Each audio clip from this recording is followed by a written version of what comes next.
3-0 victory in the end then for Newcastle at St James's Park, Cass. And ultimately, as he said there, it was a confident performance and a performance Newcastle needed. Yeah. They have suffered recently. Yeah, and luckily we've got a producer who's a Wolves fan who... he wants to gloss over this. He gloss over everything that Wolves had, literally the classroom on their bench, which they had a number of young players, didn't they? They did. And changes were made by Wolves, Gary O'Neill.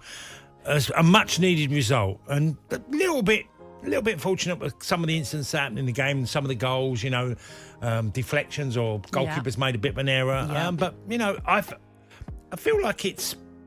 I've not quite. Sometimes I get frustrated in that when I'm thinking of teams and thinking how much criticism have been around them. Newcastle have taken quite a lot of questions about Eddie Howe and him and the manager, and I think, come on, get real. We need to get real where Newcastle are and what they have achieved during this season, which is done really well for large parts. Big result, see, they've jumped above Wolves, haven't they? Yes. They're in pretty healthy state. They are up to 8th, and so they're 2 points off 7th place West Ham, 4 off Manchester United as things stand, with United in 6th position. So a big victory for Newcastle, capping off a good week after they, of course, reached the quarterfinals of the FA Cup following their penalty shootout victory over Blackburn. But the defeat came at a cost to Wolves. They picked up further injuries. Jose Sarr had to go off their keeper at half-time, as did Pedro Neto, who has had a few injuries this season. But he went off half-time, didn't he? Yeah, exactly. Both of those went off at half-time. Both, Neto in particular, very influential in that Wolves side. And it seems as though Wolves now, who have been one of the fortunate sides, I'll say, every team has suffered injuries. They have been a bit more fortunate with their injuries, but it feels like now this season is taking its toll a little bit, and they're picking up a few more now. Well, they've had some bigger games. They've had some big away victories. What they did at Chelsea, what they did at Tottenham. They've had a really decent season. So absolutely. Reflecting back on where they are now, it was a bad day at the office yesterday for Wolves and no more. Yeah, you mentioned questions being asked of Eddie Howe. Well, that certainly is still happening with Mauricio Pochettino at Chelsea. They drew 2-2 with Brentford in a West London derby at the G-Tech Community Stadium. The Blues boss, Mauricio Pochettino, reflected on the past week when he spoke to TalkSport after that draw. So disappointed with the final because we were so close and we were a better side, and then we beat Leeds and then today the draw and being the best team again. Yeah, disappointed because I think we didn't get what we deserve. But it's about to keep believing and moving forward, because I think the team is young and need to learn from this type of situations. Okay, so he feels that they perhaps deserve more out of that game than that point. I'm not sure, actually, they did in the end. I think a point probably was fair between the two sides. Brentford weren't particularly great in the first half. Chelsea took advantage. Nicholas Jackson, who had moments before, a glorious chance, I showed you it, didn't I, where he could have put Chelsea 1-0 up, rounding the Brentford keeper, Mark Flecken, and then had a poor shot, really, that was mopped up by Zanka. But he made up for it not long after with a great header after Malo Gusto had played a super deep ball into the box, Cass. But Brentford came out with real intent in the second half, got themselves back into it through Mads Ruslev in the 50th minute. Wissa, my goal of the week, getting a great goal to put Brentford 2-1 up. And then Chelsea got their equaliser late on in the 83rd minute through Axel Disasi. Do you know what I found quite interesting? And I know Chelsea of late have had a difficult time in terms of they haven't lost in 6, have they, on the pitch? No, but I'm talking in general with the ownership, the managerial bit of a merry-go-round of late with Tuchel, Potter, Lampard, obviously Pochettino. I was really surprised at how quick the Chelsea fans in that game turned on their players and on the manager and the owner. At the start, they were brilliant, the fans. Chelsea fans, they were loud, they were causing a great atmosphere in their little corner of the ground, and when they went 1-0 up, they continued that. As soon as they went 2-1 down, wow, did it turn? Did it become toxic? Did they start going for Pochettino, basically telling him to get out? Similar with Todd Bowley. I'm pretty sure there was talks and a chance of either come back or sign up Mourinho, things like that. It was quite bizarre how quickly it turned. And it feels as though it feels like it could get worse before it gets a lot better. Yeah, look, in the start of February, Chelsea went to Villa Park and won in the Cup, and 3-1. and nobody really felt any, even die-hard Chelsea fans didn't think they were going to go there and the way they did. They took Villa apart that day, and that was a really surprise. In that meantime, they've played well against Liverpool in the Carabao Cup. Could have won that in normal time, lost the game. Got a 1-1 draw, ManCity. Again, another good performance. Haven't lost in 6, 3 wins, 3 draws. The Chelsea fans are in the past to what's happened at that club. They have won and been living in the past. Absolutely, they've had so much success, and I get that as a fan. I'm a fan of a club that had periods of when it was a drought, everything turned toxic, and we want Paisley back or Kenny to come back, and all them things have happened. And Chelsea are a club that are suffering because they've seen the demise of their football club, as in a mid-table team. And I think it's making them angry. But is getting rid of Pochettino the answer then? No, not at the moment. I do think that there's... I'm hearing the same sort of press conferences from Poch, which is, we're learning and we're young team. So it's the same sort of ideas are coming out after, a poor result. Brentford, a lot of teams have gone to Brentford and got beat up and come away with a bloody nose. I think he knows the fans are hugely frustrated, and it doesn't take a lot for Chelsea to turn. That's clear. There are some London clubs that are a bit more hostile, and Chelsea I put in that bracket. They have, I say spoil. They were so used to, and they were so used to, bigging up their team and how good they were, and we'd come on radio and talk about great players at that football club. What great player can you talk about at Chelsea now? One player you go, what a great player. He's making a difference. No. You can talk of players like Conor Gallagher doing well. You can talk of, Reece James when he's fit is a top talent. But you had that in every position at Chelsea at their best. Every player was a top player with 50, 40, 60 caps. Yeah. What I will say is there were a few boos for the home side as well at half-time, going 1-0 down. Now, I've looked up, as I do, to see what the fans were saying. Thomas Frank even spoke about it in his post-match news conference where he was asked about the boos, and he was like, I thought I heard boos, and he wasn't happy about it. And I'm sort of siding with Thomas Frank on this one. We've had such an amazing 2 seasons in the Premier League. This season has been difficult. Injuries, again, big issue for us, like it's been for a lot of teams. Some are saying they were booing the referee. Some are saying they were booing that first half performance. It wasn't a great first half performance, absolutely. But they upped it in the second half, scored 2 goals. Will feel maybe disappointed that yet again they've dropped points from winning positions. 28 points, Cass, they've dropped. It's Brentford. enormous. It's huge. Huge. Yeah. Imagine if they'd held on to those 28 points. It would be a very different story. And Brentford will be, they'd be, where would they be roughly? Let me look where we are. 26. Have you had that? 46. We'd be in the top 4. We'd be potentially 5th. Oh my goodness me, what a different season it would be. But as it is, Brentford are 15th, so it's a point that took them above Everton. They're 6 points clear of the bottom 3. If ifs and ands were pots and pans. Oh, I know. I like to live in the ifs and buts. But anyway, as it is, it was a draw shared between in that West London derby between Brentford and Chelsea. Now, huge game coming up today, which has implications on the title race, on the top 4 race as well. It's the Manchester derby. We'll look ahead to it. On AM, on DAB, via the TalkSport app and on your smart speaker. TalkSport.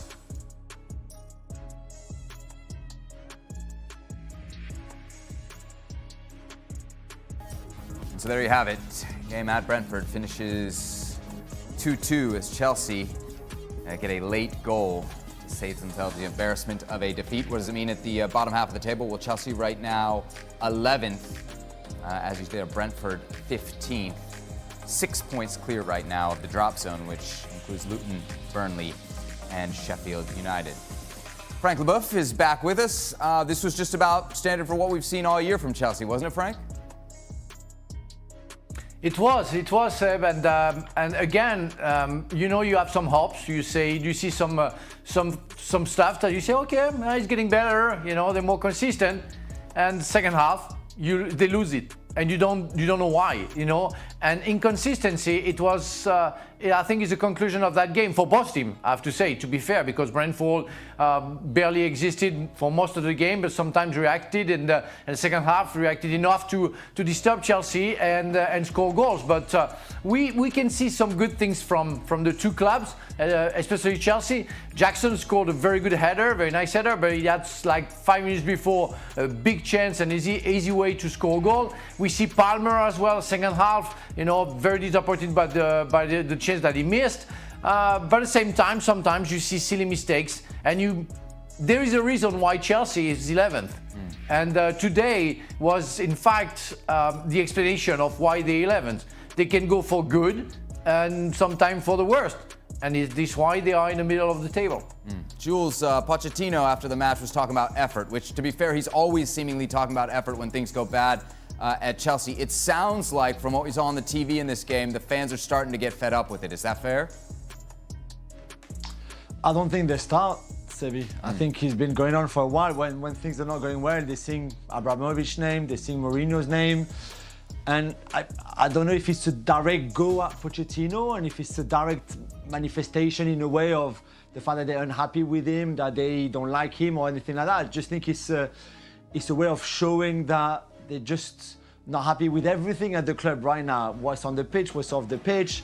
And yet the previous owner had far more success than the current one, and which we kind of know. This is not a secret. I think they're also probably fed up by the inconsistency that we've mentioned so many times on the show, being capable of 30 really good minutes today in the first half, and then in the second half, almost like not turning up. It's almost like if they stayed in the dressing room and they send another team that was not ready for what Brentford would do, which we all knew. At halftime, we all knew that Brentford would come back out in the second half and play with far more urgency, intensity, be more aggressive, playing the long balls, winning the second. We knew it because this is how they play, and they didn't do it in the first half. They were never going to be as bad in the second half that they were in the first half. They were always going to improve a bit, just simply with commitment. And Chelsea were not ready. And again, I just don't understand. We know this is a team with no certainties. They have no margin. They're just because this is a summary of their season, like we've been saying. But to not be ready after the break of what could come at you after you've been so comfortable in the first half is just beyond me. I can't comprehend. I just don't know what Pochettino says to the players at halftime, because he should have said to them, listen, in the second half, they're going to come back.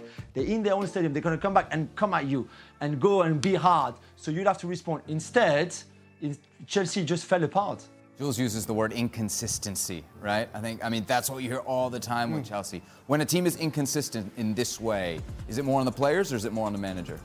Well, it has to come down to the manager as well. The players are also inconsistent. If you pick somebody like Mudryk, he's an example of a Chelsea player that's inconsistent. He's got great pace, he can go past people, but when you watch him play, he's more likely to make mistakes, and you could say that about a lot of the Chelsea players. He seems more settled on his formation now, that midfield three playing more often than not. Chilwell at left wing back and Gusto at right wing back. That sounds like progress. There is some sort of progress in terms of consistency of selection.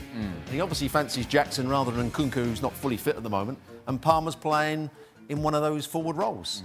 He left Sterling out the side today and came on and did okay for the last 15 minutes. But Jules is right. They are inconsistent, both with their effort and their performances. I saw you on the website talking about this game, and you said now they should just focus on the FA Cup. I think they got Leicester in the next round. I mean, would you even have confidence in Chelsea against championship level opposition? No, not at all. How can you? Because you don't know what you're going to get. Listen, Brentford are a team that plays like championship team. It's basically what it is. So there's no question that a championship team can give this Chelsea side problems at different stages of the game. Yes, for periods, they look like a proper team, but then all of a sudden that just disappears.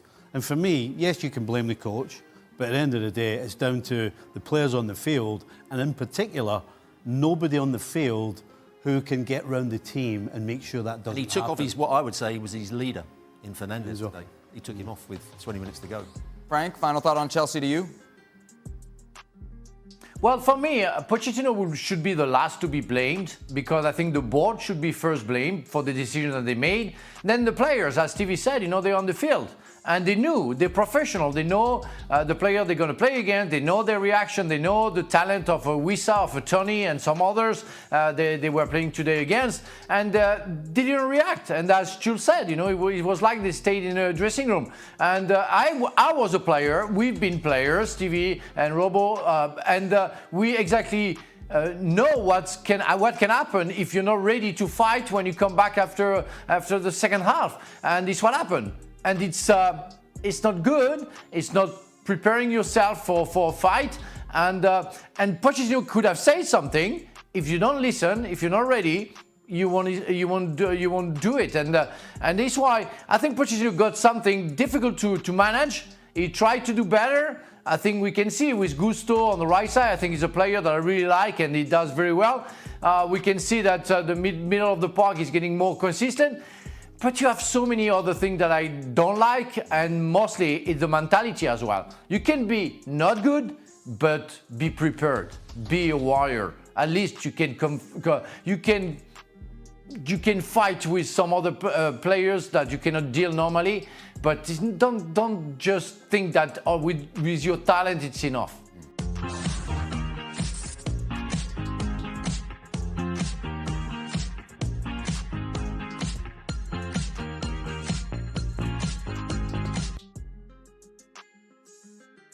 Here's what it means for the top half of the Premier League table. Then a 4-point lead for Liverpool over Manchester City ahead of tomorrow's Manchester derby. Luis, Frank Leboeuf, and Julien Laurent are all with us now. Good to have you, boys. Liverpool, Robbo, this morning, what'd you make of them? They didn't play at their very best. Forest had a couple of chances, 1v1. The goalkeeper made another couple of good saves. They were still the better team by quite some way. But I saw Forest play against Manchester United. It was a very similar game where Manchester United had a lot of the ball. Liverpool had a lot of the ball today without creating those really clear-cut chances. But McAllister, I thought, was excellent again today, and it was him that provided the cross for the goal. Good ball into the box. Of course, the referee could have blown the whistle as it went out to McAllister. Well, if he'd been Spanish, he probably would have done. But it's a good header. Nunez changed the game when he came on. I thought he looked more powerful. He ran in behind. He went down the sides of defenders. They need him at centre forward more often than not.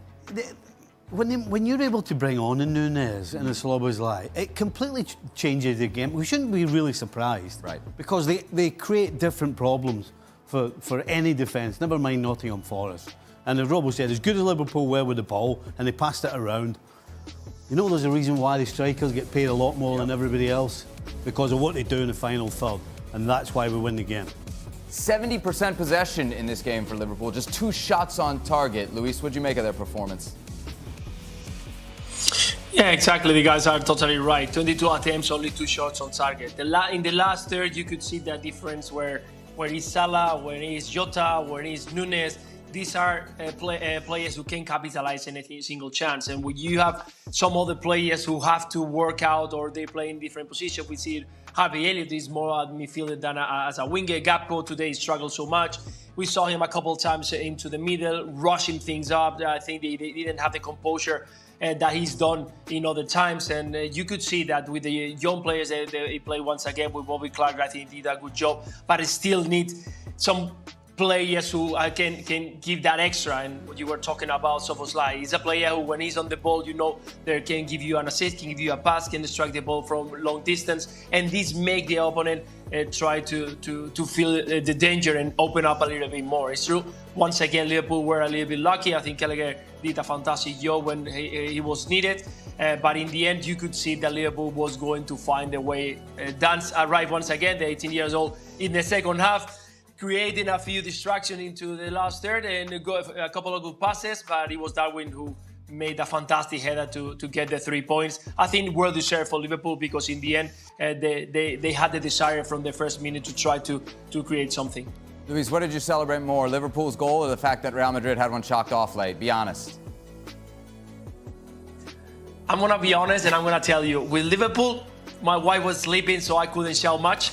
She was having a nap. But with Atletico Madrid, I was watching it with my son, and we made a couple of jumps. So I will say with Valencia scoring the first goal. Frank, should we be focused on how Liverpool got the job done today, or the fact that with a bunch of academy guys in the lineup, they were able to win away from home?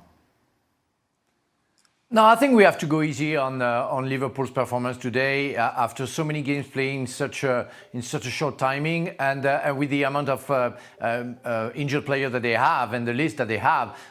It's understandable. At the end of the day, they got the 3 points. I know after the first half, I said, well, it's going to be the same story. They're going to wake up and they're going to be better, but it didn't happen today.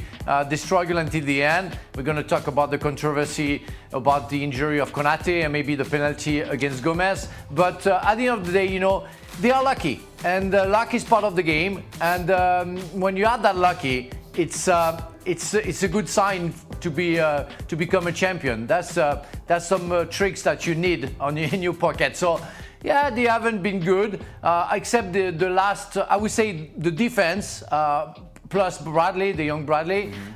They manage well. But it's true that after it's very young, it's an experience, but they give what they have to give, and good for them. I think I would say deserve to win, even if it's not that convincing. In some ways, two wrongs have made a right, because it should have been Liverpool's ball. So if you're Liverpool, your gripe was why you didn't get the ball in the first place. Right, should have been a foul. It should have been a free kick. So I guess depending on where you come from, that's how you look at it. But the foul is subjective. The ref's got it wrong here. Yeah, because what the referee should have done, having not given the free kick, and he then stops the play because Konate's got a head injury, and Forrest have the ball. The referee should be in control of that. It's not up to Liverpool to give the ball back. The referee almost throws it to Nottingham Forest. So the referee didn't take control. You can't blame Liverpool for that. That's up to the referee. Right. Frank, what do you think? Yeah, it's really the referee's mistake. I mean, as long as he doesn't give a free kick for Liverpool and Konate, you have to give the ball back to Nottingham. And again, look at the action.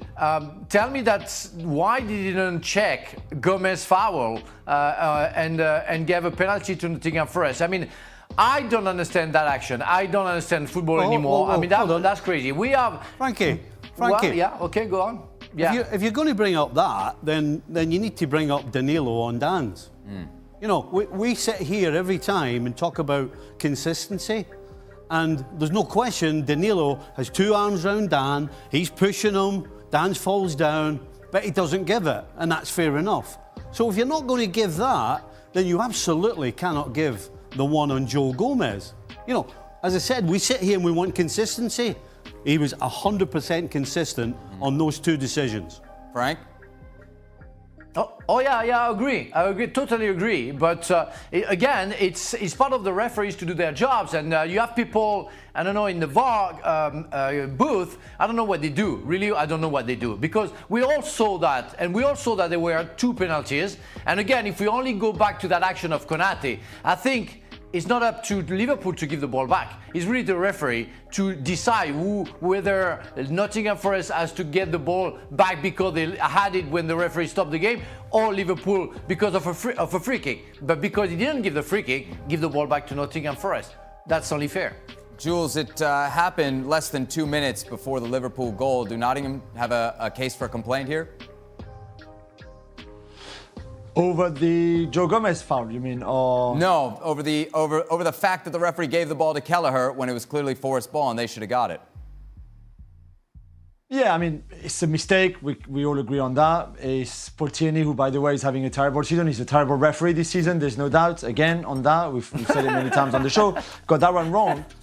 But you're right. There's still a long way between the ball, Liverpool getting the ball back when it should have been a Forest ball, because the foul on Konate was not given, as Stevie just mentioned. There's still enough time for Forest to defend better and not concede that goal. So I understand the frustration, because it's a game like this. So I can understand the frustration, but they could also have defended better on that. It's not directly that the goal happened.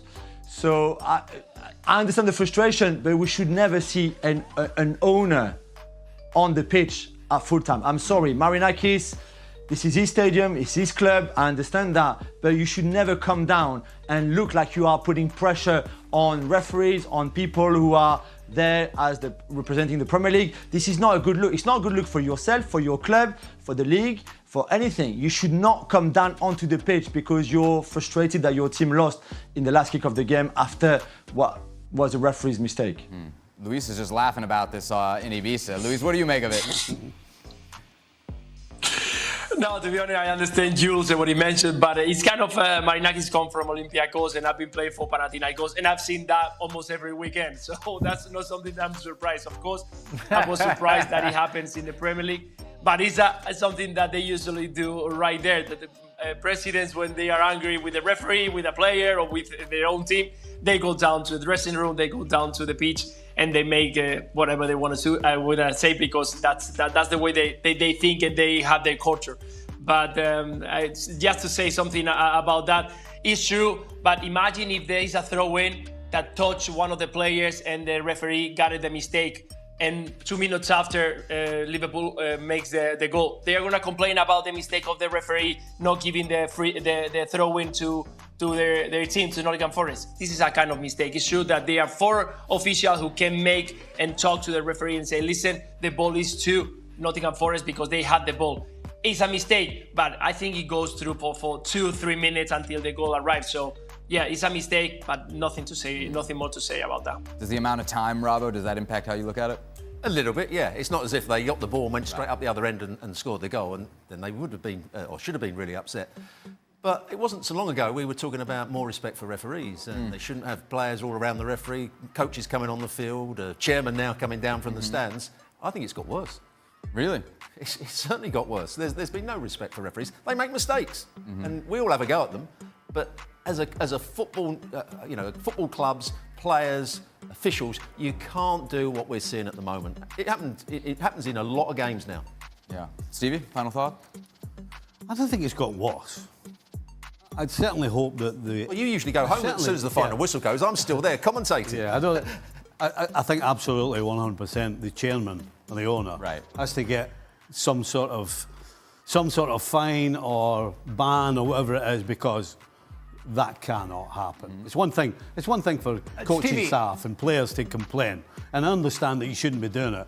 But for the owner to be coming down, no, they got to clamp down on that right now.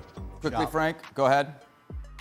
Yes, I think I can say to Stevie that it got worse. I mean, I come from France, and when you go to England and you know that you will have to play in England, or I knew that at my time, you couldn't say anything to the referee. That was part of the culture, part of the education. When the referee says something, even if he makes a mistake, you don't answer to him and you don't complain about anything. That was the picture that we had about the Premier League. It's not that anymore, from far. Maybe because some European, maybe some French people came over and disturbed the etiquette. Luis, what does this mean for Liverpool as far as the title race, getting a victory in this way? Oh, it's another boost. It's to keep the momentum. I think it was very important just to keep at the top of the table, show that even in the worst moment of injuries, not having all the players ready to get a consistent win once again, and to keep that. Not only because now it's coming the Europa League, they're going to need their best, they're going to need to continue rotating, and they manage to keep on going. I think the momentum is fantastic, the confidence on the players. They believe, because it's not the first time that this Liverpool side scored a goal in the last 10 or in the last 5 minutes. So that shows that in the end, everyone has to be ready for when Liverpool plays against you, for give the 100% from the first minute until the 96, because Liverpool is going to continue drilling until they find the way of the net. So yeah, big 3 points for Liverpool to maintain the momentum. If you want to take this a certain way, you can say that Liverpool now can go to ManCity and get beat and still be sitting top of the Premier League. That certainly won't be the messaging. That's the difference, right? That's the difference between Liverpool winning today and taking a point. So it's massive as far as the title race is. It's absolutely huge. Huge. Yeah. People like Arteta and the Arsenal fans will all be looking at that. Obviously, Stevie's talking about Man City. I'd look at an Arsenal point of view. Arsenal would be thinking with a couple of minutes to go, rubbing their hands. We've got every chance of catching up with Liverpool now. It's not the case. They've now got to go and put another performance in. They've got to go and win the game just to stay in touch. Does it bother you at all that Liverpool are kind of just getting it over the line while Arsenal are just ripping people apart? City are capable of putting up 5. Couldn't care less. It's not about playing now. It's not about style. It's not about patterns of play. It's not about all the lovely passing from the back. But compared to the teams that you're fighting for that title, it is. I couldn't care less if whether it's Kelleher or Alisson in goal, every time he takes a goal kick or gets the ball, if he kicks it 70 yards down the field and Liverpool win 1-0 with a flick on, I couldn't care less. This time of the year is about winning games. That's it. Luis, what are you laughing at? No, nothing. It's totally true. I think that right now, with all the injuries and everything that is happening, it's about getting 3 points. Keep on going, keep at the top and putting pressure to the other team, because now they don't have to wait and see. They need to get the result and wait and see. So I think that is a massive and huge moment for Liverpool to win the 3 points today against Nottingham Forest. Not an easy team. Go on, Frank. I hear you chuckling. No, I was laughing because it's really true what Stevie just said. You know, I remember at my time, and Shaka can talk about that, when Newcastle had 14 points ahead and Manchester started to win, 1-0 at the end, 1-0. We all talk about the Fergie time, and it's really what it is. You don't care about the way you play, and Manchester United weren't playing well every time they played, but they were getting the 3 points, and it's what matters the most. So it's what I was talking about, the luck that you need, because that's what it is. That's what it is, a last cross, a last header, and the last goal at the last minute. That's perfect. You go home, you're happy, you get the 3 points, and you think about the next game.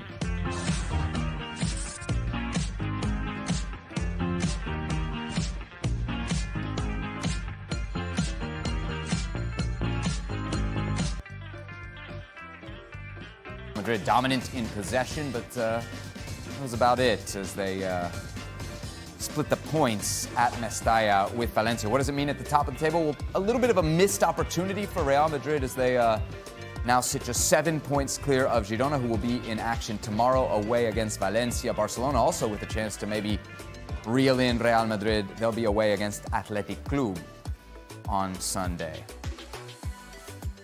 All right, Luis Garcia back with us. Guys, I mean, so many places we could start. I think just generally, Real Madrid dropped points here, right? And it was a bit of a disappointing performance, especially in that first half. I think they went out in the first half and they played with 2 wide players. They didn't play with a centre forward, and Bellingham was sitting deeper.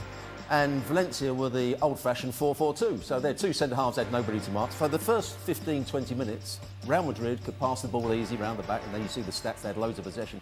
But there was no penetration. There was no forward movement. They didn't have a centre forward. And eventually Valencia thought, hang on, we can go and press the ball a little bit higher up the field. We can corner Real Madrid. We can win the ball back and cause 1 or 2 problems. And Real Madrid started to make mistakes. They didn't have an answer to it. They didn't change it until they started the second half, when they got Vinicius Junior and Rodrigo to play much narrower. Sometimes Bellingham went out to the left-hand side. So they did have players playing through the middle. So that's what changed, and that's why they were more effective in the second half. What was your prediction, Robbo, in the pregame show? Remind me again. I thought Real Madrid would win 2-1. Okay, you had Real Madrid winning. You know who picked a draw? I think Luis Garcia. Luis Garcia picked a draw. Luis, why did Real Madrid struggle so much? Well, I think that Robo mentioned a few of the good things why Real Madrid once again did just enough, and today they just got short. We've seen Real Madrid 1-0 against Valencia, 1-1 against Rayo Vallecano, 1-0 against Leipzig, and in the past 2-3 months it's been like this every single weekend. Because the amount of the rotation, players injury, and of course the talent that this team is got, they play, and in the end, they managed to get the result. But today, against a team that is very well organized, once again, Rubén Baraja has done an amazing job with this Valencia. It just got short in the second half. Again, more intensity, bringing fresh legs, bringing more players into the center, trying to create a little bit more danger, but it wasn't enough because Valencia I think they conceded only 6 goals in the season. So that shows that this team, he was ready to fight against Real Madrid. It's true that Valencia knew that making quick transition, they will have their option, they will have opportunities, and the Real Madrid, when they have Tchouaméni and Rudiger at the back, they struggle on the build-up. They cover the area of Toni Kroos that today it was disappear, because there was always a player on him, because he's the player who can manage, who can keep the tempo, who can really make the rest of the players play. And in the end, Real Madrid, they managed to get that result with another goal and get the equalizer. But I thought that Valencia was going to keep that momentum and stay with the 2-1 to Real Madrid. I think they got just too short, and that's what they're going to feel in the next games, because against Leipzig, it's going to be very similar. this is one of those strange results that, even though you're sitting top of the league and you drop points, normally the question is, oh, you're dropping points and we can't afford. This won't feel like that. Why? Because of the way the game ended. They will feel as though they've had 2 points ripped from the grasp. And so they'll be galvanised by the fight. Really? Aye. They, you know, nobody at Real Madrid is going to be looking at the table going, we've dropped points, oh my goodness, we can't afford to drop any more. Which of course they can't, but the whole psychology of certainly going into the Leipzig game, they will go into this next game on a high. It won't affect the Leipzig game, but remember Bellingham will be suspended after. Yeah, and I mean beyond the final result, I get it in the end of the game, but the 90 minutes, that doesn't concern you at all from a Real Madrid kind of title pursuit perspective? I know they've got a cushion. Not the title pursuit. How they performed would worry me, and that they went about it in the wrong manner, and how they started the game so slowly, and they wanted to calm the crowd down, but they didn't then pick it up when things started to get a bit feisty. And that's what they had to do much earlier in the game than wait till the second half to play better. What'd you make of Bellingham today? He looked slightly off the pace today. He made one good run in the first half when Vinicius Junior, I think, played it with the outside of his boot. He got in behind. He didn't look quite so sharp in possession. He didn't make so many forward runs. He looked a little bit off the pace, I would say. Yeah. Vinicius Junior, the subject of conversation before the game, he gets the 2 goals. I mean, he's the difference there for Real Madrid. He bails them out. In the right place at the right time. I think he was better in the second half because he played narrower. In the first half, he was up 1v1 against Fulham. He did well against him. But he also didn't have anybody to play off of. So when you're playing as a wide player, you want to go past people, but you also want to be able to play 1-2s off the front player. There was no one for him to play 1-2s off or link up with. So that was the problem in the first half. He really is kind of their main scoring threat at the moment, isn't he? Yes, along with, I mean, not today, Bellingham wasn't, but Bellingham had one great chance, remember? The goals have dried up a little bit for Bellingham, though, and it's hard to imagine them, you know, keeping at the same pace that he did through the first half of the season. He can't do. He's a midfield player that's playing in an attacking role. He sometimes has to play on the left-hand side. And to your point, they don't have a 9, so it is kind of down to Vinicius, isn't it? Vinicius and Bellingham and Rodrigo. Rodrigo was in the first part of the second half playing as the main centre forward. And if you play as the main centre forward, you've got to be a goal threat. You've got to make runs in behind. You've got to link up the play. And I don't think Rodrigo did that. That's why they took him off and bought Joselu. As we look ahead to the Champions League, any worries there? Derek mentioned it in the commentary. Leipzig had a lot of chances in the first game against Real Madrid. Simons, Sesko all had chances early on in the game. Olmo played well. If they don't get their attitude right, Real Madrid could have a problem. But if they get their attitude right and they start the game properly and they play on the front foot and get the ball into the front areas much quicker than they did today, I can't see them losing to Leipzig. Luis, if we get a similar performance like we did today from Real Madrid against Leipzig midweek, will it be enough? No, definitely not. We saw what happened in the first leg. I think that they were lucky to manage to get that goal from Brahim Diaz. That it was an excellent play and a fantastic goal. But you could see that Leipzig dominated, created so many chances. You were talking about Xavi Simons, Dani Olmo. They did an amazing job up front, and Sesko was the one who didn't have the end product. But they're going to arrive to the Bernabeu with the same mentality, the same intensity. That's the only way that they know how to play. And if Real Madrid is not going to bring higher on the intensity, bring more aggressiveness up front, they're going to have problems. And this is a German team that is going to have that great result today and is going to try to do it again with that confidence. So, yeah, they need to bring the A game if they want to go through. All right, it sounds like the ending to this game is going a bit viral. People all over the world talking about it. Let's get another perspective on the crazy ending that we just saw. I believe Julian Laurent is with us. Jules, what'd you make of the last seconds there of added time in Valencia?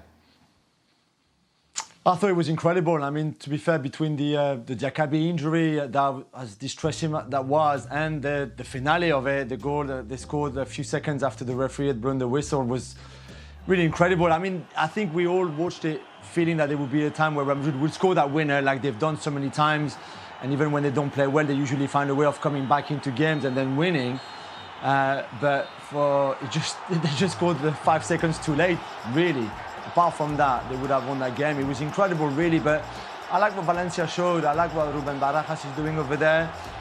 Real Madrid won't be able to make those mistakes against Leipzig because, as the both just said, Leipzig are on good form. They're a really good team. They will punish any mistakes that Real Madrid could make next week at the Bernabeu. But with the advantage from the first leg, I think it's hard to see Real Madrid not really making sure that they qualify for the quarterfinals.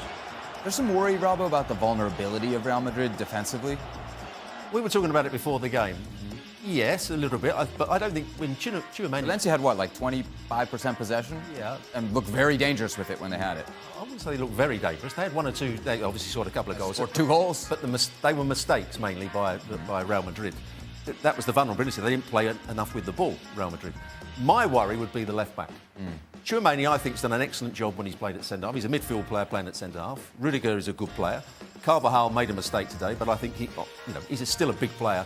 Mendy is a player that if he's not given any protection down that left-hand side, he can make mistakes. He's not very good in 1v1 situations, and I think he's always liable to make a blunder.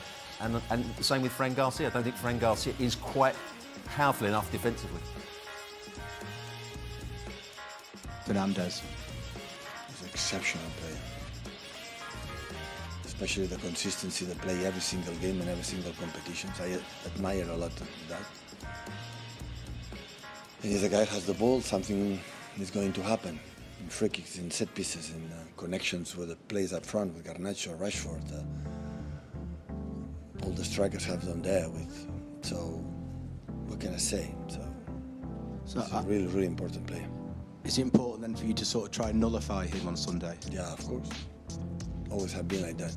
Always can create something. Is it fair to say maybe only him and Luke Shaw are the only players there you would have in your squad here? That is football fantasy, so... I like fantasy. I don't like. Thank you. Well, Pep, you say you always expect the best of your opponents. Are you someone who ever really worries about the opposition, or do you only ever worry about your team performing what they can do? Because you know that if your team, whoever you're playing anywhere in the world, if your team plays at its maximum, you're probably going to win. We had to do our best against that team. Do you remember what happened when United went this time to Anfield this season? Well, last season was 7-0, 7-1, I don't remember. You remember the comments? How many goals they used to score in Liverpool? It will be easy for Liverpool. What was the result? Liverpool didn't win.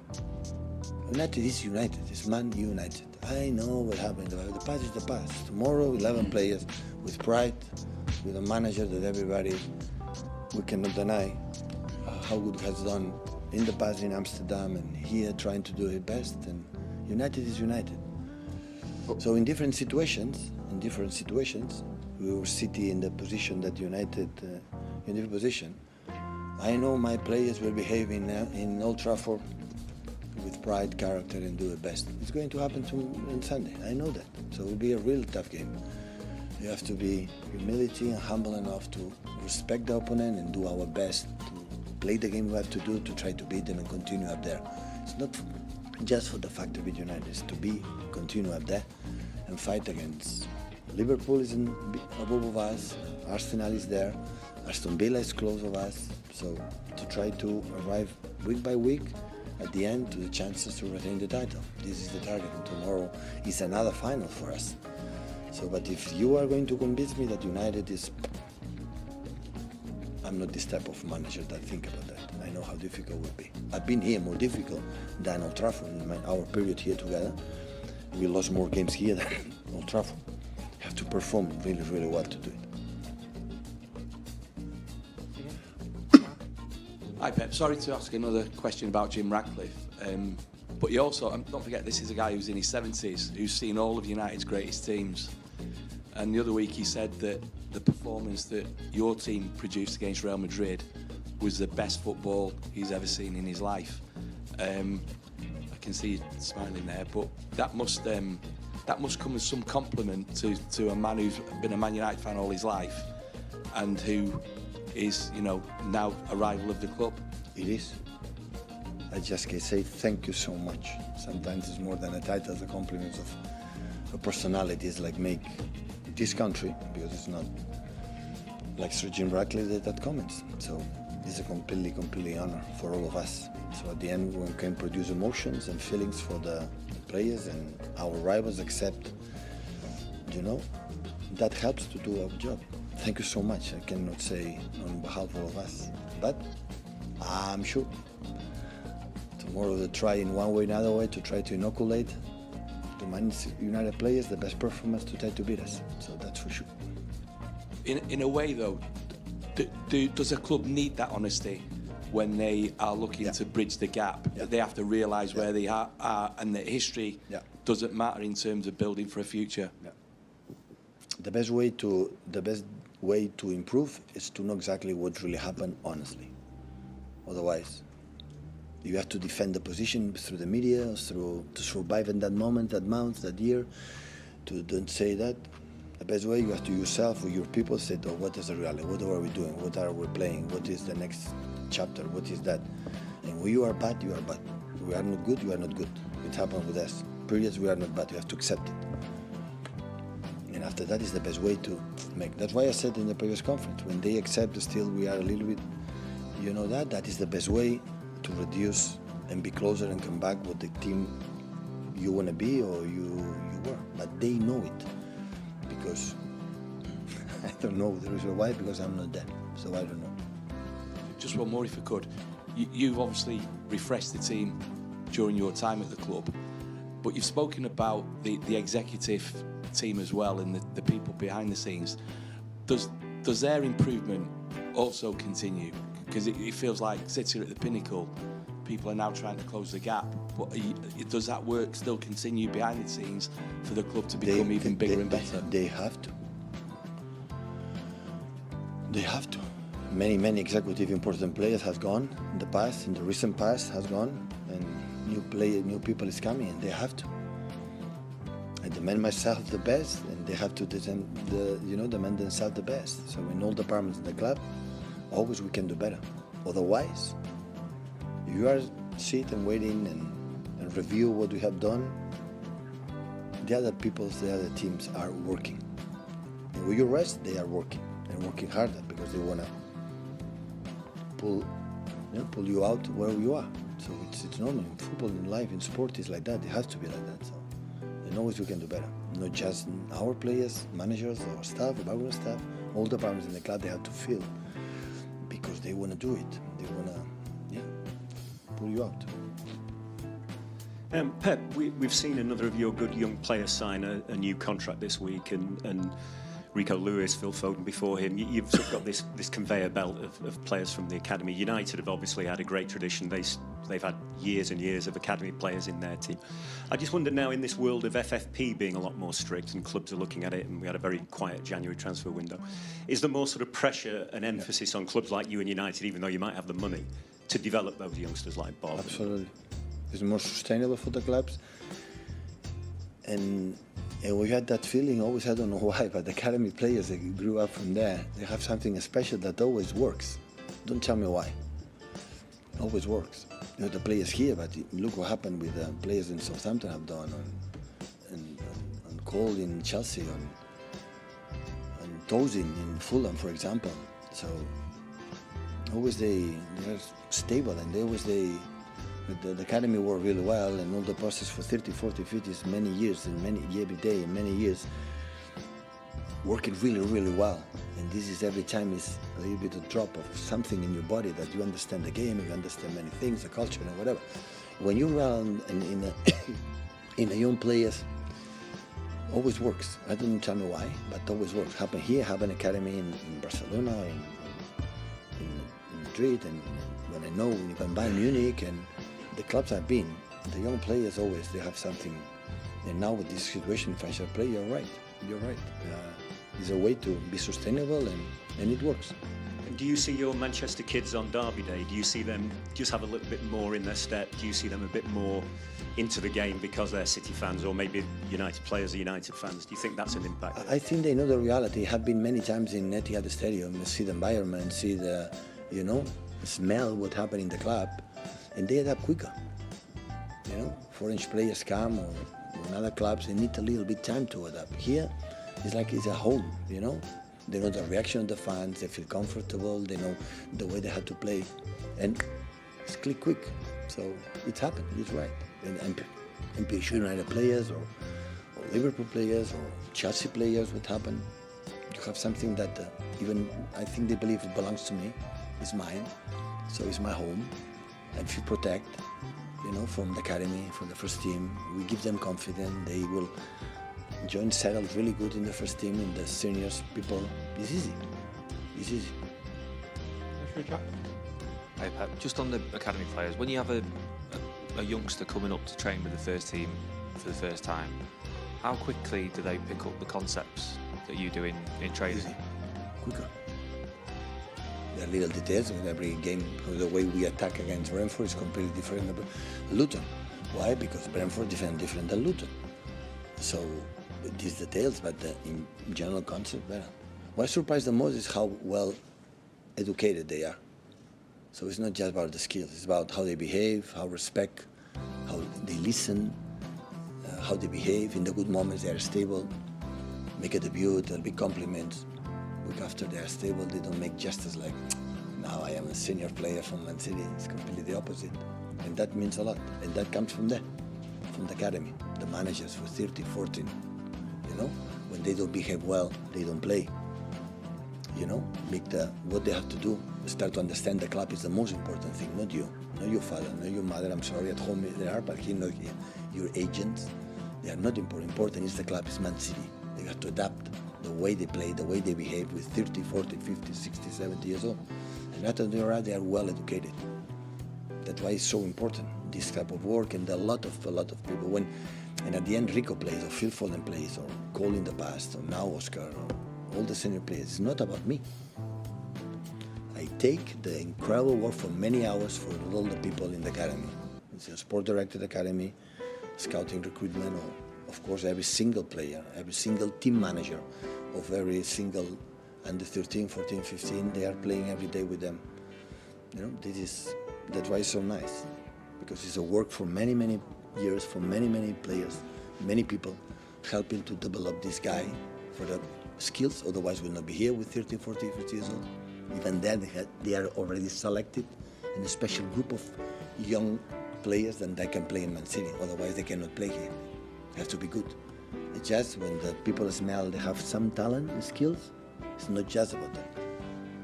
It's resilience, it's work ethic, it's arriving time in the meetings, go to the school and treat a good, behave good well there. When you have a here, force for the teachers, come here and arrive in the right time, follow, make, the right homework for the day. This is when you become a better player, a better human being, you will be a better player, 100% for sure. It's no secret about that. People around the club have suggested that it'd be a good target to have maybe half a team that's come through the academy in the future. How in the modern football, how feasible is that, do you think? We would love. I remember in Barcelona when we played 2 final Champions League against United, 7, 8 players was born in the academy. What does it mean? Zero investment. We didn't sell them, we didn't get profit because they were so good. And that's why we want to keep him. But that is the dream for every club. Players that love the club, were born here and can play. But sometimes it's not possible because foreign players are really good. Have Erling Haaland is for Norway, so we would love to have Erling Haaland from the academy, but sometimes it's not possible. So you have to invest, you have to buy players, yes or yes. But we sell a lot of young players these last years that make us sustainable financially, that maybe could play here. Yeah, we never know. But in that moment, you have players, they have no space, they want to start to play and do it. And every situation is different. But yeah, will be perfect. But sometimes. What happened, Alex? We call it there. Finish the press conference. To go. Thank you, guys.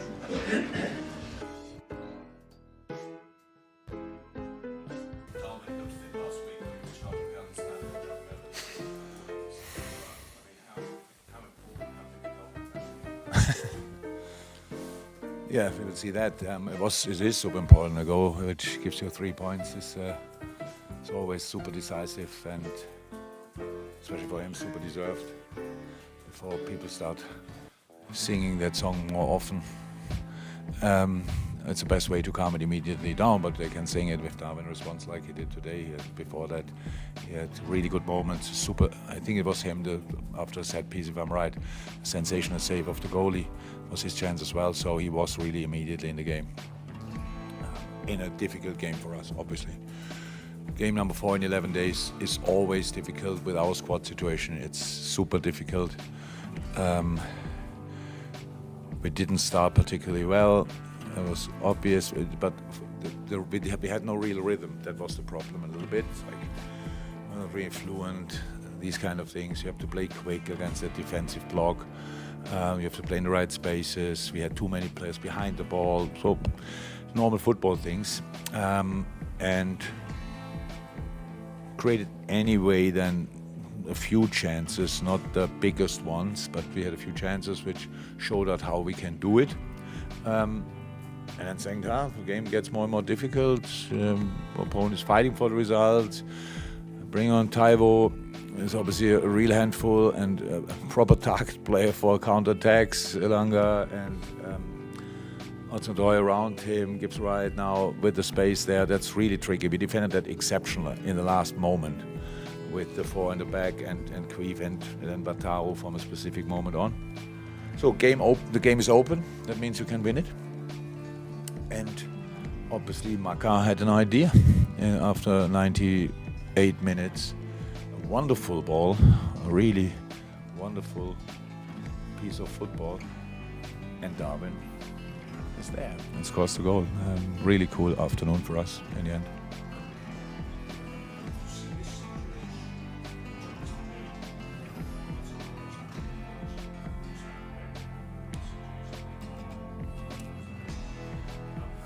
Happened exactly the same in the first half, didn't it? It's exactly the same, just the other way around, right? So, what would you say about that? I expected it exactly to happen like that because it happened in the first half like that. If it wouldn't have happened in the first half, I would have asked a question as well. But I would now assume that's the rule. I don't know, to be 100% sure, but because it happened twice, and twice it got handled exactly the same, and so. I don't really see the reason for the discussions because that's it. And I don't know how many passes we had to play to arrive there and score the goal.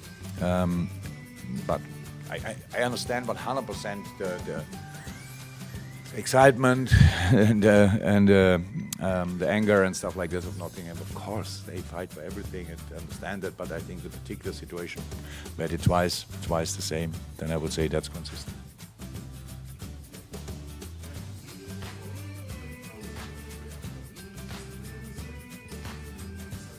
Yeah, absolutely. It's like 4 games in 11 days. Come on, 5 in 15. It's really tough. With our squad, it's all anyway tough. But with our squad situation, it's super tough. And how the boys fought through that is really special. So that we don't come here today and just play them out of the stadium and they don't find the exit anymore, stuff like this. That was clear. The 4th game was the toughest. It was a really unbelievable effort the boys put in, a proper shift. We had to fight through this, and the boys did it. And if it's 0-0, it's 0-0. That doesn't change the game, doesn't change the effort, but the goal obviously changed the result, the points, these kind of things. So, and for us, that's super important today, yeah? And really happy with that. So now we have a few days longer until the next game. We need that to recharge, and then we can train properly as well, which is helpful. The last 11 days we couldn't train at all. We just recovered and played again. So that's the situation, but super special. You've asked me 12 days ago, is it possible to win all 4? I would have said no. But the boys made it happen. Lose.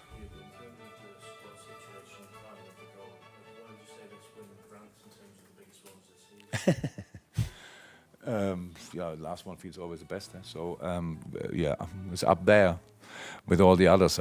We cannot. We have only 63 points because we won the other games as well. I don't know exactly when that was and how, but they're all super important. But today, yeah, it was Aston Villa-like. When we there had to turn it around, and Robbo scored. He could have, by the way, Robbo could have scored in the first half. Maybe should have. I don't know. But So we had moments in the first half as well. There was step by step, or bit by bit, they come up again. So we had chances. Always, again, when we play football, we are a really good football team. We didn't play often enough proper football today. We're too much in a rush. But can I understand that? Yeah, I do. Do I like it? No. That's true as well. Last one. When you talk about the song being sung, do you mean the song that the Forest fans were singing at the Andy Carroll song?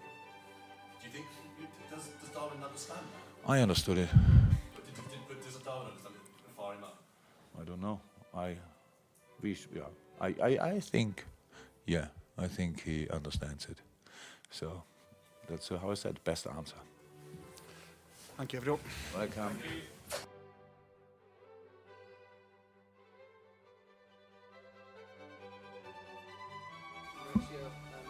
How did you sort of sum up that game? It seemed like you lost your way in the second half and then you sort of threw on the subs and tried to chase it once again. It's true, but of course, after the first half, I think that 45 minutes, I think we were very good. I think we controlled the game, and I think was about to keep pushing and playing in the same way. I think they increased the level of the aggressivity and they start to win duels and to play more direct. And I think we were not in this moment consistent in to try, to defend better. And when we concede, start, change the game. In this moment, change the game, and I think the belief of them increased. But I think overall, we were better side. But you need to score in some moment, key moment, have some luck and defend better, of course. In a very difficult place, but after 6 days that we compete in three games, very tough 3 games, I think the effort was massive, was difficult in the second half to keep the same energy. That is, I think, was a little bit the keys of the game. What did you think of the Chelsea supporters? They were chanting against the owner, against you, and yes, I've been told, but I didn't hear, to be honest. It's difficult for me to understand. That is why I cannot, it's too, I don't know. I need to believe that what you are telling me. I didn't hear, but it's normal. We were losing the game 2-1, and it's about to express the frustration. And of course, we are the responsible. I am one of the responsible. I am the head coach. Liam. Just to follow up on that, Sorry? Just to follow up on his last question. Yes. Are you worried about your relationship with the fans or the team? No, I am not worried. I am worried with the... About the relationship with the fans? No, I am not worried. We need to accept this relationship. I told you. I think someone asked me, you feel the love from the fans? No. What we are going to expect? We need to build our relationship, but in between the coaching staff or the coach and the fans, you build your relationship through winning games. But at the moment, the expectation, we cannot match the expectation. And if we don't match the expectation, what are you going to ask for? Love? Normally in football is the frustration you pay with the coach or you pay with the, with the people that are in above in the responsibility. I know us for nothing. I'm going to continue to work and try to change this perception, and change winning games. We have now 1 week to prepare Newcastle and try to win, and keep moving and pushing. We need to manage some reality, and then I cannot, every single day to explain why. And of course, we are working really, really hard to try to win games, and the team is fighting. I think 6 days we play 120 minutes. Sunday, Wednesday, another tough game. We are a little bit short in some position because of injuries or circumstance that we cannot refresh the team, and we try to find different way to play, different system to try to provide the team being more consistent and to play in a different way. But if that no work, and the fans are disappointed with that, I need to respect their opinion.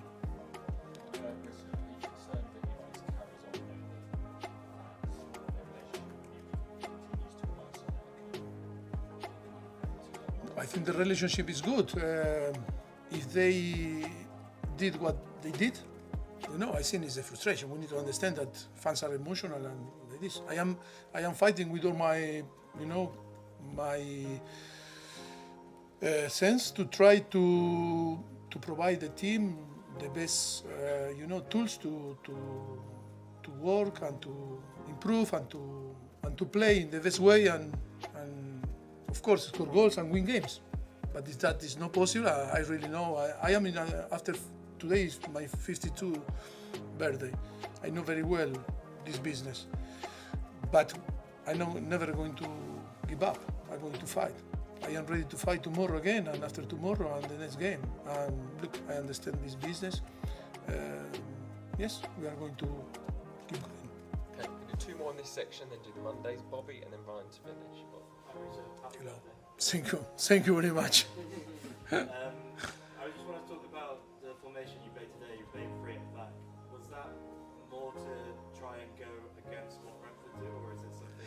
No, it was the idea of maybe to start to provide the team different way to play and maybe to have an alternative in the way to use. I think we needed to provide to the midfielder the possibility to not to make to cover too much distance, And I think because Enzo, Moy, or even Gallagher didn't start again lead because I was really tired, and because a player like Lavia that we suppose, to be a good, player that challenge, Moy and of course Leslie Upuche is to help.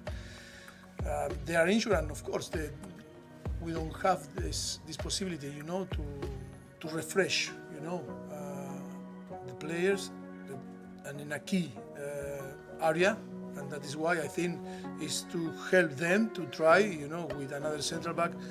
Is always keeping our idea about to be protagonists and going forward, thinking there is to try to provide them be more solid, and of course in all the defensive transition and in a defensive situation is to give more freedom then and not too much responsibility.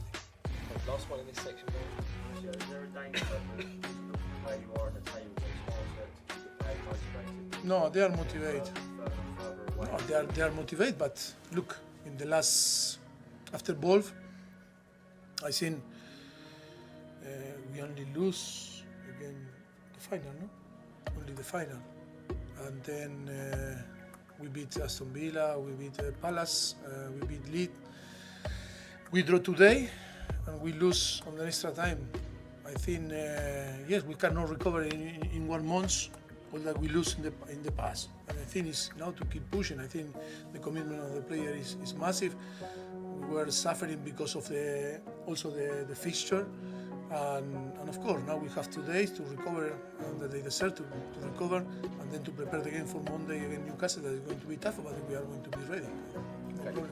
Thank you very much. Thank you. Quick Thank Monday, you. Thank you. sign here. Well.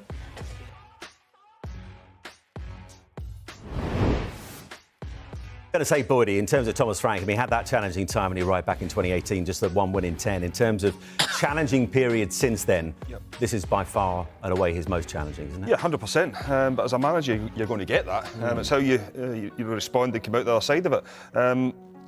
We speak about, I think we always speak about the forward players and how big a miss they've been, and there's no doubt that Tony has been a miss this season, but the last few weeks as well, Pinnock missing for Brentford is huge. I just think what he... But, whoops, sorry, that as a run is look tough. At that run in there, I was looking at it there. The running is very tough, but I think Brentford over the years they've been a solid base that has allowed them as a team to function, to get the ball forward, to create the opportunity. Whereas it's just all disjointed at this moment in time, and I'm sure Thomas Frank just wants to get it back to get as many players as he can back fit, kick on from there. But when you look at fixtures, it's going to be very difficult for them. That's for sure. How much is that been one of the significant factors? Because Ben Mee's now out for the rest of the season, we understand.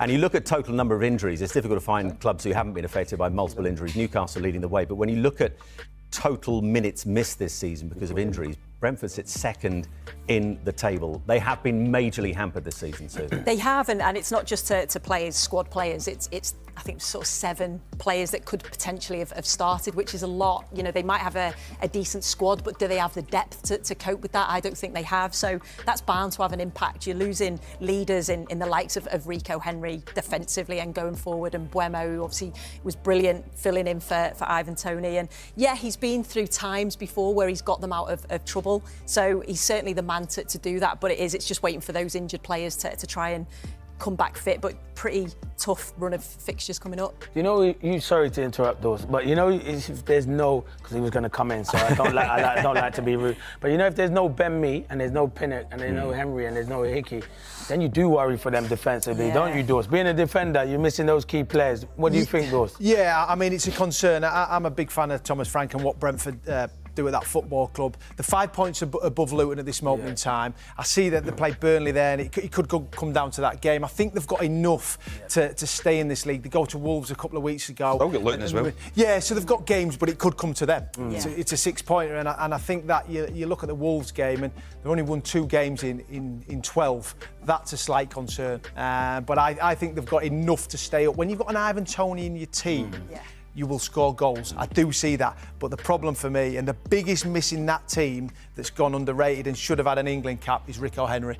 I think he's probably one of the most underrated players in the Premier League for what he does for Brentford, the go forward, and he covers so much ground defensively and so quick, and he just gets them out of trouble on more occasions, and he's been a huge, huge miss for them. Merce, let's talk about a team you've touched upon already, Luton Town, sitting in the relegation zone as things stand. And when you look at what happened against Manchester City in the FA Cup midweek, we talk about their togetherness, their fighting spirit. How damaging have the last few days been for them?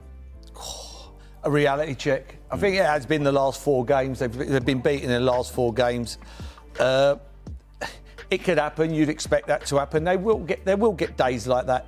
They got to brush themselves down. I think they got a hard game tonight. I think this is a hard game against Villa. I think you look at the teams that have been there this season, like your Chelseas, your Arsenals, your Man City in the league, the Liverpool in the league, your Tottenham in the league. They've struggled. It's been the odd goal. You know, teams have turned up there and gone, I ain't sure about this. Man City turn up then the next time, when they've already been there before, they know what to expect. They wipe the floor. I don't see Villa doing that today. I think Villa are a different team, you know, got different players. You know, you look at the teams that have been there and won. Burnley have won there. Sheffield United have won there. Wow. Because it's the unusual. You know, Man City go back there again and they destroy them. I mean, I've always said that I think Luton would stay up, and I still haven't changed my mind. I still still think they're going to stay up. Then if they stay up, Merce, who's the team that goes down? I think Forest will go. But then again, I think Forest is a difficult game. I think Liverpool got a hard game today against Forest. But they're going to get points. They are going to get. I'm sure they will get points. You know, I'm not. Is that the reason you put Forest down, because of you think they'll get Yeah, because I think 4 points is a lot of points. Do you know what I mean? You know, these teams at the bottom are down there for a reason. They're not serial winners of games. They're not going to win 4 games on the trot. So they win a game here and there. And there's games when you look at that and you go, 13 games left, 12 games left. You've got to remember that they've probably got to play 3 of the top 4, so you can wipe them games out, and then all of a sudden it becomes 9 games left to the end of the season. And when you work it out like that, Luton's fixtures are actually okay though when you look at it. I think Fulham at home, Everton at home. Yeah, and I think Brentford at home. It gets to the stage where it becomes timings of games. You know, you might go, I got Man City. You know, look at Brentford last season. They had Man City at home last game of the season. You're like, that's a nightmare game. Man City have already won the league. They go and win the game. It's timings. They're in the Champions League final. So, you know, they've got something else to play for. It's all about timings. It depends. You know, many weeks ago, Bournemouth was struggling like mad and they played Newcastle at home in the Premier League, which was a nightmare. Newcastle had 10 players out. Bournemouth win the game. They go on a little run. Timings. It's all about timings. And talking of timings, Dawes, when you look at Forest last season, they had that awful run of 6 defeats in 7 around this time of year, but then went on a run at the end of the season that kept them safe. Are they capable, from what you've seen this season, of repeating something similar? In the attacking threat, I do believe they can win football matches. I think that the threat of Callum Hudson-Odoi, Alanga, 1 year, and Morgan Gibbs-White, I think, is a top player. Defensively, I'm slightly concerned in that area. He's chopping and changing his full-backs. Tavares has come in, Toffolo came in midweek. The two centre-halves, it's Murillo and one other, Moussa Nakate or Felipe. I'm slightly concerned there. I mean, they've got Liverpool today, which they don't like going to the City ground, so I think they can pick something up there. I think if they didn't have this deduction coming over the shoulder, I think they would stay in the Premier League. I really believe that on a fair ground along there. But I'm concerned that if they do get a deduction, it could be the difference.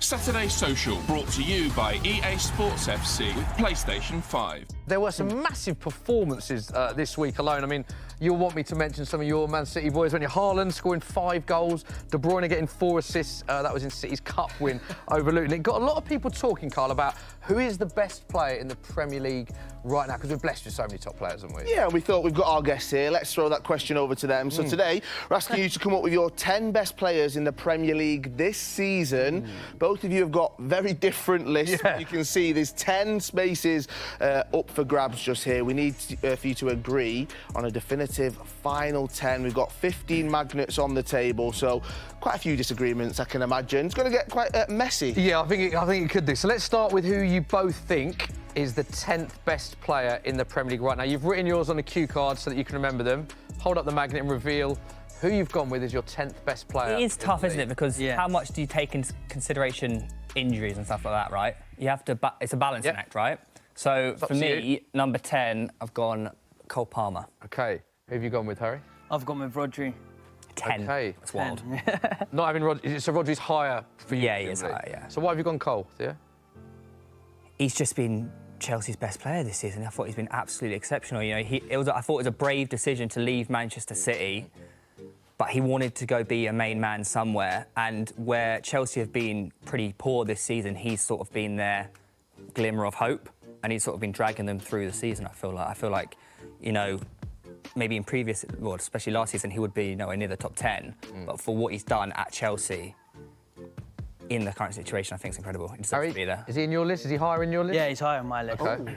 Yeah, I think because of his age alone, he's 21 years old, and he's already won the Champions League, the Premier League, the FA Cup and the Super Cup. There's not really much else you can win, and obviously, yeah, that was credit to Man City as well, but now he's coming to Chelsea at 21 years old. It's like, what is he going to be like when he's in his prime, you know, at 26, 27, full grown, like some of the players are now. I just think he's going to be amazing, and obviously the way he's carried, I wouldn't say carried Chelsea, or pretty much carried Chelsea. I've been one of the shining lights. Yeah, definitely. Yeah. I just think he's higher for me, so. Okay, yeah, 22 appearances, 10 goals, 6 assists. Yeah, let's talk about the player that you've chosen, though, to go into. Rodri, the best defensive midfielder in the world right now, some would argue, only 10th in the Premier League. You're not happy with that? No. Okay, I'm just putting it out there. I have got Chelsea players, so I put them above, because I just think, to me, and the state we're in, for them to keep going and their work ethic and not, basically, the way they're playing through this sort of dark time, well, they'll shine. So I've gone with Rodri because, well, I mean, he's just an amazing player, isn't he? And also, I know that comes onto the Manchester derby.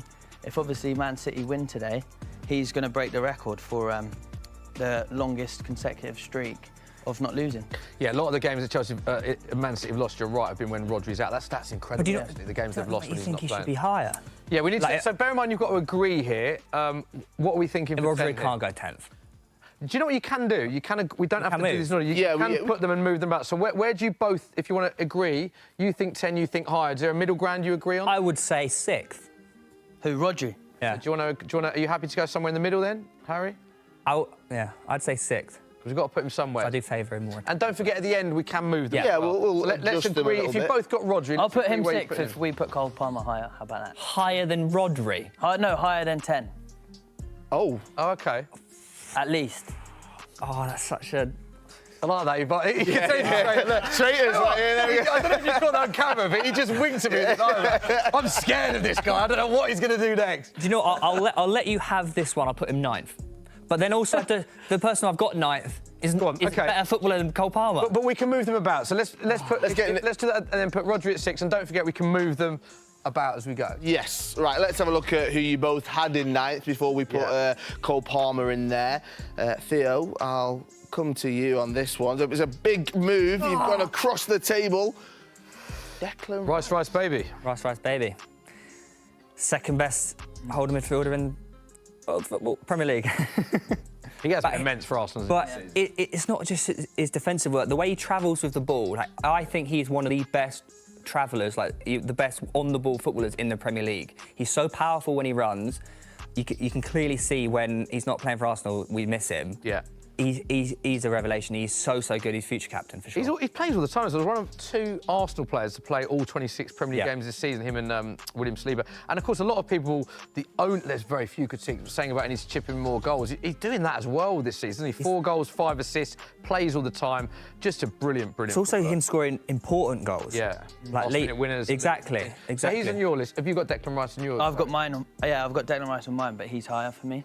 Okay, fair enough. But I mean, as well, obviously, what he done for West Ham is like he's just the way he sort of like West Ham. I would have said we're a little bit struggling, and they had Declan Rice come through. He obviously left Chelsea's academy, went there, and then was just a star man, wasn't he? And then he's kept it on, and also because of the pressure he must have been under, because he was like a record-breaking deal, 105 million. So he had all that pressure on his hands to go in, and I think he's just performed. I think that's a good point, actually, because we were looking the other day, actually, at high players that have broken the transfer records, all a million-plus players. There's actually a lot that haven't actually worked out of the club they've signed because of potentially the pressure that comes with it. So credit to Declan for playing so well. Where would we have him? Because 6 and 9 taken. I had Odegaard for 9th. OK, so in terms of Rice first, then, if he's on both of your lists, as you've got to agree, where would you place what I would suggest is Cole Palmer in 10. And then maybe Rice. You really want him to be 10th, don't you? Well, who's a better footballer, Declan Rice or Cole Palmer? Cole Palmer. I don't know about that. But they're completely different players as well, aren't they? One of them starts for England, one of them doesn't. Yeah. That's a great shout. That's a good shout, but then they play in different positions. That's true. That is true. But also, Declan Rice is better than Cole Palmer. People argue that Declan Rice and Rodri, they're the 2 best in that position in the world, so surely they're close to one another. Would you say 7? I would have put him high. Yeah, 7? Yeah, 7. Because I had him at 6. Let's look at some, because we're doing this in a quite unorthodox way. My list is out the window now. In terms of the players that were towards the bottom end of your, obviously these are still the top 10 best players. Who else did you have in the sort of 10 to 8 position that we haven't covered? Well, I had so far? Cole Palmer 10 and I put Declan Rice 9. Yeah. So who was an 8 on your list? 8 was William Saliba. Okay. Harry. Who have you got? 8 was. Oh, I don't even know if I want to say it now, but Mo Salah. Oh, Salah. Wow, that's a great shout. Not a great shout in terms of a good shout, a great shout in terms of for Salah. What? Everyone keeps saying, Salah's not been as good as he has been in previous years, but he has. I feel like he has, but he's still getting the numbers. Like, this season, and I'm talking, he has an injury, we know that, I understand but he's still up there with the numbers. That's the thing, actually. I think the point you make about Salah is he gets judged on Mo Salah standards. Yeah, exactly. Like, you're judging him on when he wins Golden Boots. He's had 21 appearances, 20 starts, 15 goals and 9 assists, like you were saying, and people are saying he's not at the level. He's still been phenomenal for Liverpool this season. Has to be on this list. Was Mo Salah in yours? Yeah, I put Salah at 5. Right. Okay. So more disagreements just there between. 5 looking at my list, I would move him higher. To be fair. Would you? Okay. And you've gone Saliba? Saliba, yeah. I feel like I had Saliba at 8, right? But in terms of their position and where they stand in world football, I think Declan Rice and Saliba are both. You can put either one, right? Yeah. Saliba arguably is the second best centre back in the league. So I feel like yes, I feel like we're very favourable to the attacking players, but you've got to put honourable mention. Okay, I agree. So we're going to miss a few players, aren't we? Rightly so, with your list. Saliba in your list? No, that's crazy. I had Thiago Silva. Just because I think if you're thinking of it as a whole, now we're talking he's a world-class player, he's done it all. He's nearly 40 years old and he can still keep up with the Premier League. But it's not a list of how well they've done in their career, it's a current list. This season? This season. Who would you rather, Thiago Silva or Saliba, in your team right now? Who would you rather? Harry. Why'd you look at me? You know exactly what I'm going to say. Thiago Silva. Fair. Okay. William Saliba, Mo Salah, the ones that we're talking about. I'll take Saliba. though. Then, Saliba. If you want to put Salah on there, I will happy with 5. You had him in 5th, am I correct? Yeah, I am. And Harry had him in 5th, I think, as well, didn't you? Or you had him a bit... No, he had Thiago Silva 5th, but Mo Salah 8th. So, are we... I'd put him in top 5. OK, you're both happy with 5? Yeah. Mo Salah? Depends about what you think. I'm happy with Salah in 5. I love that we get into some... Yeah, we don't have a 10 just yet. The fact that the list is... Yeah, where's Salah? Salah's there. Go on, stick him. Harry, you might whack stick him him at up. 5, yeah. 5, yeah. It's stressing me out now because there's a player on here that should be... who I've put in 7th, right? Go on. Who's that? Saka. OK. But I can't feel like he can be above... Salah. Yeah. No, OK, fair enough. But he doesn't go below Cole Palmer. Is that what you're saying? But I feel like he's below Rodri. So I would move all these down and put Saka in 7. But you'd still have Cole Palmer above Saka, would you? I wouldn't. Looking at that, I wouldn't have Saka. You wouldn't have Saka in your top 10? I'd put Conor Gallagher. Would you? So Yeah. Saka doesn't make your top 10 this season? Not this season, nah. What do you mean? Just the work rate. Like I've said, I'm going He's from got like better- how he's got better numbers than they're in a us. dark time, and we've got certain players that are still shining that no one's given them the benefit of the doubt. And someone like Conor Gallagher, who's just worked, you see how much like distance he covers running up. And But down the it's pitch. all well and good Yeah. running, and don't get me wrong, Conor Gallagher's been exceptional for you lot, but you're sat mid-table.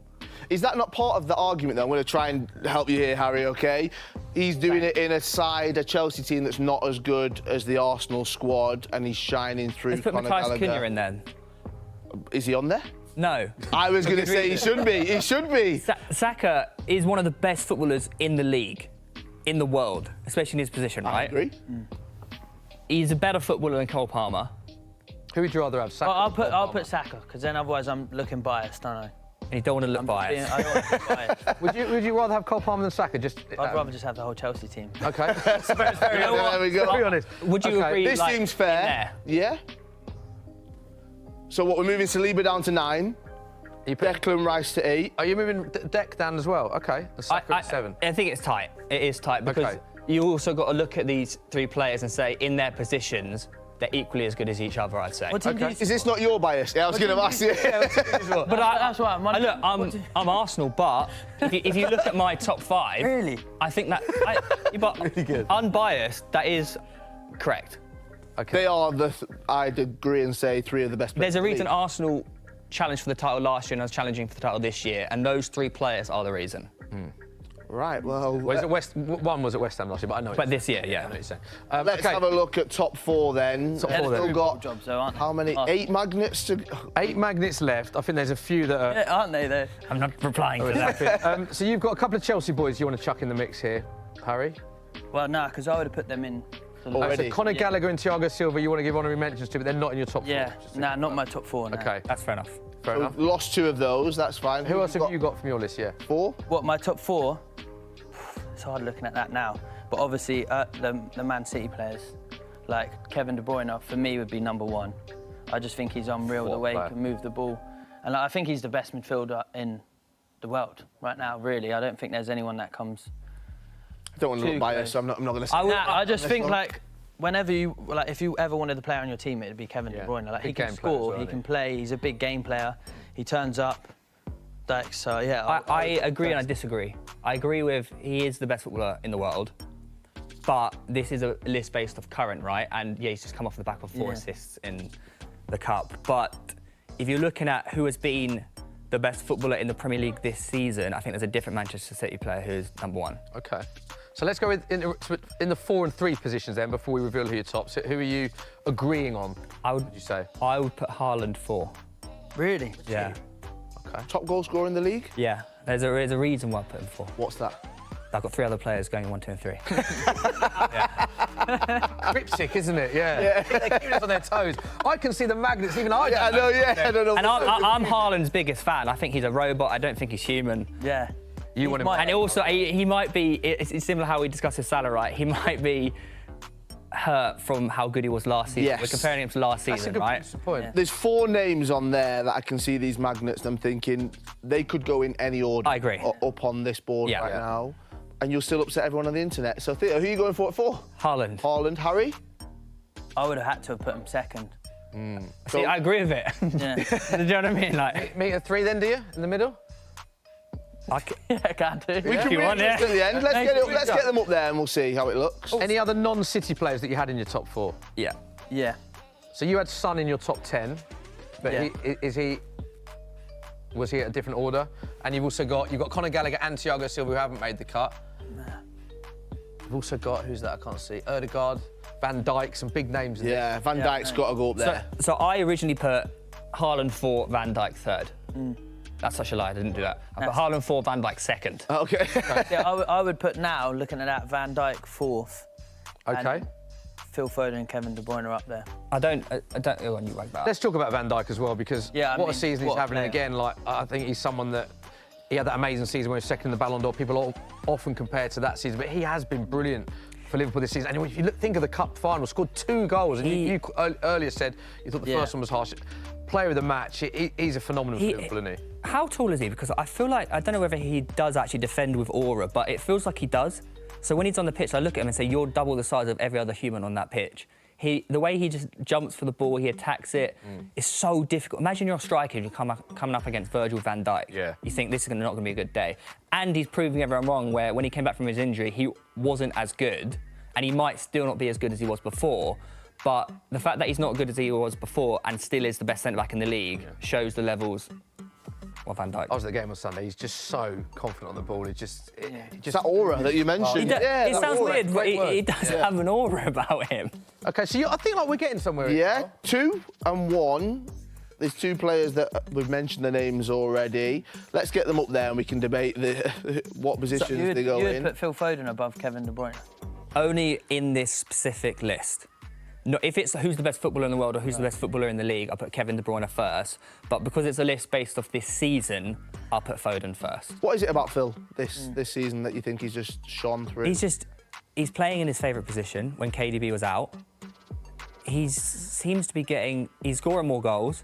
He's contributed more to the team. I feel like he's just got a bit more freedom, and most importantly, I think he's played more minutes than he's ever done previous, and we're only in March. Yeah, 24 starts from 26 appearances, 9 goals, 7 assists. Harry, where do you stand on the last 2, and what order are they going for you? I still would have put KDB up top, like number 1. But he has missed a lot because he's missed, but that's because he was injured. But then his return from injury is like he's not been out, so like he's sort of come straight back in, was assisting straight away. So they're limited numbers though. Limited. Do you know minutes, what? Sorry. If you disagree, should we go with the ManCity fan to have the final say? Because I know that you're a big fan of both of them.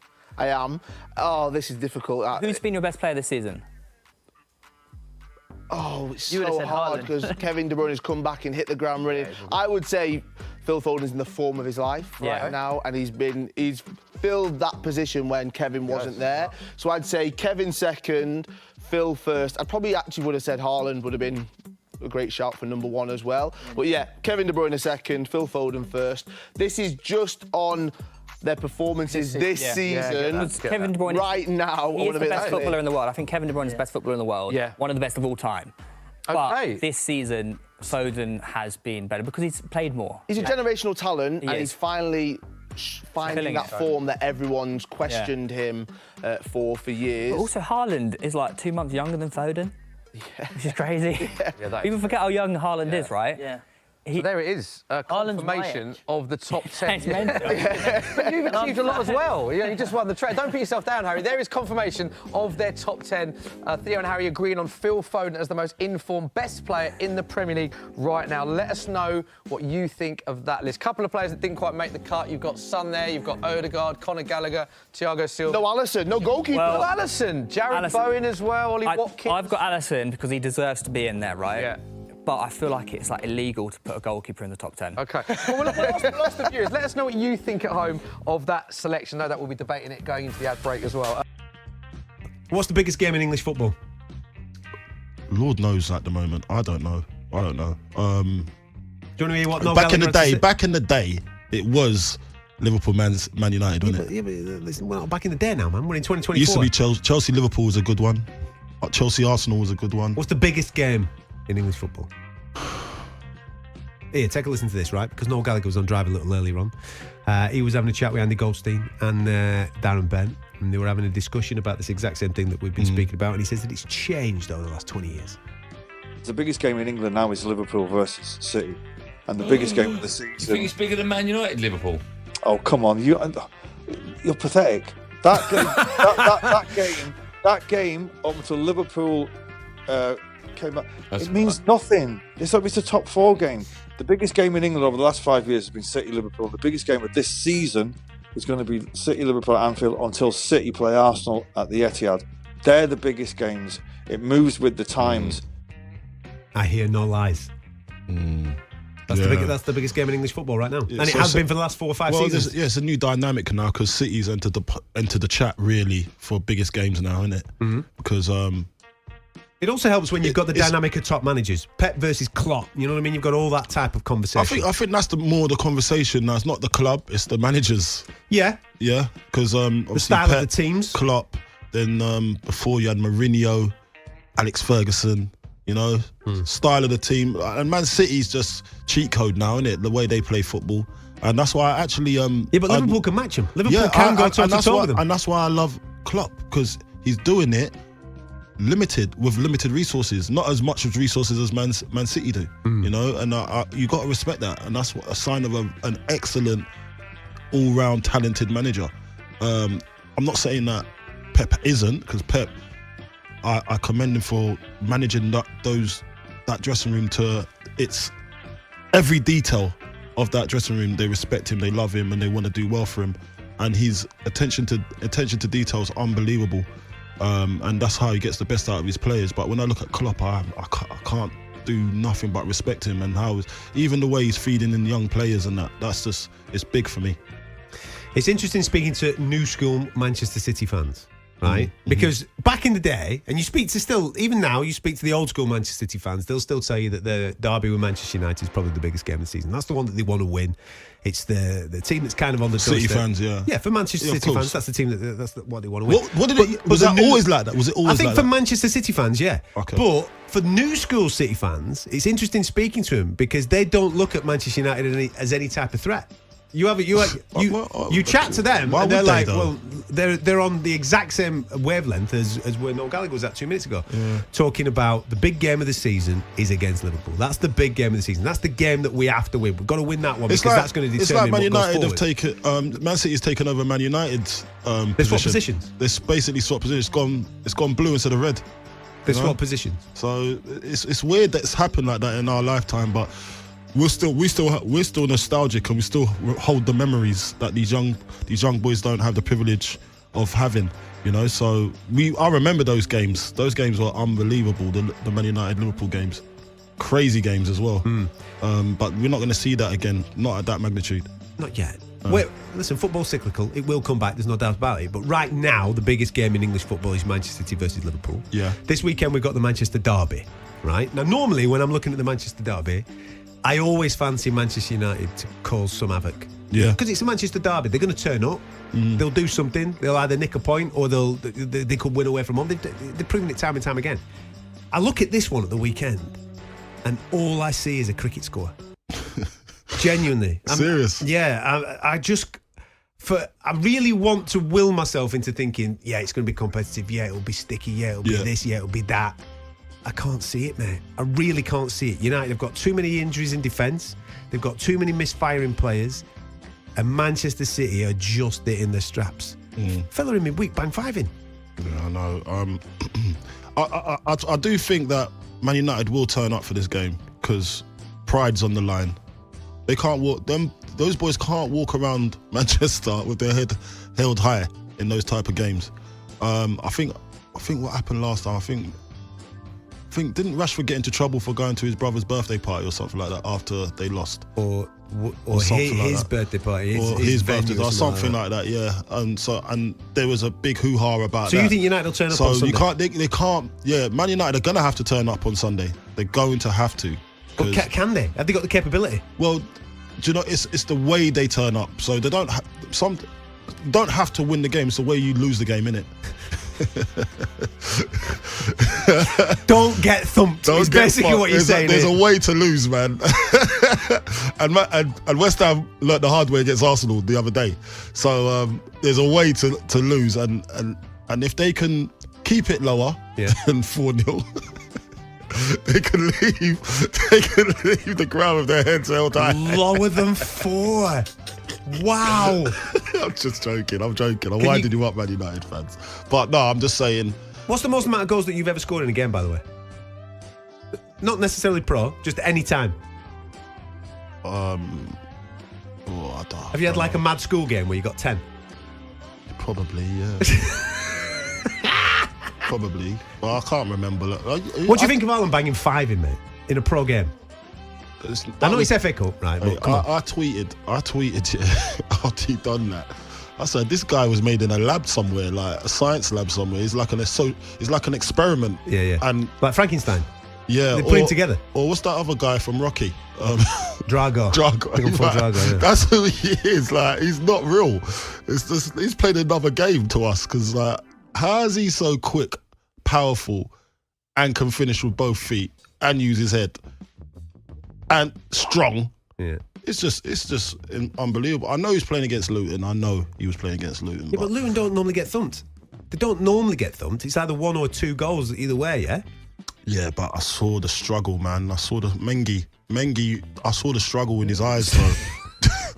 Mengi was on a different planet. He was like, he didn't know where to look or step, or he just didn't have a clue. Then you got Kevin De Bruyne, just a Rolls Royce, just put it. Did he set up all 5 goals? He set 4 up. Do you know what I mean? Where do you go with that? Like, you can't even get close to him to even stop the free ball. Like, he's just triangle button on FIFA, isn't he? That's all he is. Bang. There you go. Put that through. Bang. There you go. Here's another one. I was listening to Rory and Ade beforehand when I was coming in, and Rory was saying that he'd rather Pogba over Kevin De Bruyne because Pogba plays with he's got more jazz about his football, and he prefers that than numbers. That's what Rory was saying, and I was thinking he was preferring Pogba over Kevin De Bruyne. Kevin De Bruyne is a Rolls Royce of a footballer. If you see him how he plays, he's a beautiful footballer, like the way he plays. But he says he prefers Pogba. When you look at Kevin De Bruyne, he's trolling, man. He's trolling. He's playing. He must have been. He's only messing there, Rory. We know it was actually upsetting me, and when we swapped shifts just now, I just looked him in his eyes, and I didn't mention it. You can see that he's been on the fish. I didn't mention it. I didn't mention He's having a mess about, man. Yeah, I know. But listen, respect to Pogba, he's a great player, but Kevin De Bruyne. Do you give Manchester United any chance this weekend? Of course, this is a derby. Like, you got to give them a chance, but give me a percentage. 35, 40%. That's big. It is big. That's big. 35. Can I go lower? Actually, I'll go 20%. You can go wherever you want. 25%. Let's go 25%. Right. Let's go quarter. This is what we're going to do on the calls tonight, right? If I want United fans, give us a ring, 03717 223344. On AM, on DAB, via the TalkSport app and on your smart speaker. TalkSport. Become good. One of them is I think they need to have a sporting director who has clear control over the future of the club. At the moment they have 2 guys in charge, I believe, Paul Winstanley and Lawrence Stewart. Yeah. Those guys always seem to be in the background. They don't seem to play a big role in terms of actually presenting a game model, a tactical identity that they want to see on the pitch, which they can then use to employ coaches and players to fit. Feels like their logic has been the other way around. It's been, we have this sort of financial idea where we can bring in players, let's get in exciting players for the future, which we can find these financial loopholes to make it financially viable.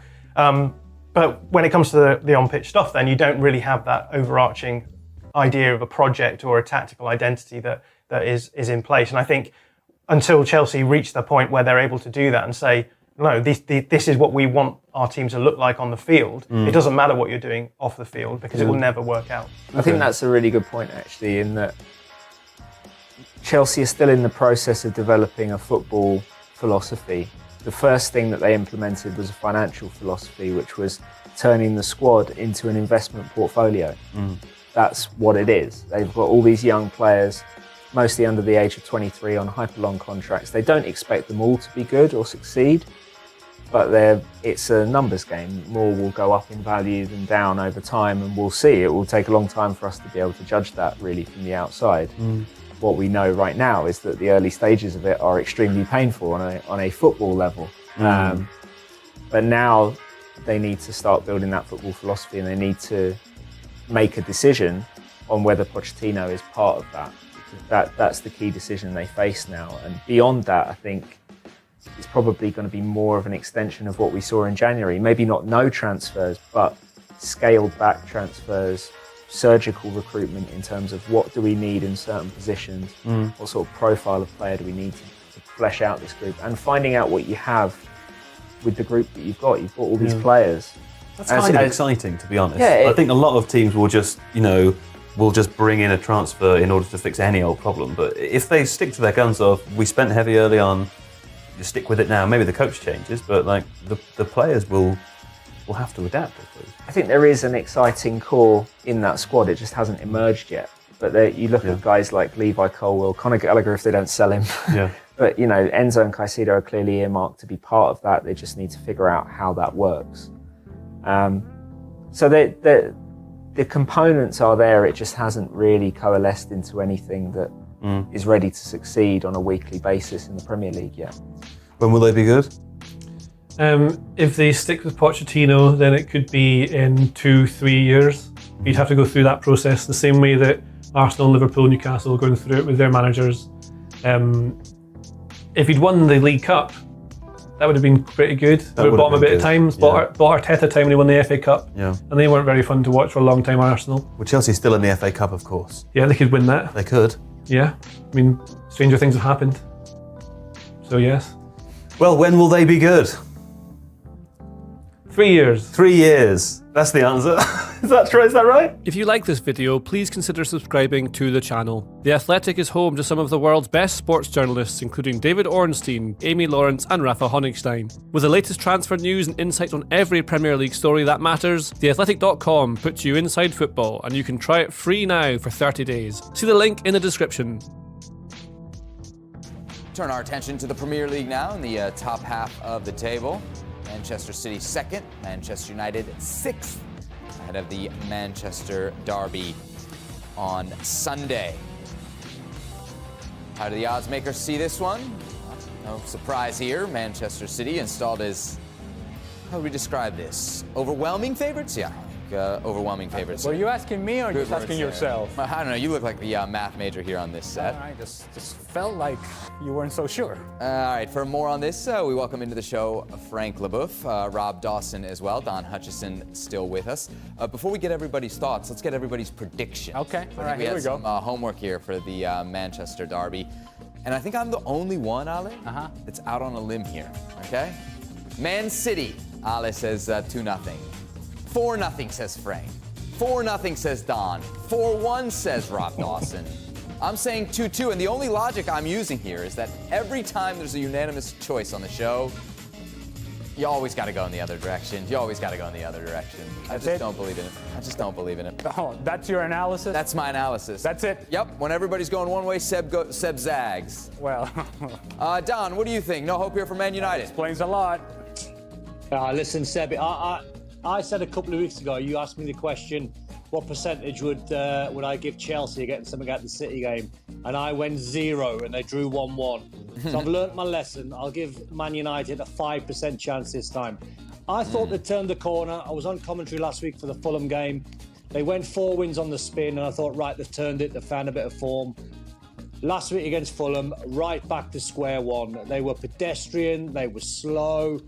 Marcus Rashford, who's come out this week and said, that he loves the football club and he backs himself and don't question his integrity. We're not questioning any of that. We're questioning the performances and the lack of effort.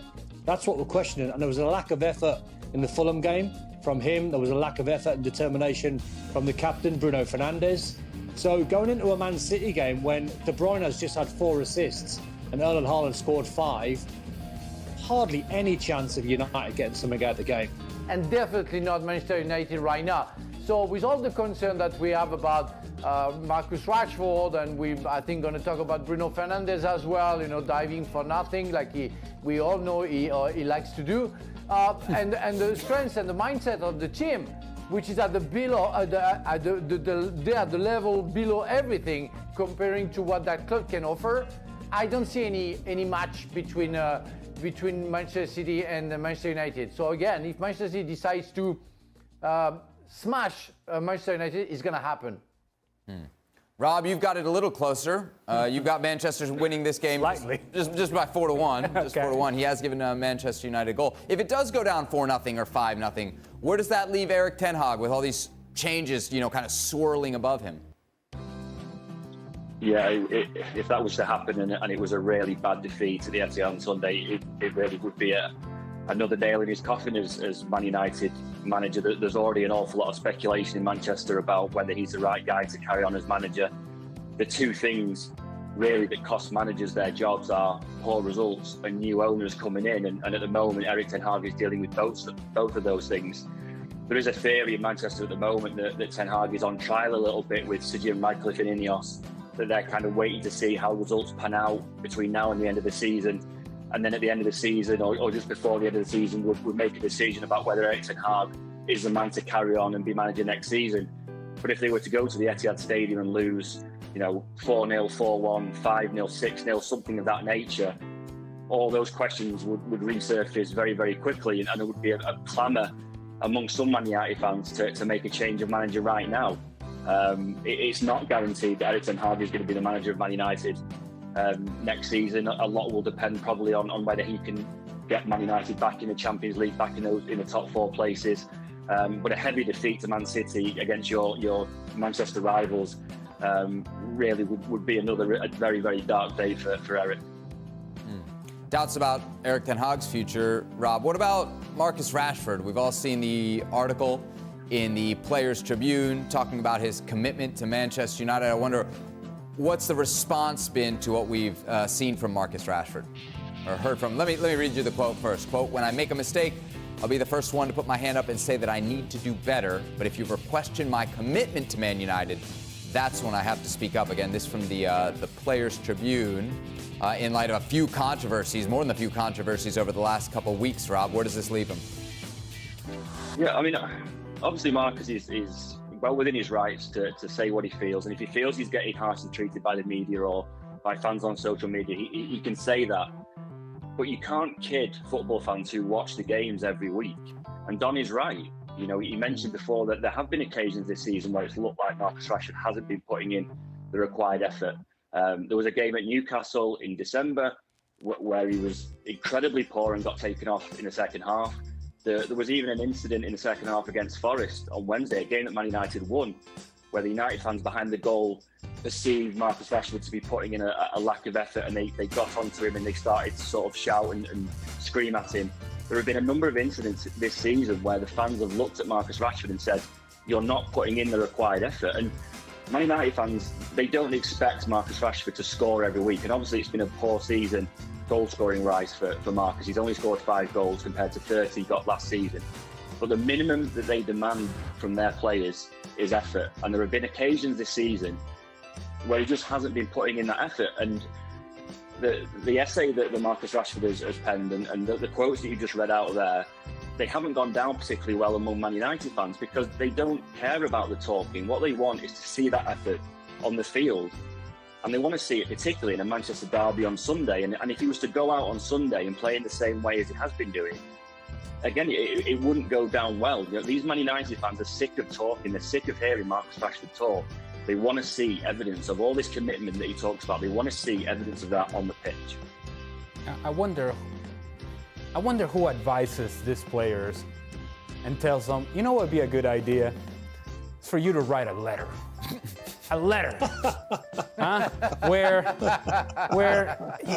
you go after the people that have questioned your commitment. Right. When you were out on a night in Belfast. Oh, right. That's right. And you missed a game. Right, because you were so committed. Yeah, correct. Yeah. So committed. But if you write a letter, then everything goes away. In the end, players at this level, at the professional level, they're evaluated on one thing and one thing only, and that is performance on the field. No letter is going to get you out of trouble if indeed fans believe that you're not giving the very best of yourself and the very best effort possible. No letter is going to make that better. In fact, to the point that Rob was making, it's going to make it worse because it's going to highlight it time and time again. And so fans will go, well, what about the letter? You told me in the letter you're putting the commitment, but you're not sprinting the 10 yards that I need you to sprint. Marcus Rashford, do yourself a favor. Just perform on the field. Stop with the talking. Stop with the writing. None of that is going to resolve the issue for you. Don, no matter who's the manager, there's talk of a clear out this coming summer at Manchester United. If you were in charge, would you keep Marcus Rashford?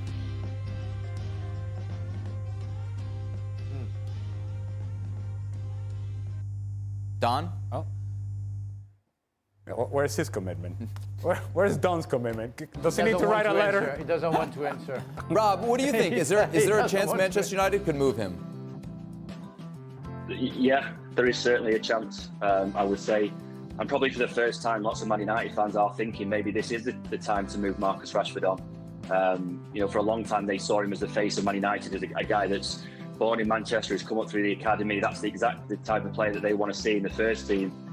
But for the first time, some Man United fans are thinking that maybe he does need a change of scenery. Maybe this is the time to move him on. The interesting point with that is that Man United have got financial fair play issues, and the one thing that solves those is to get rid or move on academy graduates, because when you move those players on, it's pure profit because they've got a book value of 0. So if you were to get rid of the likes of Scott McTominay and Marcus Rashford, that would boost their summer budget by an awful lot. And if you're talking about Sir Jim Ratcliffe coming in and overhauling that squad and trying to get that squad to a level where they're matching ManCity and Liverpool, the one thing that would boost that budget beyond anything else is to find someone to take Marcus Rashford on.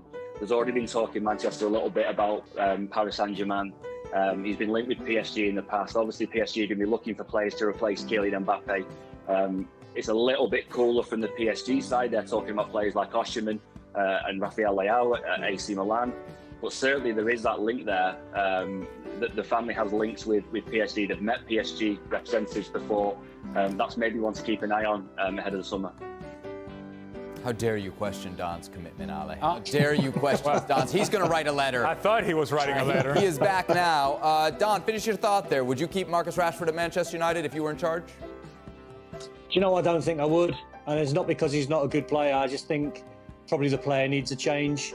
I think Man United fans probably need a change. I think they need to see different players in. I don't think, looking from the outside, that his relationship with Ten Hag looks any good to me. It looks as though those two are quite distant towards each other. I think the player needs a change. I think for his own good. You saw him celebrating the other week when he scored a goal a couple of weeks back, and he sort of give it one of them, and it was almost like to the pundits or to the critics. It's like, just, Ali's right, stop with the action, stop writing a letter, just get your head down, play football. You're a fantastic young footballer, you've got time on your side, but go and play.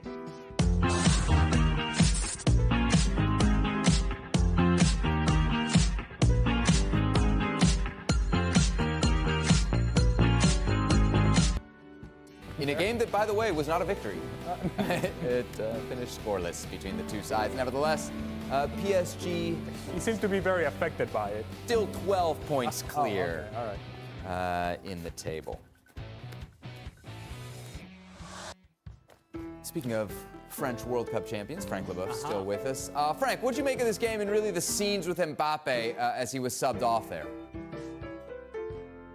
Well, that's the breaking news, all the French newspapers and television shows were wondering, why Enrique took that decision. And after the game, Enrique just explained that we have at some point need to, and I quote him, we have at some point need to try to play without him because it's going to happen at one point. And it's why I decided to put him out. Yeah, it's that decision. It's not a punishment. He said not at all. I have decided that it's not to punish him. It's just to try a new system because at some point again we're gonna play without him. So it's only fair. I mean, it was a very good game to watch first. Even if I think the two best players in that game were the two goalkeepers. So you could say that some clumsiness, but I think it's more fit from the goalkeepers who kept the clean sheet because of their talent more than the strikers missing something obvious. So they tried their best. Monaco did very well the first half. Paris changed their mind. Vitinha was more involved. It was a very good game to watch, but nothing much to play because we all know that Paris is going to finish first in the Ligue 1. What do you think of the logic here from Luis Enrique? I got to get used to playing without him.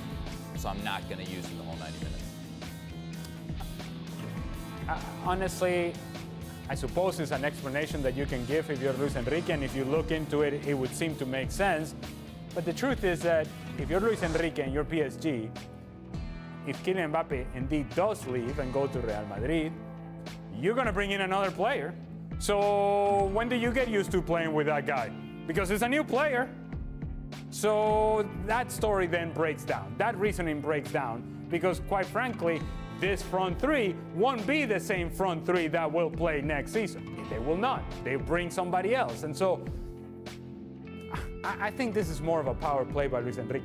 Really? And it's more him making sure that everybody knows that he's the one making the decisions and that it's not as powerful as Kylian Mbappe may seem from the outside, that it's not Kylian Mbappe, and that the interest of Luis Enrique is PSG and indeed the welfare of PSG, not Kylian Mbappe. I suppose this is where he's going with this decision.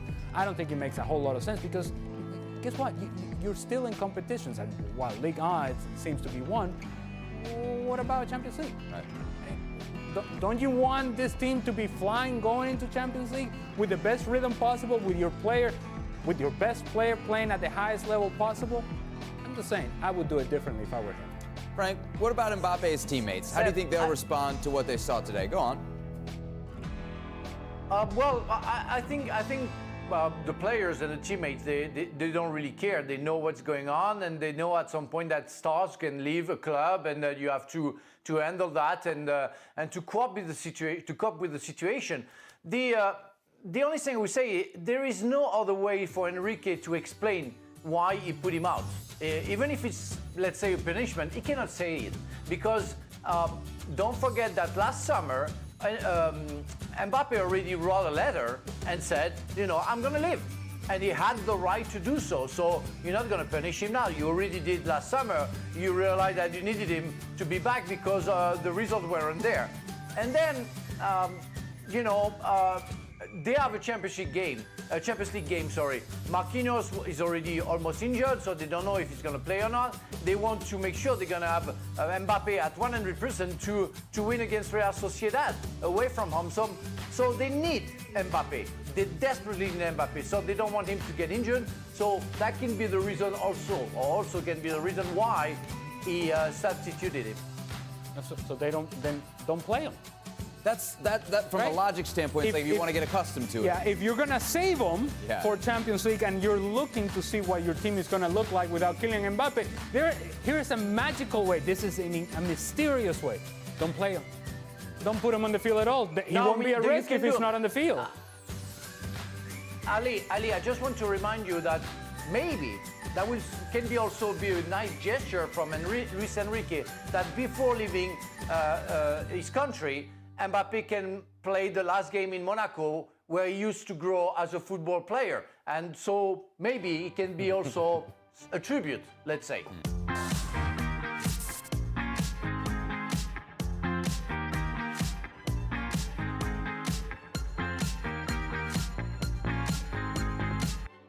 This is the first time in years, Rory, where I think if you were to do a combined 11, it's a complete clean sweep for City. Normally in the last few years, there's been a Manchester United player that you can make an argument for, like whether it be Bruno Fernandes a couple of years ago.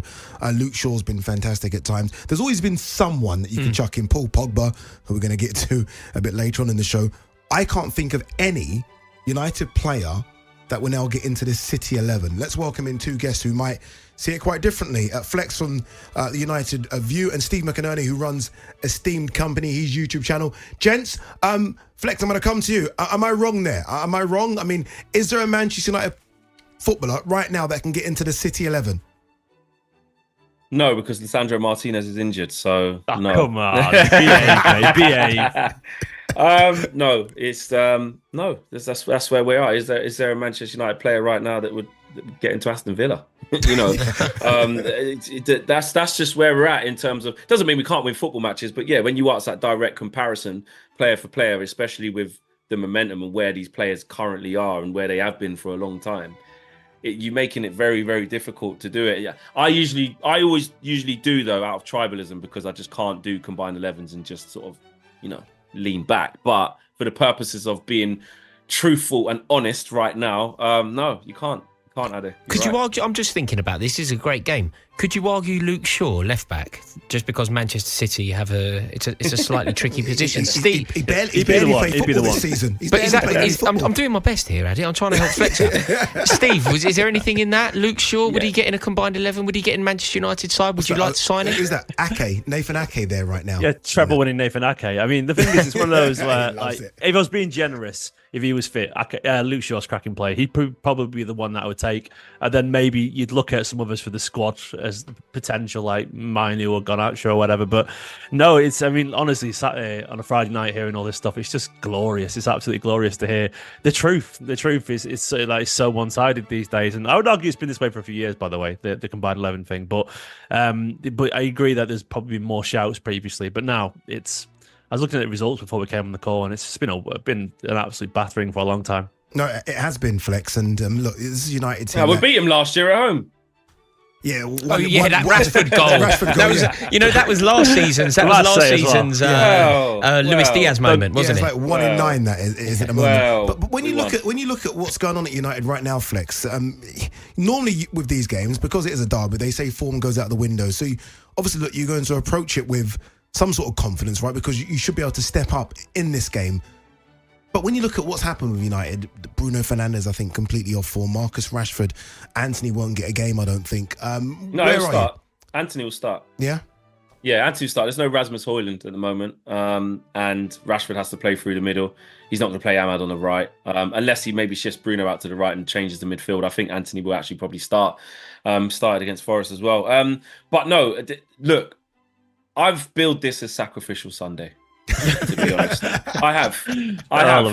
That's the honest feeling. It's very similar, Ade, to the feeling that I had going into Anfield earlier on in the season, and really, it's the same feeling that a lot of other people are having going into this game, of sort of saying, "There's no way Manchester United could do anything on paper, on form, pound for pound, player for player, injuries. Add it all up, Manchester United should get absolutely trounced." On form, on paper. But football's not played on paper. And that 0-0 draw that Manchester United got at Liverpool was so shocking and surprising that I celebrated it like a win. And I'll do the same again at the Etihad if we manage to get a draw and not lose. But I just can't see how that happens this time. City would have to be off it. My main thing, and it sounds pessimistic, but it's the truth, and it is how far Man United have fallen, which I'm acutely aware of, by the way. But I want to see us compete. There is a blueprint where I've seen teams go to City away and compete. Manchester United went there last year and were 4-0 down at half time. Like, I wanted to leave the stadium, and I didn't. I stayed. Should have been 10. Because it should have been 10, but at least we scored some goals in the second half. But Flex, we have to find a way to compete. Flex, can I ask you, how do you think you should proceed? You know the fact that Højlund's out, it really does make life difficult. And I think the way that Ten Hag tried to deal with that on the last outing was weird. He kind of destabilised the entire front line off the back of some good form in order to try and accommodate one player missing. Putting Marcus Rashford centrally was a weird one because he's playing quite well on the left. Putting a kid out on the right was difficult. Quite well on the left. Well, I haven't seen Marcus Rashford play well all season. What game have you watched? Yeah, but the team was creating chances. The balance was all right with it, though, Ade. The balance, I'll give that. I'm not having Marcus Rashford playing well. What would you like to see done here, Flex? I did hear something wild suggested, and I wouldn't mind to hear your opinions on this. In order to just try and preserve the team and try and keep as many players in their same position as possible, you don't have another centre forward with Højlund out. No. Someone suggested that maybe Scott McTominay there in order to keep everyone else in the same position. Rory, I suggested that against Fulham. I was staggered by the changes that Erik Ten Hag made to the team because of the lack of consistency and the lack of injury, the available players that we have. You want to try and get some hold of some consistencies, and that would have been keeping Garnacho on the right and keeping Marcus Rashford on the left. And for me, we don't have anyone else, but Scott McTominay can get you a goal. He's got presence in the box. I would have stuck it on there. How the mighty have fallen. You know what? Scott McTominay going through the middle for Manchester United. For Man United, Scott McTominay. I can't believe it. I tell you what, Marcus Rashford up front hasn't looked interested at all. I can't believe it. Let's talk about real forwards if we can. Steve, Haaland, who for some say he's had a quiet season, scored 5 goals against Luton, could have scored more. Honestly, I think he's back to his absolute best. How good is it to see the De Bruyne Haaland link up again? Absolutely stupid, the pair of them. To be honest, it was sort of needed that. It felt like a palate cleanser because we'd had 3 results. A tough 1-0 against Bournemouth, a tough 1-0 against Brentford, and of course the 1-0 against Chelsea, where we were just missing chances, and it just felt frustrating watching Haaland in particular be so wasteful. So basically, you've had 2 wins and a draw, and that's frustration for you. Well, they were close. I'm not saying we were bad. The results are good, but you're not sure if you're going to. We conceded lots of late goals recently. We've dropped points and stuff with the scrappy goals, and it felt like tense as opposed to I wouldn't say it was bad. It was tense. But anyway, the Luton game was what we needed because Haaland has been scored the odd goal, but he's looked a little bit rusty since he returned. He's always going to get chances at City, but that was him at his best. He was a battering ram of a striker against Luton, and De Bruyne's playing this role now where he's sort of just a second striker, if we're being honest. Guardiola just says, everyone always thought he'd get deeper as he got older, but Guardiola said, nah, just play alongside Haaland, do what you want, make the passes you want, the runs you want. And he looked absolutely ridiculous. And the thing is I'm excited about is, look, we all saw the analysis, I think, of United from Carragher, where he picked up the space between the defensive lines and all that kind of stuff. Luton was similar against City the other day. There was so much space, and if they leave that space, United, like De Bruyne, we fixed that now, mate. We fixed that. You fixed it overnight, yeah. No. Against Forest, mate, we didn't concede, and we had a tight midfield. Oh, well, there we go. It's all sorted. It's all done. Problem's over. So that's it. It's all done. They're never going to concede a chance again. Steve, you obviously watch City every single week. There's been a lot of talk about City maybe dropping off a little bit. When you see some of the signings, then they've not really kind of lit up the Etihad, have they? Nunez has not been great. Gvardiol's not been great. Doherty's been hit and miss. Yeah, exactly. Kovacic. Have you? I wouldn't say great. Is he? I would. Great. As you said, I watch City every week. I defer to you on this one. Feels generous. I defer to you. Yeah. Oh, good. So he's gone down. He's gone down to good. Have you dropped off a little bit? We do this every year, and then what happens? City win 10 games in a row. Oh, the arrogance of this man! I can't. No, but that's the truth. No, I don't judge the team until the end of the season. Is the point I'm making, because you don't know, because I think a large part of how City play is they sort of warm up, and I think Pep, he gets around to winter, and we don't look at our best, and then he sort of tweaks things, and then you say we haven't been great, but we've won 14 out of our last 16 games, drawing 2, so we were unbeaten in 16, So it's one of those things where you're sort of right, but at the same time, I would say we're sort of going through that same cycle that we always do. I don't know if it'll be enough this year, because obviously Arsenal look great, and Liverpool, we don't want to talk about United because it's irrelevant in the context of this discussion right now, but Liverpool, of course, with Klopp and so on, and Arsenal, they could do it, but City, 1 point behind, haven't looked great according to some, which is probably fair. But De Bruyne is back and Haaland back, and they're looking like they're ready to get going. And Stones as well. Finally we've got someone who can actually step into Rodri's shoes, because Stones is fit now and Rodri's not there, and we won't lose a game that way. I'm excited because I feel like we're just getting going, and I feel like the goals were needed the other day because we've been struggling to hit the back of the net. And I don't know, I feel like someone's due in the league a bit of a trouncing. Bit of a spanking. Flex, I want to quickly get your thoughts on Bruno Fernandes. Obviously, Erik ten Hag's backed him, and rightly so. Fulham TikTok account holders obviously put out that clip of Bruno falling down, getting up, and then falling down again. What do you make of your captain? Like, where has he been this season? Well, he's been in bad form, is where he's been. Since he's got the captain's armband, he's just been way off it in terms of his output, in terms of him impacting the games like he would normally, his decision making, and then that only extenuates the things that he does always do, which is the petulance, the moaning, the arms up. He's never stopped doing that. Like, even when he first came to the club and he was scoring all the goals, he's always been that guy.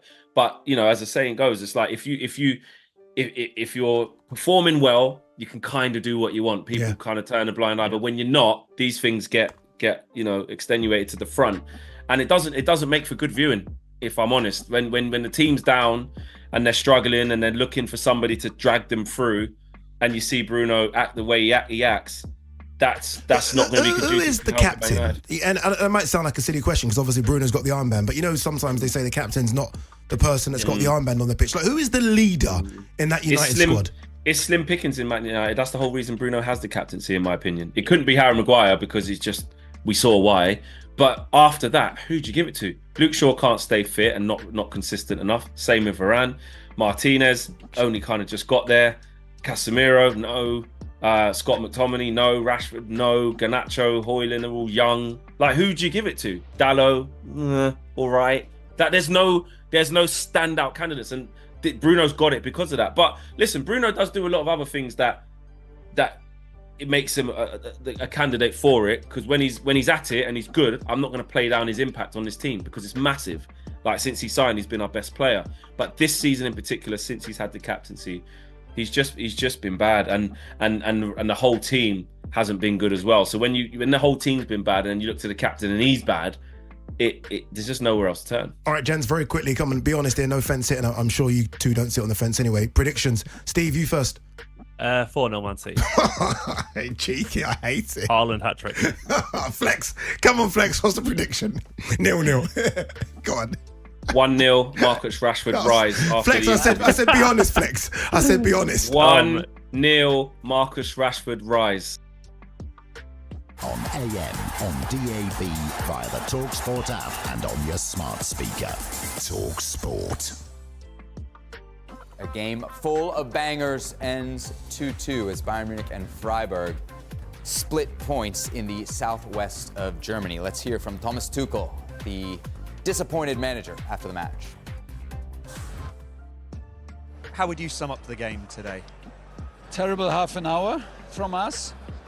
Okay, 10-15 minutes in the first half, not more than okay.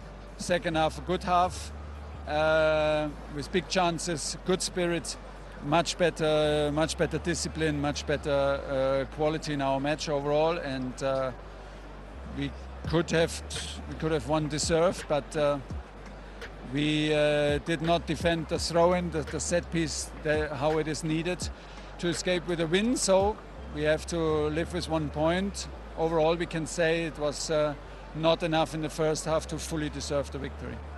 Just finally, what do you take from this game into the Lazio one now? The season defining, it seems. Yeah, kind of, but well, we have to decide if we focus on the first half an hour in our meeting or we focus on the last 60 minutes, and then we need to decide which is our phase. But if we are honest, both is our phase in too many matches of the season. We show both our faces too often, and it's hard for us to keep going, obviously. And yeah, but still we will analyze it. We will now not lose our head, and we will push the team against Lazio. Thomas, thank you very much. Thank you. Thomas Tuchel, of course, now knows he's on his way out this summer. Bayern Munich, with a chance to reel Leverkusen just a little bit closer, they miss out. The gap stands at 7. Leverkusen will be in action on Sunday with a chance to push the lead atop the table to 10. For more on this, we welcome into the show our good friend and colleague, Don Hutchison. Don, we'll get to you in just a second. Ale, you and I were on the coverage of this game. I mean, is it almost fair to say Bayern were lucky just to get a draw here? Well, they were lucky certainly in the first half because, honestly, Freiburg created opportunities. They forced turnovers, went in transition, went on the counter, had multiple opportunities to score goals. They did not. Manuel Neuer came up with a couple of saves. But regardless, when you look at Bayern Munich in those first 30 minutes, one may suggest, well, where did this come from? I can tell you, having followed this team all season long, yeah, you see this from Bayern Munich all the time. Sometimes for 30 minutes, sometimes for a half, sometimes for 20 minutes, but you see it all the time that this is a team that tends to be passive, that settles on the sideways and backwards and sideways and backwards and invites pressure, turns the ball over in bad areas, struggle with transition defensively. They're too slow in those transitions defensively. That's why they get exposed. That's why they have so many frailties defensively. They're allowing goals, and then you would have to say, well, but do they have enough talent to go and create chances themselves? They do when they decide to play the ball forward. And the difference in the second half between the Bayern that we saw in the first half and the second half is very simple.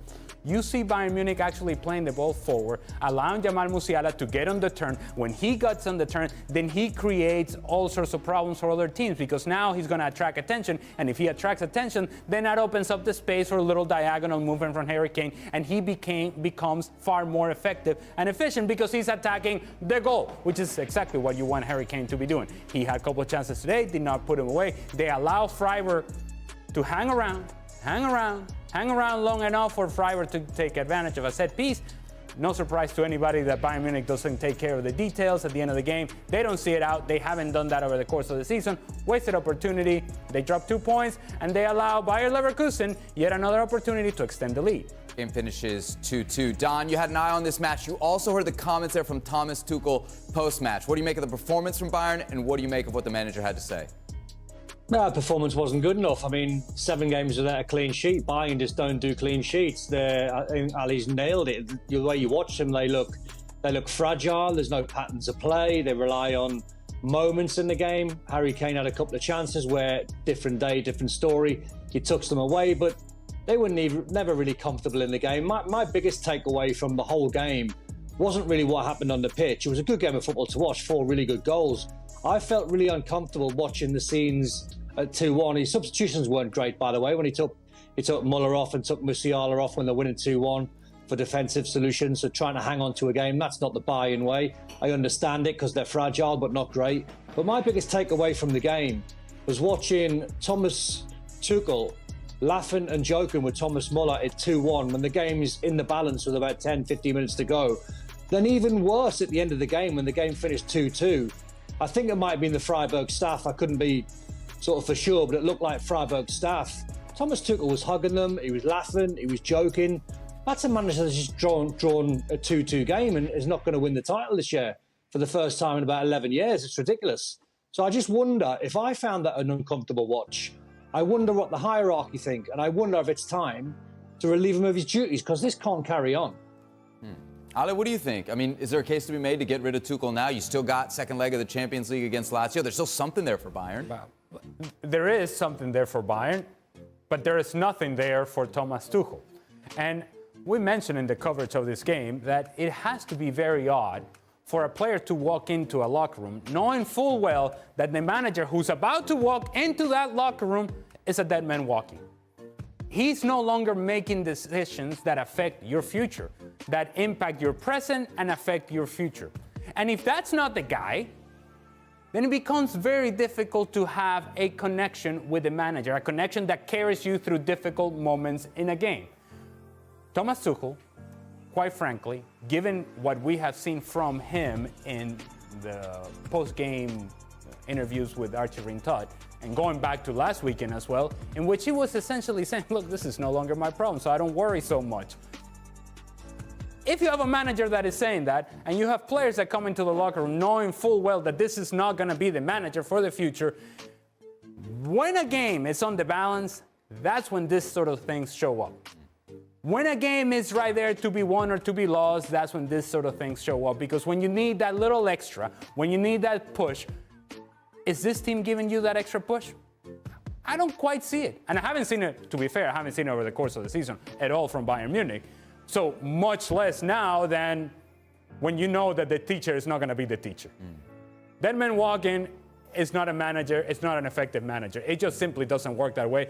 Don knows this very well. If you know that guy is gone, yeah, he no longer holds the authority that he once did. And he's speaking differently Absolutely. as well. We talked about it in the post-match press conference. There's a transparency. I wonder, it also felt almost like shots fired at the team when he's saying, well, we got to decide how we're going to approach the first 30 minutes. We got to decide which face is going to turn up. I mean, isn't that directed at his guys? Well, I think what he's saying is that this is not new. We've been trying the whole season, basically. Me, my coaching staff, we put together the training sessions, we put together the videos, we focus on the first part where you weren't so good, we focus on the second part where you were good. We show you both, and it doesn't make a difference because next time we show up and do exactly the same thing. So yeah, in some ways it's an admission of, we tried it, we see it on the training ground, and then all of a sudden a different team shows up on the field when it counts, when it matters. If you have that disconnect, he's essentially saying, we're going to do the best we can, but it's these guys that got to be motivated to pull themselves out of a bad situation. It's not happening in Bundesliga. This is over. As it pertains to Champions League, they should be able to get past Lazio. However, this is Bayern Munich. The current version of Bayern Munich that we're talking about, this team is capable of losing to anybody. I sacked Jose Mourinho, put Daniel De Rossi in, and the performances and results went through the roof straight away. So it might be Hansi Flick in short term. It might be someone within the club, but something needs to happen. Otherwise, they're just going to be really stale. And and this is not a slight. I'm not having a go at Thomas Tuchel. I'm having a go at the scenario. If Thomas Tuchel is relieved of his duties, I would give Bayern more of a chance than going through against Lazio. If he is still in charge, like Ali said about the dressing room and how the players react and their responsibilities, It's not easy. So you bring the game, even though Lazio have got a 1-0 lead, into a sort of 50-50 game where anything can happen. And I wouldn't rely on Bayern. They don't do clean sheets. They just don't do them. They're just so fragile at the back. They're so loose in possession. So I just try to put myself in a player's point of view. If there was an immediate change going into the Lazio game, there would be then a response from the players inside the locker room. I mean, it's really hard, Ale, to believe that this team, staying the same, is going to get it done against Lazio, even with all of Lazio's struggles, right? Well, it's hard to believe, yes, because if you watch Bayern Munich play, you know that they are vulnerable. You know that their midfield has been an issue. You know that offensively, while they seem to have on paper a whole lot of talent, it really has been Harry Kane scoring late goals to bail you out of games that potentially you didn't deserve to win. You know that defensively there are issues, and it's not just Dario Upamecano, who admittedly has had issues and won't be available in the second leg because, well, he got himself thrown out in back-to-back games. He hasn't been great. But overall, across that back line, nobody has been great. There's nobody that you can highlight and say, now, see, this guy has been good. So when you're having problems in every single line, in every single facet of the game, yeah, it's hard to make an argument for Bayern Munich. And I can only make the argument that the talent on the field, at least on paper, should be better than Lazio. Should have been better than Freiburg. Oh, Seb, I am not defending Bayern Munich. I don't know if you're trying to pose it as if I'm defending Bayern Munich. I am not. I'm picking Bayern Munich because I think they have more individual game winners than Lazio does. Jamal Musiala sort of moment, a Harry Kane sort of moment. Assuming that Leroy Sané plays and is interested in playing, he can have a moment. That's all I'm banking on here. On a moment of brilliance from an individual player, because this is not a concept of a team that we're seeing from Bayern Munich. This is a group of individuals that do have a lot of talent and may be able to do something magical when they need it the most. Hasn't been the case over the course of the season, may just be in the second leg against Lazio.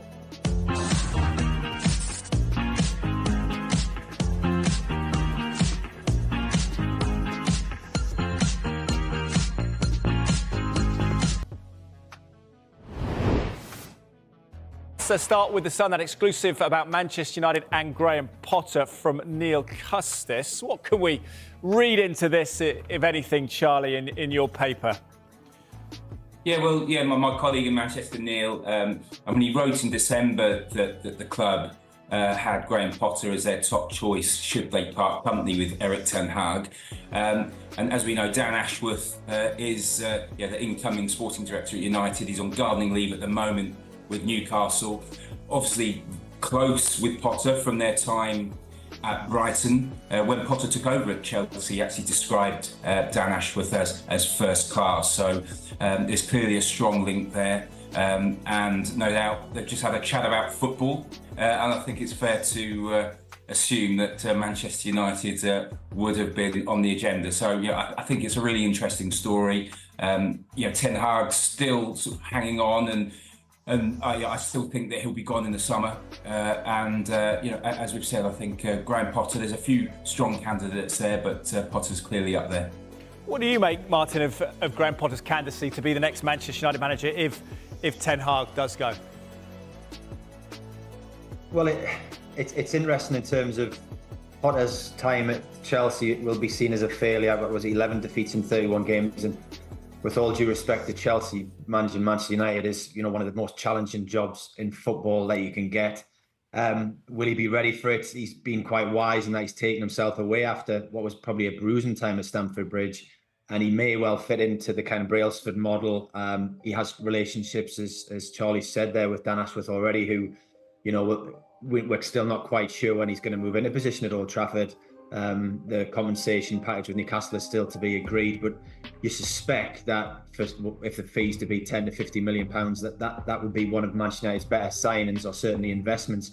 So we'll see. But as for Erik ten Hag, you feel like you're on borrowed time when a new owner comes into the club, and while the Fulham defeat wasn't the end of the world, it was really badly timed in terms of just following the takeover.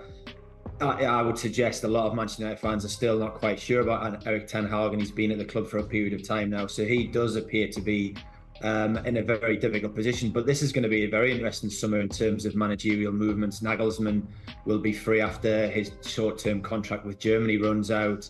Bayern Munich are going to be looking for a top manager. Tuchel is available and has also been linked with Old Trafford as well.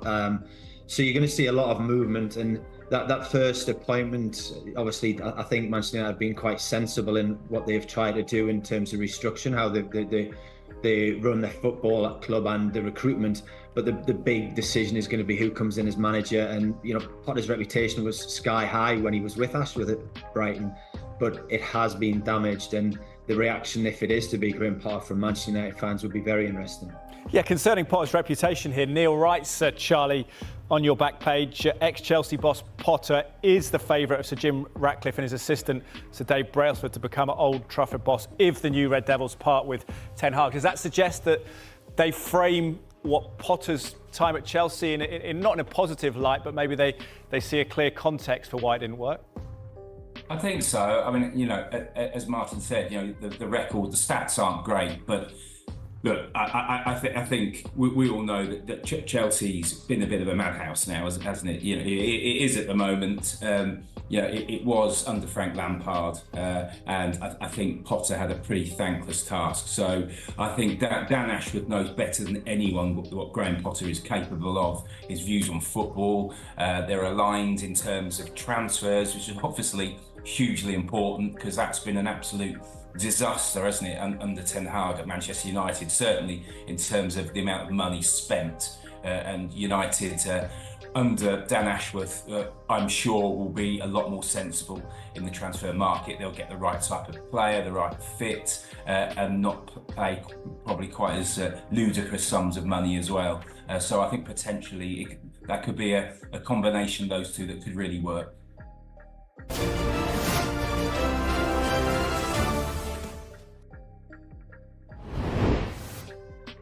First, though, let's get more on Sunday's Manchester derby live on Sky. We've heard from Manchester City and Pep Guardiola this afternoon. Let's turn our attention to Manchester United now. Our senior reporter, Melissa Reddy, joins us live here on Total Football. Hi there, Melissa. I mean, obviously one of the biggest games of the season for Erik ten Hag, and especially after that chasing defeat at home to Fulham. How do you think he's going to be approaching this one away to Manchester City? Well, Erik ten Hag was actually quite defiant and buoyant in his press conference yesterday. He said Manchester United have done well recently against Manchester City and Liverpool more recently. And also the fact that he can smell this excitement from his team and confidence heading into the derby. He was also very quick to point out United's form and the fact that they've only lost one game in all competitions this year. Now, the reality is that there should be trepidation heading into the derby for United because City have won 5 of the past 6 fixtures. And while United have only lost one game this year, the performances have not been very good. There's a muddled sense to their tactics, as Jamie Carragher pointed out very well on Monday Night Football. And there's also just a sense that with their injury list, especially the absence of Luke Shaw, Lisandro Martinez and Rasmus Højlund, they're very hampered in how they can play. They're quite restricted. So it will be interesting to see how they set up, because City as well are just in their typical second half of the season form. They're unbeaten, I think it's now across 18 games.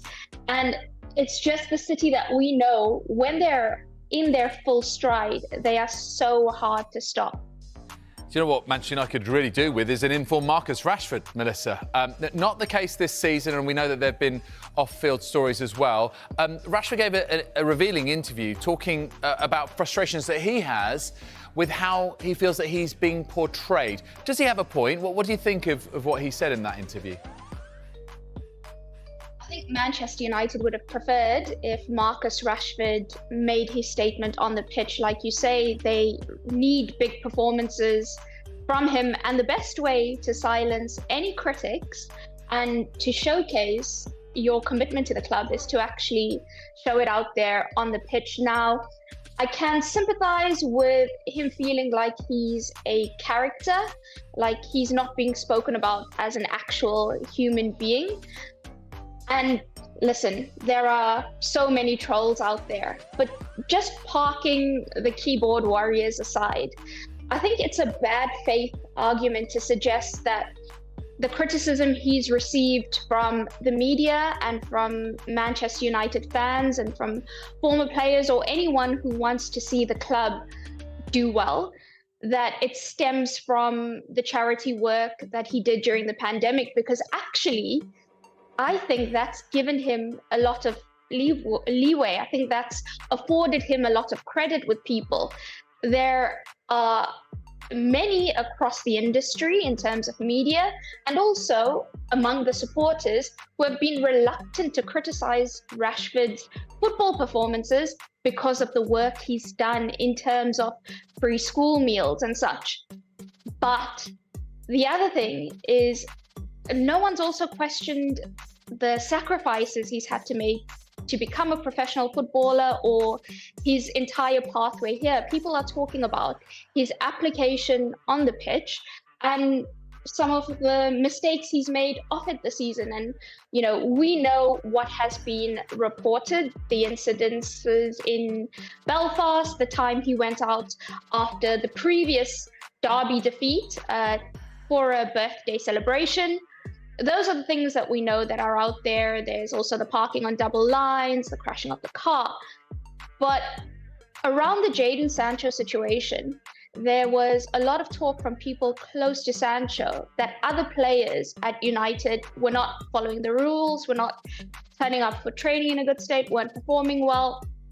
And Rashford's name was one of those ones thrown into that mix. So the basis of the criticism isn't against anything he's had to historically do to get to where he is, but really his actions over the past 8 months or so, both on and off the pitch. So I think while, you know, it was a very powerful and detailed article, ultimately it's a piece of PR at a time where, like I said, the club and the supporters of United would really want to see Rashford making statements on the pitch by putting the ball in the back of the net.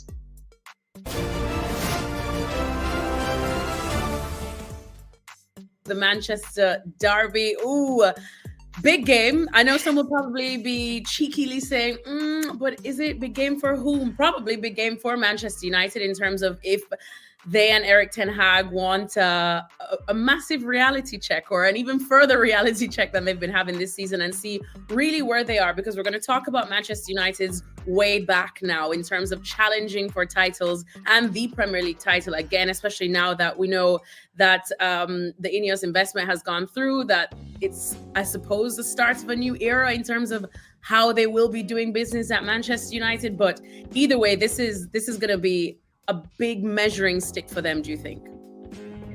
Yeah, definitely. And it's become the kind of the stock question now to Man United managers before the derby. Whoever it is, whoever the manager is, the question before a derby is always, how far away are you from Man City? How big is the gap between you and Man City? Because ultimately, since Sir Alex Ferguson retired, United have had a bit of a barren spell in terms of success, and City have been the benchmark. They've been a team to beat in the Premier League. The same question was asked to Erik ten Hag at his press conference on Thursday. You know, the United managers never like to say that the gap is too big, but it's obvious. You just have to look at the league table this season alone. City are second in the table, challenging for the title. United are 15 points adrift and trying to claw their way back into the race for Champions League football next season. The worry for Man United fans heading to the Etihad Stadium on Sunday is that it could be one of those horrible results. You know, City are playing well, they're scoring goals. United have been a little bit better this year in 2024, but had a big reality check against Fulham last weekend, losing 2-1 at Old Trafford. And the fear is that United are going to go to the Etihad Stadium and get beaten very, very comfortably. There's always that hope, you know, that United have got quality players, and you hope that Man United could maybe go to the Etihad and spring some kind of surprise result. You know, they went to Anfield in December and drew 0-0 when no one thought they could get a result. We've seen under different managers, they've gone to the Etihad and surprised people by somehow scraping a win. But you know, as I said before, the fear for Man United fans heading to the Etihad on Sunday is that City are going to show how superior they are and win very, very comfortably. How do United then, I suppose, approach this game and Erik ten Hag? Because as you said, they're coming on the back of what was an embarrassing loss to Fulham. It was obviously lost in the last minute, and you say that there's almost not much you can do there when it happens. People need a bit of luck. We know that managers love to say that. But the performance overall was, again, probably one of the worst that we have seen as well in the season. So how do United approach this game? What's the tactics? Because there's no way that they could go to the Etihad and even try to challenge City in the same style of football that City play. Yeah, you're right. We've seen time and time again that teams go to the Etihad and try and go toe-to-toe with City and come off second best. I think United, whether Ten Hag would want to admit it or not, their best chance of success is to defend quite deep and try and hit City on the break. We have seen occasionally this season that teams with pace up front have been able to expose City's high defensive line a little bit. They do play high risk, high reward football, and if you've got a midfielder who has got the quality to pick those passes over that high defensive line and you've got pace up front, you can create chances against City, and then it's about taking as many of those as possibly can and hoping that you defend well on the edge of your own box. And City, with Erling Haaland and Kevin De Bruyne and Phil Foden, have an off day. So there is always hope that United can go there and set up in a way that exposes City. The problem is that you mentioned that Fulham game. Fulham really exposed Man United. They had a lot of shots on goal. They ended up scoring twice. They needed a last-minute winner, but they were by far the better team. And even on Wednesday night in the FA Cup, United won against Nottingham Forest 1-0. But Forest will have come away from that game wondering how they didn't score. And United have defended so poorly for so much of this season that you just can't see City playing that game against Man United and not scoring. And then it takes, United would need sort of 2 and 3 to win the game, and United haven't been that clinical team to take 2 and 3 of their chances and score a lot of goals in single games. So, as I said, every sort of category you look at before this game suggests that City are going to win very, very comfortably, but it's football, so you never know. You never know indeed. But then now I suppose looking at the long-term goal apart from this game, because there's only so much that the current, I suppose, setup can do on the pitch in time for this match that's on Sunday. But like I said, new investment at United. We're talking about what? Maybe a 3, 5, 10-year plan even, Rob? What are you hearing of how long it probably will take before we can start talking about Manchester United challenging for titles again? Yeah, I mean, one of the more surprising things that Jim Ratcliffe said in his interview after his minority stake in the club was confirmed was that he felt that the phrase he used was knock City off their perch, but felt that United could be back challenging City in 3 years. Now, I think that is very, very ambitious. I mean, fair play to Jim Ratcliffe for being that ambitious and saying, laying out a plan and saying that we think that we can achieve that in 3 years. You can't fault the ambition behind that. I just feel that maybe that is a little bit too ambitious, because you're talking about overhauling almost the entire squad, and City are in that kind of sweet spot now that United found themselves in the 90s and 2000s, where the squad is so strong. They're so used to winning that every summer they're just kind of tweaking their squad a little bit. Maybe one player leaves, maybe they go and sign another world-class player, and they just carry on winning and challenging for trophies and filling their trophy cabinet.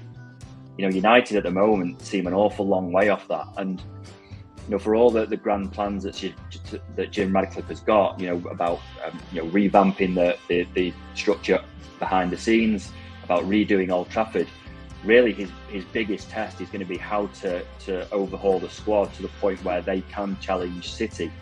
And it's just not easy. You can't rip up the squad and start again from scratch. You can knock down a stadium and start building a new one, but you can't do that with a squad. It has to be a very gradual process, particularly because United have got financial fair play concerns. It means that they can't go out and spend 500 million in one summer and try to sort of bridge the gap that way. It's going to have to be quite a gradual process.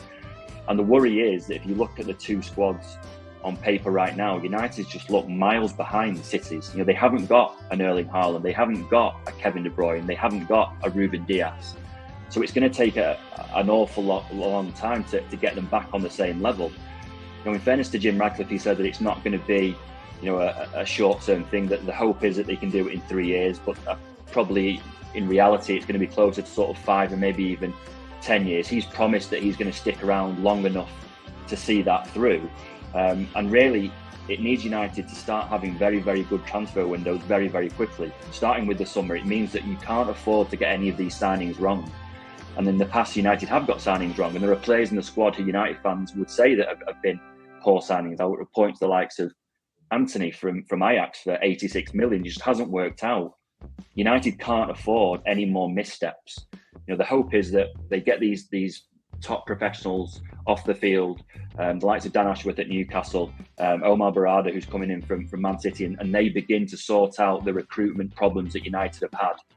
But beyond that, they just can't afford any more missteps. Every single signing now that they make has to improve that squad and has to get them closer to City. Otherwise, we could be sat here in another 10, 15, 20 years talking about how United bridge the gap to City. It's that important to get that recruitment right. How do you expect that to change, though, how they go about it? Because as we've said, spending money for Manchester United has not been an issue. They have had money and they have spent money. It's just been spent either on the wrong players, as you mentioned, like Anthony, or in the past as well, in terms of since Sir Alex Ferguson left, buying ready-made players probably towards the end of their career, like we saw with Zlatan, we saw with Alexis Sanchez. Those probably didn't work out as much as they would have liked them to. So how will it change now? Is it scouting younger talent and then hoping to make them into some of the top United players like we saw back in the day by the time it's 5-10 years? Yeah, ultimately, it's everything. Everything to do with recruitment, they have to improve upon. Because recruitment, really, you talk about the problems that United have had over the last 10 years. The biggest one in my mind is recruitment. That's why they have failed so terribly over the last decade. And they need to make smarter decisions, and they need to make smarter decisions everywhere. And that means having a coherent transfer policy. In the past, you mentioned the likes of Alexis Sanchez, a signing from Arsenal, who his contract was running down, so that they decided that they needed him. Zlatan Ibrahimovic again was a striker coming to the end of his career. They've seemed to have just made sort of very, very random decisions when it's come to recruitment. There hasn't been a sort of a cohesive transfer policy like we've seen at City. Most of City's signings, you can understand why they've done it. It follows a general plan that they've had since even before Pep Guardiola arrived. Whereas United, they've let different people make the decisions. They've let managers come in and pick their own players. They've had different sporting directors who have come in and picked their own players. There hasn't been one kind of philosophy that the entire club has got behind, and that's where really it has to start. I guess the hope is that they've made such a push to sign Dan Ashworth from Newcastle as their new sporting director, is that he's going to be the one to lead that policy, that it's going to mean that the manager maybe has less of an influence over the transfer policy, and the policy going forward is going to be a bit more cohesive, that it's just going to follow the same plan, that everyone's going to be on the same page, because for 10 years it hasn't been like that. And you say, of course, the first order of business maybe to just overhaul this squad, which is something I think a lot of fans have been pushing for some time now. And this is a bit of a loaded question and a difficult one. There's two parts, because just of the current squad, especially some of the young talent we have, and I'm talking about the ones that we've seen, like Alejandro Garnacho, as well as Kobbie Mainoo, who's been very highly praised.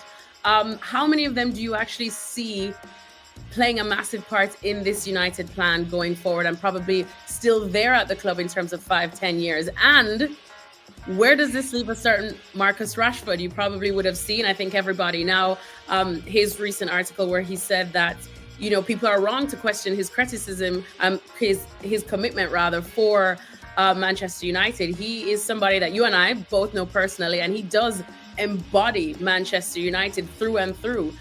So where does he factor in to all these plans too, and who else probably will still be there? Yeah, just on Marcus first. Obviously he's entitled to his right to reply and his opinion, and he's sort of said that it's not fair for the media or social media to question his commitment to Man United, and I can understand that. I think at the moment, though, the problem that Marcus has is that his relationship with the Man United fans is a little bit broken. That as an academy graduate, they are desperate for him to do well. They are desperate for him to be the face of Man United, because he's a local boy, from Wythenshawe, come up through the academy and become this sort of first team star. They are desperate for him to do well. the problem has been this season particularly, occasionally they have thought that maybe he's not putting the effort in that they would see as kind of the minimum requirement.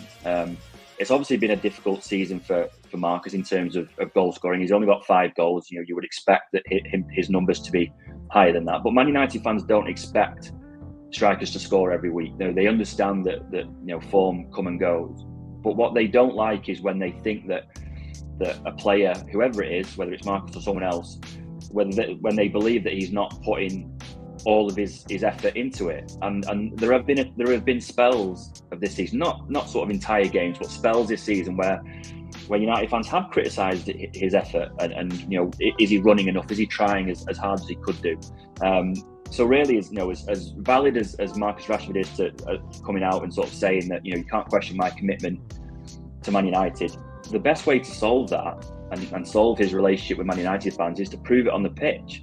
And just every single time you walk out on the pitch is to try as hard as you can, you know, run and put that effort in, that minimum requirement that fans have of Man United players. Do it every week and you won't have a problem. You know, United fans don't need you to score or don't expect you to score every week. They just want to see that minimum requirement of effort and just that care and that commitment that you talk about. They want to see it on the pitch. In terms of going forward, again, you know, United fans would love him to be the face of Man United going forward. And you're right, you know, you point to the likes of Marcus Rashford, Kobe Mainoo, Alejandro Garnacho, Rasmus Højlund. They really are the core of that squad, that young core of the squad, who is going to be central to United getting back to winning trophies in the future and challenging City. You know, beyond that, there are obviously other sort of players who you would like to keep, the likes of Luke Shaw. You know, Andre Onana has turned a corner a little bit since the start of the year. But beyond that, you know, there isn't an awful lot else in that squad that you would say in 5 years that they're still going to be there. And really, that is part of the problem. You know, this isn't a simple job for Jim Ratcliffe and Erik ten Hag if he's going to stay as manager. It's not a simple job to mould this squad into title challengers. There's an awful lot of work that needs to be put in behind the scenes going forward to turn this squad into a title challenging squad. And that's why I said at the start of this show that I thought that 3 years was a little bit ambitious for Jim Ratcliffe to start saying that they could challenge City, because there is that much work to do. This isn't going to be a simple fix. You know, beyond the core of sort of 5, 6, 7 players, there isn't an awful lot else there that you would say, you know, they are title winners, they are Champions League winners. And that's ultimately what has to change.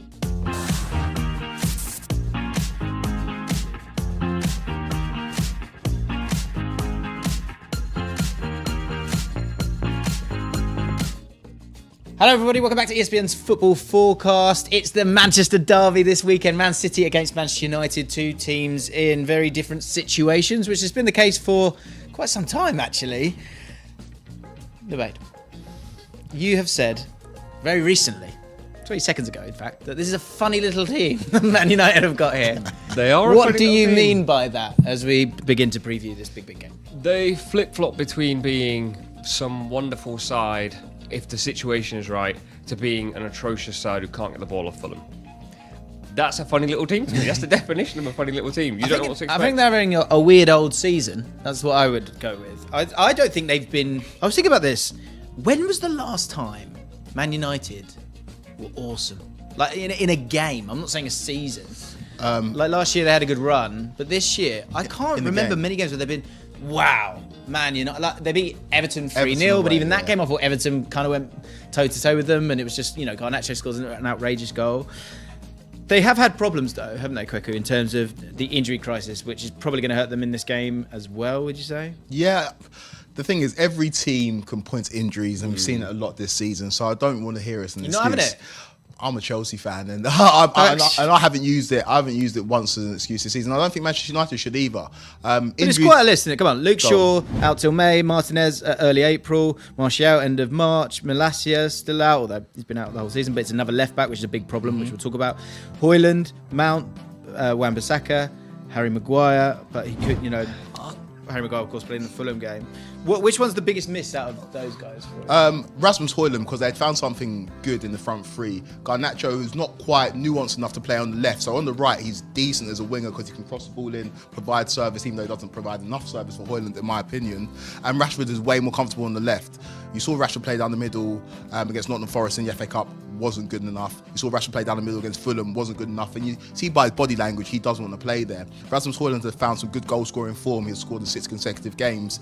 And for a player that a lot of people have written off already, for him to be missing now until mid-March is a big blow for Manchester United, because I think Ten Hag has just sorted out that front three. And if you look at him as a manager in totality, he doesn't really like to rotate his sides, even in cup competitions. And so the fact that he's missing the guaranteed starter in Rasmus Højlund, and now he has to shift around his front three. You see Garnacho playing on the left where he's not as comfortable because he's not got those moves that you see the best wingers in the world have, where they can cut in and finish. He hasn't got that quite yet. So I think the Rasmus Højlund injury is a big one. But in terms of the rest of that list, Anthony Martial is not a starter. He's going to be leaving Manchester United very soon. Malacia has not established himself as a starter either. Wan-Bissaka's actually not a starter anymore. Harry Maguire's not either. And so you've got Martinez, you've got Luke Shaw, and you've got Højlund. 3 injuries to your first 11. Most teams in the Premier League have that. This season is probably one of the rarest seasons where I go, I actually don't care about any team's injuries. Because if you think, I'll go to maybe a team like Newcastle. Botman's been out for ages. Pope's been out for ages.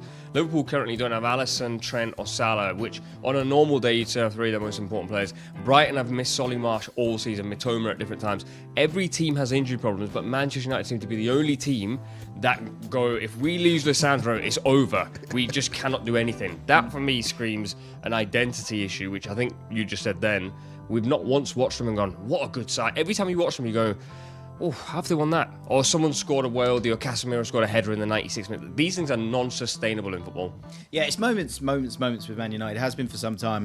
And actually, talk about all these injuries. I think on a case-by-case basis, fine. They've got miles more points than I expected them to have. Look at goal difference. That is a good metric to always, as a top line, go on. And their goal difference is flat. It's 0. And look at the teams around them. It tells you a story. They have had huge fortune in terms of the style of play, both with the ball and without the ball. First of all, with the ball, one thing I guess you're getting the ball. First of all, it's only Liverpool that have had more direct attacks than them this year, 66 direct attacks. And then in terms of high turnovers, so high turnovers, obviously teams that kind of press, win the ball high at the pitch. Most teams look to do that these days. You then obviously want to get something from that. Klopp famously said that that's the best playmaker you can have is that, gegenpress. Man United got the second most high turnovers this season. They've scored 2 goals. That says to me that you have a team that has been chasing games a lot of the time. And even if they were looking to press high at times, it's one where they don't know what to do once they get it. Because to have that many high turnovers, you should have something in play that go, right, go, because we're all aligned. The alignment is still not there. And then without the ball, it's a disaster as well, isn't it? It's terrible. And you see the frustration from Ten Hag, because he talks about that in terms of turning the ball over high up on the pitch. And he's doing his job in terms of, he's getting his team to do that. So in terms of putting the ball in the back of the net is where Man United are struggling. And it's, when you look at this Man United team, I watched the game against Nottingham Forest in the FA Cup, and they're relying on players like McTominay to score goals. He's one of their biggest goal threats. That screams an issue. And I'm looking at Ten Hag, and I'm trying to work out, is it a him issue? Because it seems like he sold his soul. He sacrificed a lot. When they lost those 2 games against Brentford and Brighton at the beginning of last season, we have not seen an identity from Manchester United since. And I understand that he won a trophy last season. They finished in the top 4, and overall it was a great season. But he's turned into a reactive manager rather than a proactive manager, and that's not what Manchester United signed up for, and that's not what they need. Yeah. They need a manager that can implement a philosophy, and we've not seen that since Ten Hag's been manager. Time and time again, you have I think the first half of a game is so important because you can see what people are trying to do. Whenever I'm watching games, the bulk of my notes are from that first half. And I think that's what's happening with Man United. You say reactive. It's reactive because they kind of have to be. Because, say, defensively, they've got the 4th most shots against this year. Arsenal got 200 less. That's outrageous. That's when they're supposed to be in that same world. So they're not. And the big problems, I think, for them in terms of those shots is not being compact enough. And you're playing against a team with outrageous control of the ball, incredible rotation, players who can come short and playing behind, and people who in central areas can be pretty special as well. This could be really ugly for Man United, don't you think, with the way that Man City are playing at the moment? They're looking good. The last few have been. And also, I think Man City have got to that point, and we say it all the time, where they were, I thought, very raw and rough around the edges at the start of the season, and even in the middle part of the season. And I actually thought, and we said as well, this might be the season where they have a bit of a drop-off. And I think they actually have had a drop-off, but their drop-off is still... They're still so good that a drop-off doesn't affect them that much. And I think now they're starting to purr. Haaland scored 5 against Luton. Everyone's fit. Everyone's fit. Typical. De Bruyne's just sat on the bench chilling at the moment. Yeah. Foden's in really good form. Probably the best form he's been in consistently for City. The one key, as we've always said, is Rodri. And I think this is where it's sort of Manchester United have the opposite issue. With City, you've got Rodri, ever so reliable, brilliant at tracking his man, brilliant in a big game. On the flip side, Manchester United, their midfielders don't track their men whatsoever. And that'll be a big issue for City, because one of the new, I wouldn't say new ways, but one of the ways that Guardiola's gone back to is the byline winger and a cutback, with either Foden coming in late into the box or Alvarez, and Manchester United do not deal well with cutbacks whatsoever. They don't, and it's interesting in terms of the reliance on individuals of Manchester United. You outlined it before, but if you look at Casemiro, who last season a huge part of his game was scoring winners for Manchester United. He scored a goal in the cup final. He scored a goal against Forest midweek, and they need players like that to turn up. If you think about the goal that Kobe Manu scored in the last minute against Wolves, they needed him to do that. And if you're relying on players that the biggest facet of the game is not to score goals, you need them to score goals, then you're running into problems, and you're running into a juggernaut in Man City, who are just on a different level, and it's gone under the radar. They've won 14 out of their last 15 games in all competitions. They've drawn the other one, and that's just gone under the radar. People think Man City are not in great form. They are a joke, and they've set new standards and new levels to the point now where we're just overlooking them. We're looking for narratives. We're looking for stories. Can Arsenal do it? Can Liverpool do it? No, Man City are going to do it because they're Man City, and they're the greatest team that we've ever seen in the Premier League. You would imagine so. And I think the great thing about football is that kind of anything can happen, and they would almost have to be somewhat unfortunate because they do look like such a well-oiled machine. One thing that we kind of, again, maybe we're looking for a crack here, in terms of Kevin De Bruyne and Haaland, Haaland's had a couple of tricky games and then slaps in 5 against Luton. Kevin De Bruyne with 4 assists in that game. I think he's got 12 assists in 12 since he's come back. But when it comes to the run-in and what Man City want to achieve, do these two have to start every game now? I think these two have to click, because I do think Haaland... Continue to click on me. Yeah. I do think Haaland has, quote-unquote, struggled. And especially when De Bruyne's not there, there is a lack of creativity towards Haaland. Again, people are going to say he scored a lot of goals. I completely hear that. Scored 5 in his last games. Against Luton in a cup game. There's a few things that I think... If we're absolutely digging for cracks, they don't win the league if De Bruyne's not fit, because Haaland does need service, and I think they struggle without De Bruyne in there. And he is the X factor. He's got 10 goal contributions in the last 17 games against United. I can almost remember all of them as well, because he does it at the crunch time. Yeah. They've got big games coming. He's the crunch time player. I don't think Haaland's going to score you a 90-minute winner every game, but De Bruyne has the capacity to do that every single game, and that's what makes him scary. And the fact that they've lost one of your favourite players of all time, and Gundogan, who was that player for them in the crunch last season, De Bruyne has to... I think he's on a mission as well, because we all know how great Kevin De Bruyne is, but he's growing his hair out, the PR's a bit different, we've seen him at events. I think Kevin De Bruyne, if Man City go and win the league this season and go and win the Champions League as well, and he's the fulcrum of that, we are talking about him in rarefied air, in the air that we only talk about the best centre midfielders, not just in Premier League history, but in the history of football. And so him and Haaland connecting is imperative to Man City going on and winning the trophies that we expect them to win. And you see the difference in terms of the impetus when Haaland makes runs in behind. When De Bruyne is playing, he's constantly making the run, he's constantly pulling out the back post because he knows the ball is coming in. And City have got such great players, but they're maybe not on the same wavelength as Haaland at all times. But De Bruyne is, and I think that Man United are going to be in trouble if De Bruyne and Haaland click on the weekend. Can I throw a question out there? We've obviously said Manchester City are definitely going to win this game, pretty much. How do Manchester United win this game? Because in the previous years, when Ole Gunnar Solskjaer would get a result of a Pep Guardiola, it was transition football. I still think that's the best way for Manchester United to play. That's when they've looked their best, the Aston Villa games, both of them. And Man City have been leaky at the back. It's not that Man City have been really difficult to break down. So I think that, I'm not saying United could win, but if they are to win, that's probably the only way. I think it's obviously on the break. I think it's one where, say, someone like John Stones, who I think is help more than a hindrance. Say he's stepping in. The one thing that has hurt them in previous games this season has been being able to play it up high and sort of get those scraps around you. I know Wolves did that brilliantly, and also had players who could drive with the ball as well. But that's where I'm struggling, because Rashford will play centre forward. Rashford won't compete for those kind of headers. In terms of the players around them, I would get Bruno out of there. I'd put him on the right-hand side. I would pack that midfield. And maybe it's one. See, that's the thing. Maybe it's like you swap Rashford and McTominay a little bit with some of those long balls. But I think you played quite direct.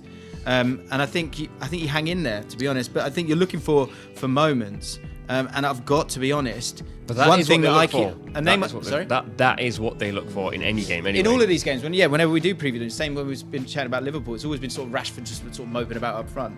The name I keep looking at is Lindelof. I think that left side is going to be a horrible place to be at the weekend. And I also think that it's one thing that definitely Man City have done. They're only playing with one winger. They're not really playing with two wingers anymore because they want Foden to play in a more central area. And I just wonder if this is one for Doku on the right and just go after Lindelof. Obviously, you've got to drop an amazing player if that happens, and maybe that might not be the case. I think he'll have a big part to play. But I just can't. I can't see Man United not getting destroyed in this game. It's time. I think in these big games, there's normally managers are risk averse, especially if you're Ten Hag going into this game against Man City. But I've seen it firsthand where top managers make very, very bold decisions, and this shouldn't be a bold decision, but for me, Amad Diallo has to play. If you're talking about making it compact in the middle, Amad Diallo is a player that can play a little bit more centrally. He's not an out-and-out winger. And he's just got so much more ability than Anthony, who I think we're going to see play extensive minutes in this game. I'd love to see a player like Amad make an appearance. I remember seeing Trent burst onto say, I think it was in a big game for Liverpool. It wasn't a case of you blood them in. You make a bold decision in a big game, and someone like Amad's an X factor that Man City do have tape on. Obviously, he was great in the Championship last season, but that could be an X factor that could maybe shake up City a little bit. So I'd love to see a player like that. Another player can drive with the ball as well. You've got three dribblers there, so that gives you something. Let's have a prediction then. What are you saying about? We're relying on Amad Diallo, Kobe Manu and Lindelof. I'm sorry, lads. I'm saying Man City 4-1. But I think it's going to be one of those where it's like City have 35 shots on goal. Yeah, I'm going 3-1 Man City. I think it's going to be pretty comfortable. I think it'll be 3-0. I think it'll be utterly dominant. I think there'll be a huge fallout, but I won't be surprised. And I'd be surprised if those people were surprised. Does anyone think that Man United can win this one? I imagine Man United fans might chuck a 1-0 out there, a sneaky one. Let us know in the comments down below.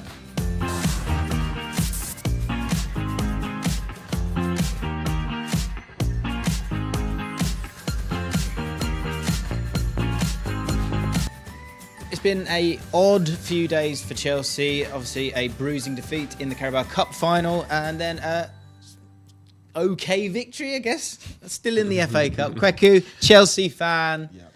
How are you feeling about Chelsea right now? How are you feeling about Poch right now going into a sort of a West London derby? I always like to say Brentford's in Middlesex. Sort of a West London derby.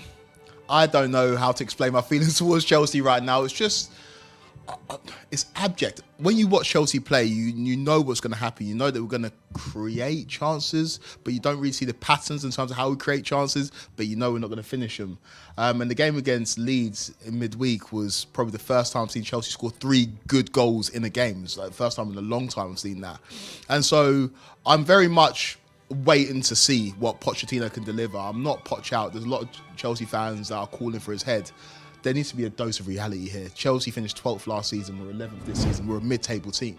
You think a manager better than Pochettino, a manager with more pedigree than Pochettino is going to want to take a Chelsea job? I'm hearing people say Simone Inzaghi. I'm like, top of the league of Inter Milan right now. He was in the Champions League final last year. Like, why would he take a job for a mid-table team with an ownership group that don't seem to know what they're doing? Where did you have Chelsea at the start of the season? What was your prediction? I think I was delirious. I'm not sure if I can remember. I think you said 4th, didn't you? Yeah, I think I said top 4. I think I did. All right. So your expectations was that they weren't a mid-table club. Yeah, but I think the pre-season is the time for optimism as football fans. We all love football, and if you can't be optimistic in pre-season, then when can you? When can you be optimistic? And we saw good things in pre-season. We saw Nkunku linking up with Nicholas Jackson. Pre-season was good. Pre-season was really, really good. And the first game of the season was amazing against Liverpool. We looked really good in that game, but it's symptomatic of what Chelsea have been like this season in terms of we missed chances in that game. Probably should have got all 3 points, but we didn't. And this season, Chelsea have just showed that consistently in games that, especially against the bigger teams, that you could have got 3 points in. You end up drawing, you end up losing there. And as a result of that, we are a mid-table team. Take on the Brentford side that have got an incredible record against Chelsea. So there's no Chelsea fan going into this game full of confidence, which is an insane thing to say about a team that won the Champions League 2.5 years ago. Here's a weird question I'm going to ask you. Is there too much narrative around Pochettino for him to succeed at Chelsea? I think there's too much narrative around Chelsea for anyone to succeed at Chelsea. You have the Todd Bowley narrative, obviously, as the owner who apparently wants loads of control. You have Pochettino, who comes in with a reputation from Tottenham that he's a bottle job. You have certain people thinking Chelsea are a bunch of bottle jobs. And there's been a lot of money spent. And almost every player Chelsea have signed comes in with a narrative. Caicedo was meant to go to Liverpool, doesn't go to Liverpool, then drops a stinker against Liverpool, and Liverpool win the Carabao Cup narrative. Enzo Fernandez. There's just a lot of headlines in that Chelsea side on a regular basis. And actually being a quote-unquote mid-table team at the moment, you might actually benefit from the limelight being away from you. That you can go into a game against Brentford and, you're going, we're definitely not going to win this game, or we're not confident. Even if you lose, it needs to get to a point almost where people don't care anymore. So then you can go, oh, hold on a minute. Now we can quietly start steering That's not the ship. living, though, is it? It's not living, but it's surviving. But this is elite sport, isn't it? This is elite sport, and you've supposedly... I think your confusion is perfect, because I think that is Chelsea. Utter confusion, because in your brain you're going, he's cost how much? So he's good, right? Well, I mean, he's a young lad, so don't put too much expectation on him. Like, okay, but then again, it's Chelsea who are known for sort of winning trophies, and you're getting to yourself to a final as well. Yet you're 11th in the league. It is, and again, down to the microcosm of the game. You're creating chances. You're owning the ball in the game between these two earlier in the season. 69% possession for Chelsea. We know it's not all about possession, but I mean that leads to ideally control. Look at the best teams: Arsenal, ManCity. They want the ball. They have the ball, and then they create things. But then you're not winning games or scoring goals. Okay, so that is the crux of it, and this is why there's so much furor within the Chelsea fan base. Chelsea fans need to be honest with themselves. We do not care about the style of football. Chelsea fans care about results because that's how we've been birthed. Through Jose Mourinho, in terms of the managers who have been most successful at Chelsea, are effectively pragmatic managers. Jose Mourinho, Antonio Conte, Thomas Tuchel to an extent. The only manager that was progressive in the style of play was Carlo Ancelotti, and Chelsea won the double under him, finished second next season and sacked him. So with Chelsea fans, they can lie to themselves and say they want to play progressive football, but that's not what you care about. You care about the results. Chelsea fans wouldn't have cared if we dropped a 10 out of 10 stinker against Liverpool as long as we won that game. You look at the Champions League final. Yeah. You keep going back to the Champions League. You didn't play well. You got absolutely schooled. In either Champions League final, 2012, 2021, Chelsea did not play well. The majority of trophies that I saw Chelsea win, not league titles, but actual cup competitions, Chelsea have not been the best team in the finals, but Chelsea have won those games. I think Chelsea fans are losing their minds right now because in games, if you look at the statistics, it's like, oh, we had more attempts, we had more of the ball, but we're not winning games. And that's where I think the confusion comes from. And that's why I think, in Jose Mourinho's words, heritage is a thing. It's a real thing in football. And if you're Manchester United, if you're Arsenal, if you're Liverpool, you have to play a certain type of football and win games. If you're a team like Chelsea, you don't. You just have to win trophies because ultimately that's all that people care about. That's all that people are going to talk about. But I guess isn't it chicken and egg a little bit where, can a team really... I'm thinking, top of my head, I'm thinking someone like Union Berlin played very, direct football, and they're not really bothered about having it. But if you want to win in any of the leagues now, you have to totally dominate the game, not just win. So I was going to say, is it chicken and egg? It's not. It's play well, win. I don't think you can not play well and win consistently. I don't think you can do that. I agree, but if the target for Chelsea is to win the league that way, then that's not going to happen. But by what you're saying, it doesn't sound like it is. Chelsea want to compete in the Cups and be in the Champions League effectively, right? At this moment in time, maybe the long-term plan might be, can we get to the level where we keep the ball and dominate games? At the moment, that just cannot be the plan. They don't have the players to do it. They don't have the managers to do it. They don't have the style to do it. And from top to bottom, that's the issue. But again, there's confusion there because you're saying they're Fulham. You're saying a mid-table team. That's the expectation, and you're going for cups. But then, and you're saying they haven't got the manager. They've got Pochettino's one of the top 7 managers supposedly in the world. Supposedly is the key word. No, but he was linked with Man United. He's managed PSG since he's left top. Where were Manchester United? Where are Manchester United? Do you know what I mean? These are enormous clubs with high expectations. I agree. So there's a confusion there. I agree, but I think you have to be realistic. There's 3 teams in this country, just in England, that are a lot better than Chelsea right now. Not just on the pitch, but fundamentally, from top to bottom, are better. Fair enough. I'll give you the 3. They're 11th. Yeah. They're 11th? Yeah. But the issue is, you said 3 teams. Chelsea, 2 years ago, were one of those 3 teams. The 3 best teams in the country were Man City, Liverpool, and Chelsea. We finished 3rd under Thomas Tuchel, and that was viewed as a bad season. Chelsea got to 2 cup finals in that season, the League Cup final, the FA Cup final, finished 3rd, and it was like, bit of an underwhelming season. What I do right now to finish 3rd in the league, I'll do unspeakable things. It's crazy. Hindsight's phenomenal. How quick the drop off has been, and that's why I think it's confusing Chelsea fans. It's like, are we living in a fantasy world where that Champions League win didn't actually happen? None of that team plays for Chelsea anymore. We've now got a completely new team that are supposed to be good, but they've not shown it yet. But they're kids, so we have to give them time. But they're also supposed to be world class, and they're worth 100 mil, so they have to deliver now. We're confused. What a paradox you're stuck in, fella. And in my opinion, the perfect team to jump in now is Brentford. So I was going to say, well, that was going to be my next question. So Brentford, huge time for them. They've over the few years that they've been in the Premier League, I think it might have been in the first season, they had a bit of a wobble and then went on a great run, and then they were safe and good. I think they beat Chelsea actually that year, maybe with Eriksen coming in. I might be wrong with that. But now, especially with the change with Everton's points deduction, they are getting dragged back into it. 25 points, 20 points to Luton at the time of recording. Forest are just beneath them with 24, and Luton have got a game in hand. So this game against Chelsea, who they've got a phenomenal record against, and you talk about cup finals last week. This is Brentford's cup final alongside with the Fulham game, of course. Is this a good time to play Chelsea or a bad time to play Chelsea? Probably good for Brentford, because I do actually feel quite sorry for them. The run of fixtures they've had since game week 22 has been difficult. They've played Spurs, they've played City, Liverpool, City again, West Ham, they play Arsenal after Chelsea.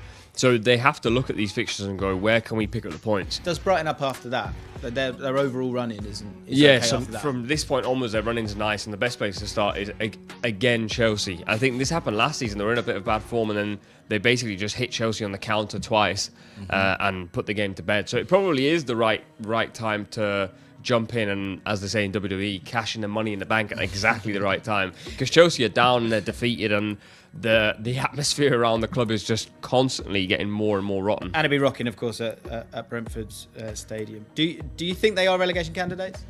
No, because Ivan Toney will score them enough goals, and it seems very simplistic to say that, but in a league where there's a dearth of top level strikers, he's shown when he's come back from suspension that he can put the ball in the back of the net on a consistent basis. And there's 3 worst teams in them in the league as well, and there's pending points deductions as well. I think there's varied reasons as to why Brentford will be safe this season, but I don't think they play great football. They've also been hit by the injury bug that none of us want to hear about. But Johan probably Wiesel, the worst in the league. The worst in the league. Johan Wiesel was away for AFCON for a month as well. And two huge names here that no one will talk about, but Brentford fans know. Rico Henry and Ethan Pinnock. Yeah, they're main boys. Pinnock is just the biggest loss for them. Also, Brian Umbrella. I know you're not a huge fan of him, but he's really important for their style of play. 100%. Yeah, I think you're right. I think, look, when it comes to, they've always been a team that's very smart with XG, and by that they play the percentages correctly, and then they've got someone like Tony, and Maupay, like him or loathe him, I think for Brentford probably works a little bit better in terms of just being a finisher instead of having to kind of create anything himself like he was having to do at Everton. Against Luton, so with I De think Bruyne, they should be okay, but I do think his ability to assist players, because you're then playing a back three all the time, and they were assisting the Haaland. They've linked up brilliantly the last game, so it'll be a challenge for. But look, you have the experience of Varane and Evans Johnny to cope with that, and hopefully that combination will be enough to stifle him for enough today. And that man just in the picture as well, Kevin De Bruyne. I mean, what's left to be said about him, Wes? Because he's outstanding, and he's going to be the prime candidate for teeing up the big man with his chances. Yeah, I mean, he's a player that you've got to pay attention to and the most detail to, I think. And listen, City have got good players, but he's the guy who is so confident in his play as well. Just the way he plays, he knows his own ability as well. So, you know, if he wants the ball to go somewhere, it will. So he's one of the players that we have to get really tight to early and just try and get about him. Because if you let De Bruyne play, you know, he's more than likely to start something or assist some or even score himself. So, listen, they've got players all like that around the team, but we've got to get in and about him and not let him have a comfortable day. Yeah, not be fearful and show that resilience, pride, character that we know the lads can. Right, let's head back to the Etihad, shall we, for the final time pre-kick-off, get more from Webbs and Zara. Thanks, guys. Yes, so obviously now we are very close to kick-off, but the atmosphere is built. You know, the fans are coming in now too. Players are getting ready, having their final shots towards goal. Now, there are some players in there, mix their creativity too. You've got players like Casemiro, but then the young ones like Kobbie. That partnership that can form between them today is so key, isn't it? You know what? It's good when you see, you know, a seasoned player like Casemiro who's won what he's won, and you've got the youthful exuberance of Kobbie next to him. Kobbie will learn a lot from the way Casemiro goes about his game, and Kobbie will give a lot of energy and that youthful, sometimes naivety in a good way, that Casemiro needs alongside him. So the partnership is good. You know, adding to the fact that you've got Scott McTominay in there who brings his own set of tools. You know, we have got enough in there as long as everybody's playing at the top of their game to perform well today. We've seen how much young players like Kobbie has improved over this season, you know, with huge moments like this. You know, when you think about the Wolves game, for instance, it was one of them once again where you defy all odds to go and get that. This could be, you know, just that equation today that we might end up getting that win. And what would it do to, you know, the younger players as well that haven't been part of an occasion like this? I think first and foremost, you know, I think Kobbie's already shown that he's comfortable at every level, but he's got moments in him. He's a good footballer throughout the game, but he's got moments in him, like the Wolves game, and I don't think people have seen the best of him going forward yet. You know, going through the youth teams, he played higher up, he'd score a lot of goals, he'd assist a lot, so much that we've not seen of Kobbie yet. And the fact that he's come in the team, played so well, had such an impact, shows me how much more he's got to go, and you know, to still show at this level. But listen, it won't phase him out there today. He'll be okay. I mean, we mentioned about it earlier, obviously Marcus Rashford, when he was starting out his senior career, what a Manchester derby did for him. In some ways, it's so good to have those young players that are fearless, that just want to give it everything because they've not had that chance yet, and they just want to, that when you give players that chance, like what Erik Ten Hag is doing, they want to take it with both hands, and you're seeing that now, you know, the energy, that just the looks that they're giving each other, that aggression, they know exactly what it means. The word you say there is fearless. You know, it takes a lot of courage for you to pull on this shirt as a young man, go and perform in these big games with the media coverage, with the scrutiny you're under, and go and play. And Kobbie's come in and it's almost like he's been playing for a long, long time. He's calm, he doesn't let things faze him, he plays exactly the same way. And it can elevate your status, games like this. And you, from an experience level, of course, you draw on it and you learn and you go again. But it can elevate your status. Like as Marcus did it, he scored a couple of goals. You know, that summer he got into the England squad. You know, Kobbie, another 5, 6, 7 performances of a high standard, and in games like this, he's knocking firmly on the door. There is always so much noise around occasions like this, like a Manchester derby, but obviously always around Manchester United. As the players now finally, if you were getting so close to kick-off, what do you do about that noise to turn it into the energy that's your drive to get that win today?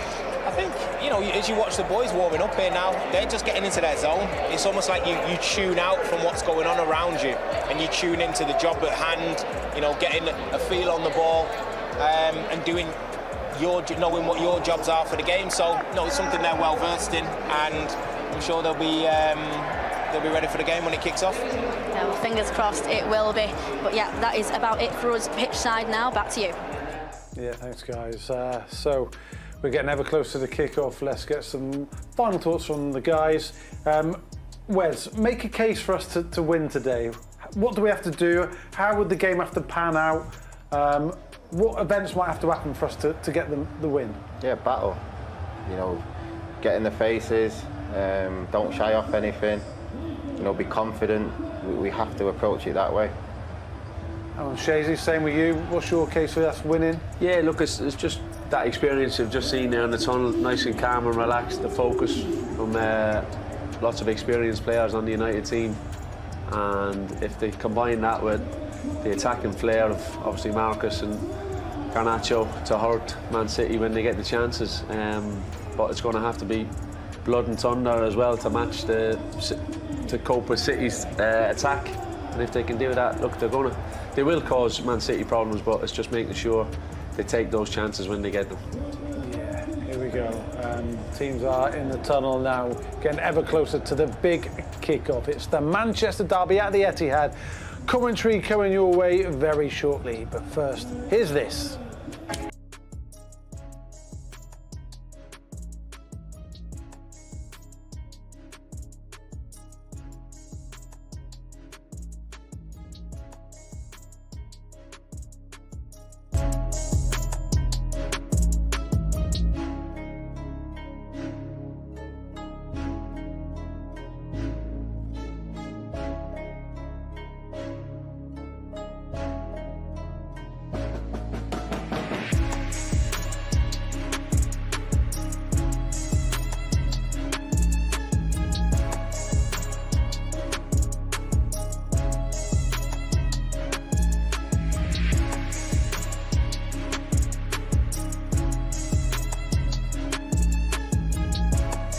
Looking to get themselves into the top 5 and the Champions League places in the Premier League. A huge game, a huge rivalry, and who better to watch it with than a man that made his debut in this fixture? It's Sammy McIlroy. Hello mate, how are you? I'm fine, Liam, thank you. Nervous? Yeah, I am a little bit, as always in derbies, but this one today, it's massive, I think, for both clubs. As you just touched on there, United to get up to those Champion Leagues, and City to get back just behind Liverpool. It's a massive today. I think we cannot be beaten today. That's it.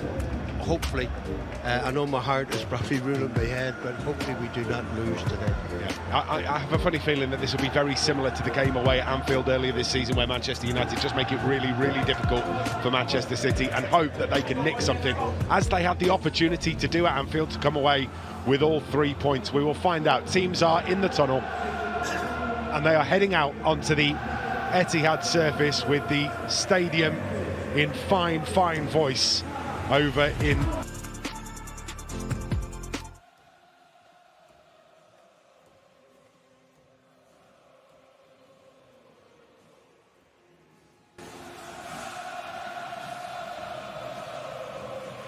Lindelof standing in at left back. Johnny Evans comes in the heart of defence alongside Rafael Varane, and Diogo Dalot at right back.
Game. And you touched on again at the beginning how we may play. I think counter-attack, we may be able to get at City with the pace we've got in the side. Hopefully that's the case, because City will have the ball, Liam. We know that they will have the ball. It's what we do with it is the big factor.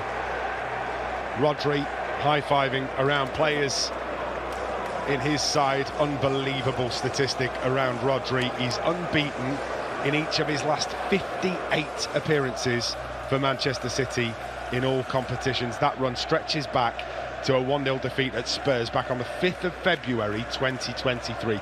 58 games without losing in a blue shirt for Rodri.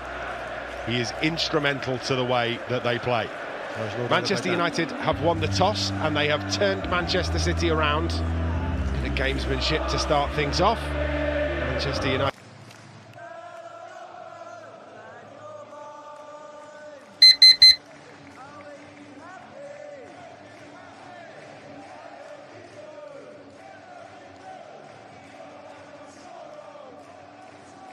What are United?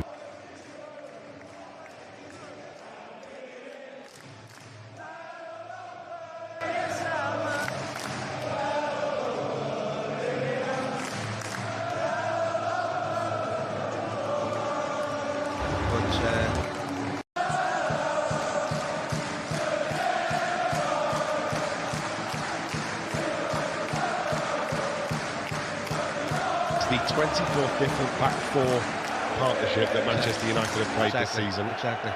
Due to the injuries, and that it just makes life a little tricky. That's why I said, Liam, you know, the back four today is so important for me. We are underway. Manchester City have kicked us off. Blue, white and blue going right to left. Manchester United in red, black and black go in the opposite direction. Jeremy Doku in possession on the left-hand side. Back it comes to Nathan Ake on halfway, who drills a ball into the centre circle. Through Ruben Diaz it goes to Kyle Walker, just inside his own half.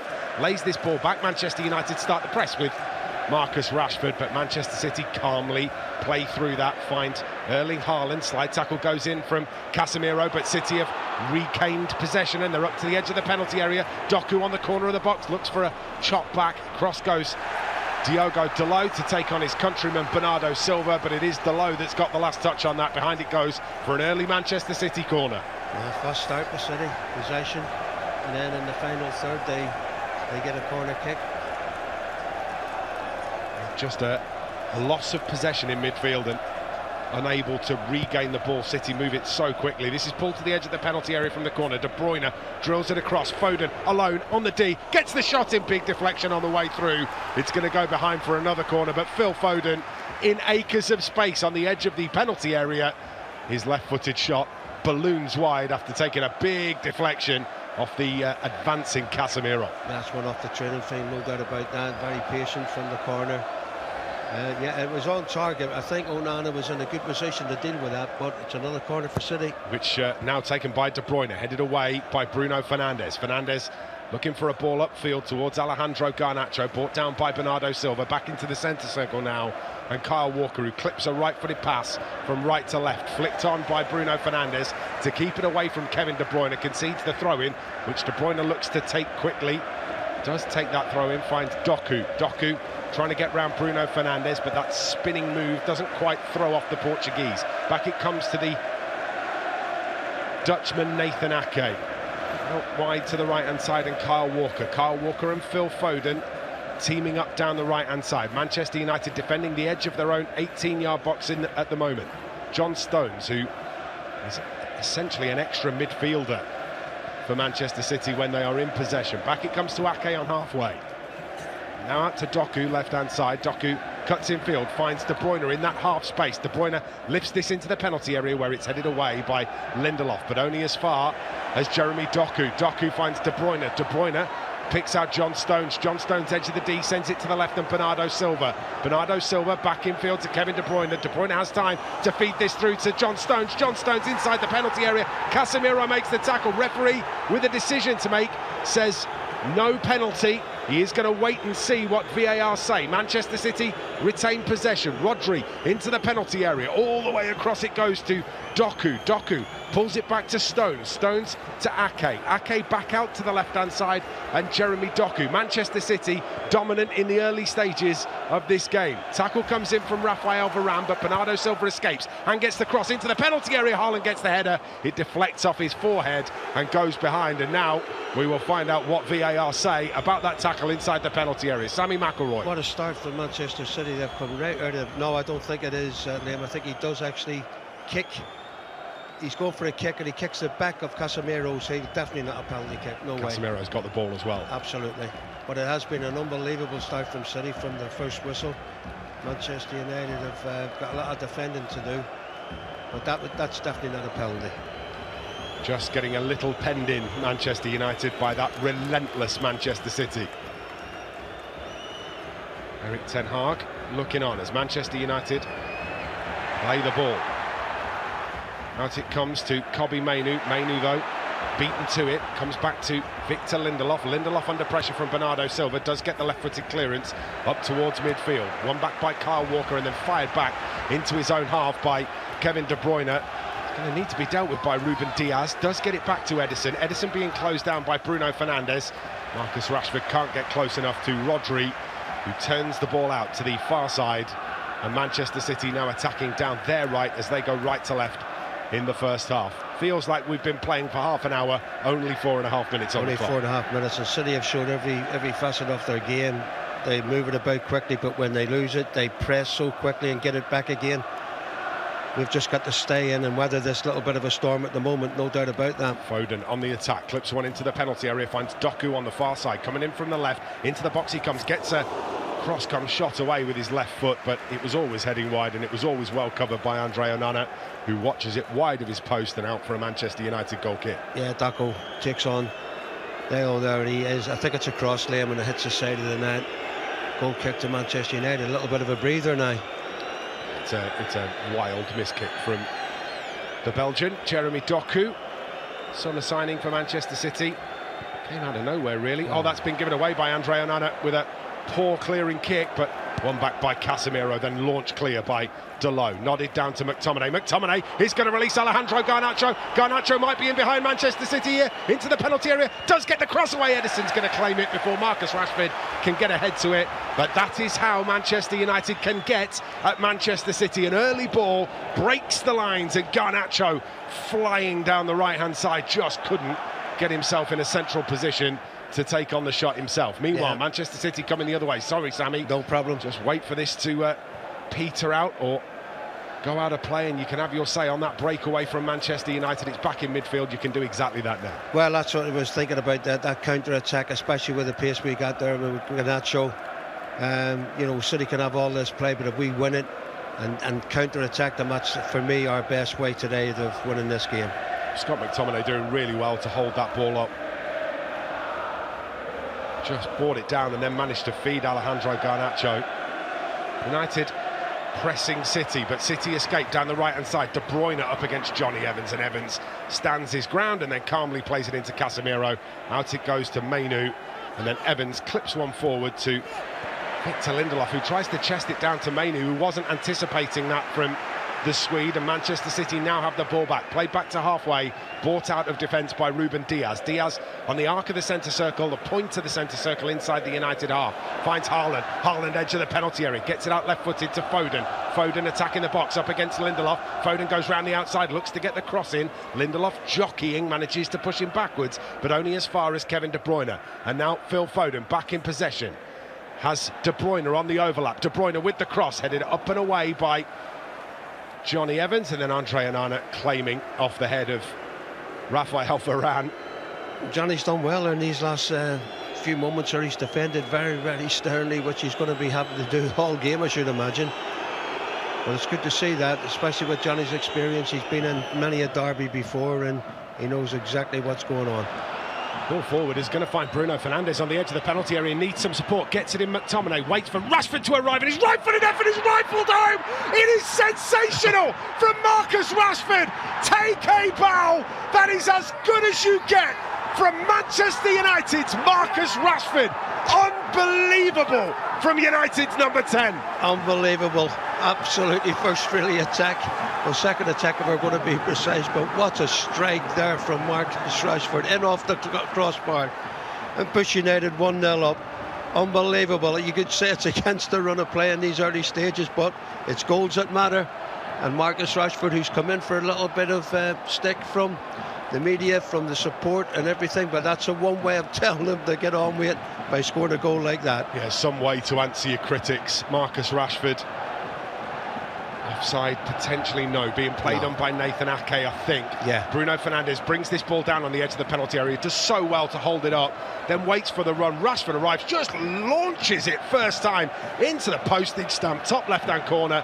That is as good as you will see. Absolutely sublime from Marcus Rashford. Yeah, two Manchester City defenders are claiming offside, but I think, as you said, I think they're wrong. Walker and Stones, hands up for offside, but not for me. I think Ake's played him on. Oh, so do I. That is some What finish. a strike, what a strike. Keeper, Some no finish. chance. No chance, keeper. With his right foot, he has just unleashed an exocet, laces right through it, and it comes off the underside of the crossbar, and it is just magical from Marcus Rashford. 7 minutes on the clock, and Manchester United find themselves 1-0 up away at Manchester City. What a finish, what a finish. Now we've got something to, I wouldn't say hang on to, there's a long way to go, but something to work with, eh? Exactly. I think you're right. City try the through ball, it's directly into the arms of Andre Onana. Marcus Rashford writing this week, and I'm sure you will have seen it, just how much this football club means to him. Absolutely, yeah, I did see it.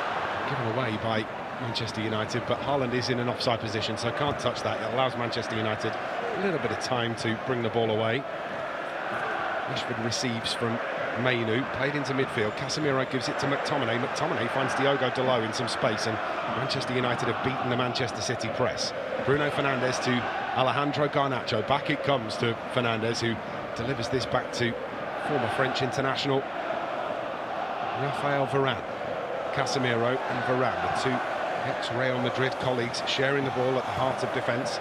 Onana clips this out to the right-hand side, brought down and under control by Diogo Dalot. Diogo Dalot, who has clocked the fastest top speed of any Manchester United player this season.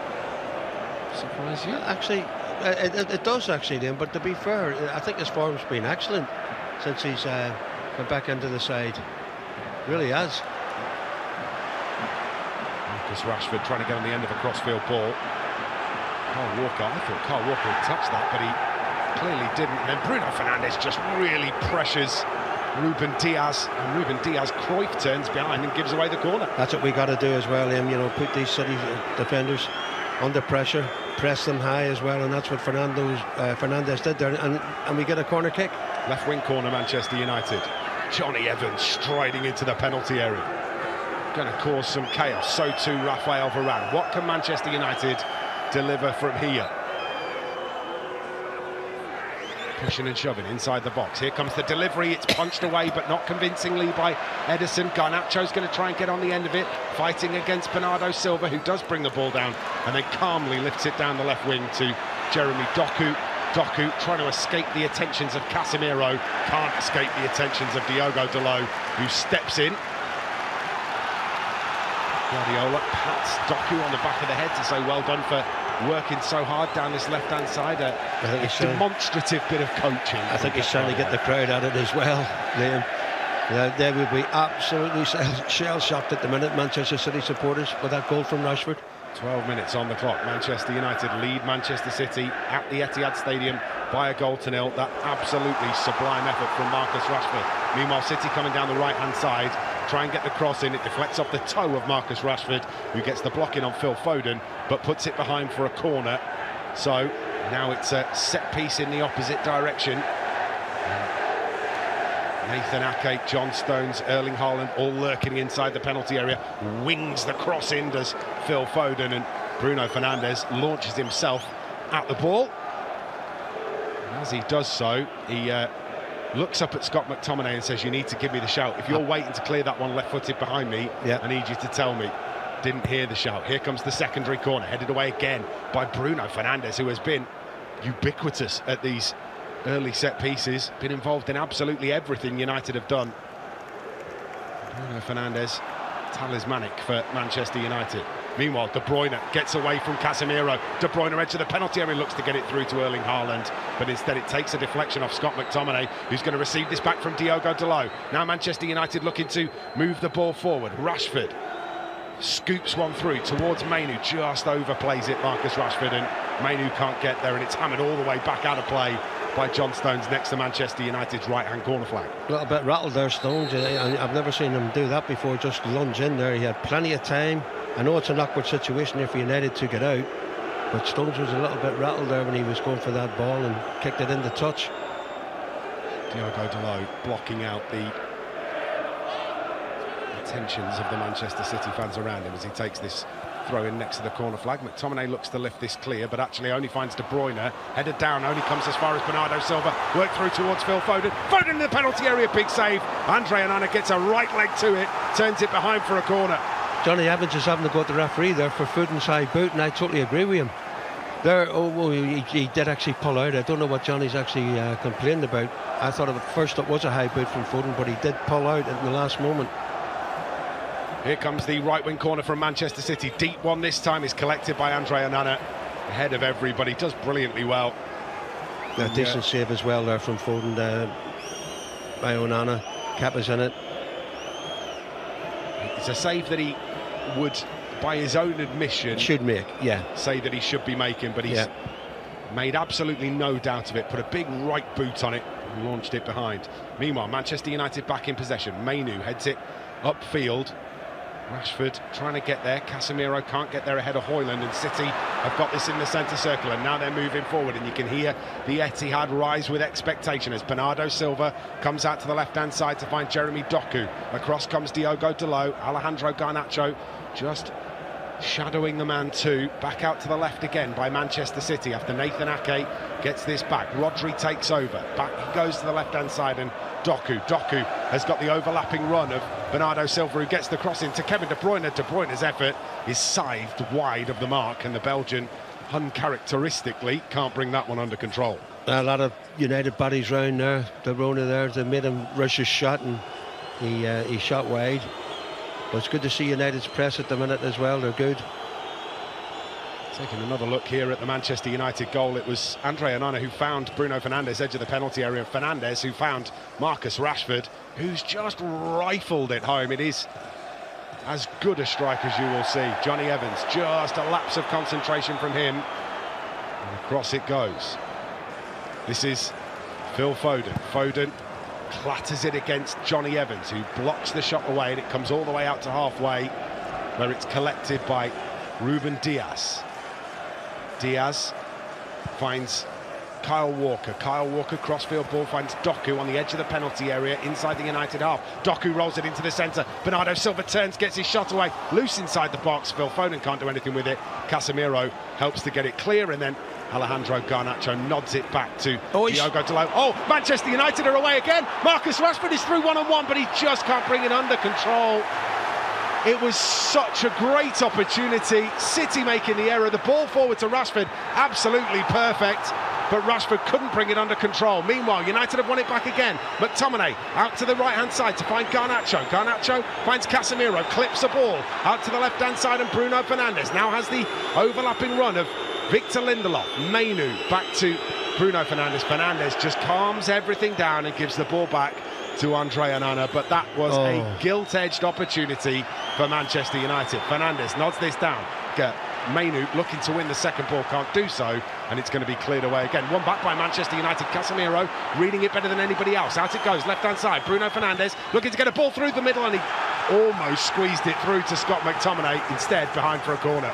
That was unlucky there for Rashford in that break there. It's a mistake here by Stones. He slips and he's through Marcus, going with his pace, but the man who's chasing him is unbelievable quick, and that was Walker. But the touch here just goes behind Marcus, gives Walker that opportunity to come back and retrieve the ball, and that could have been number 2 with a bit of luck. I'll tell you what I think has happened there.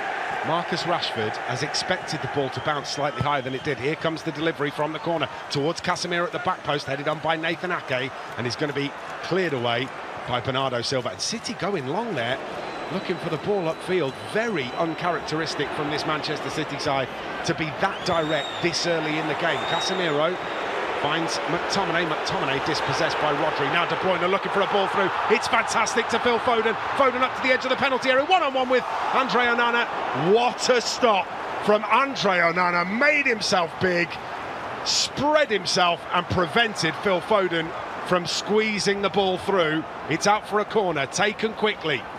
Foden, edge of the penalty area, finds Rodri. Rodri stands up the cross into the middle, headed away by Johnny Evans.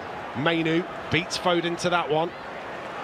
Garnacho beaten to it by Rodri, who sent it all the way back to Carl Walker. Great goalkeeping, absolutely fantastic goalkeeping there. Foden, one-on-one with the keeper. He stands up right to the last minute and makes another fine save to keep United 1-0 up.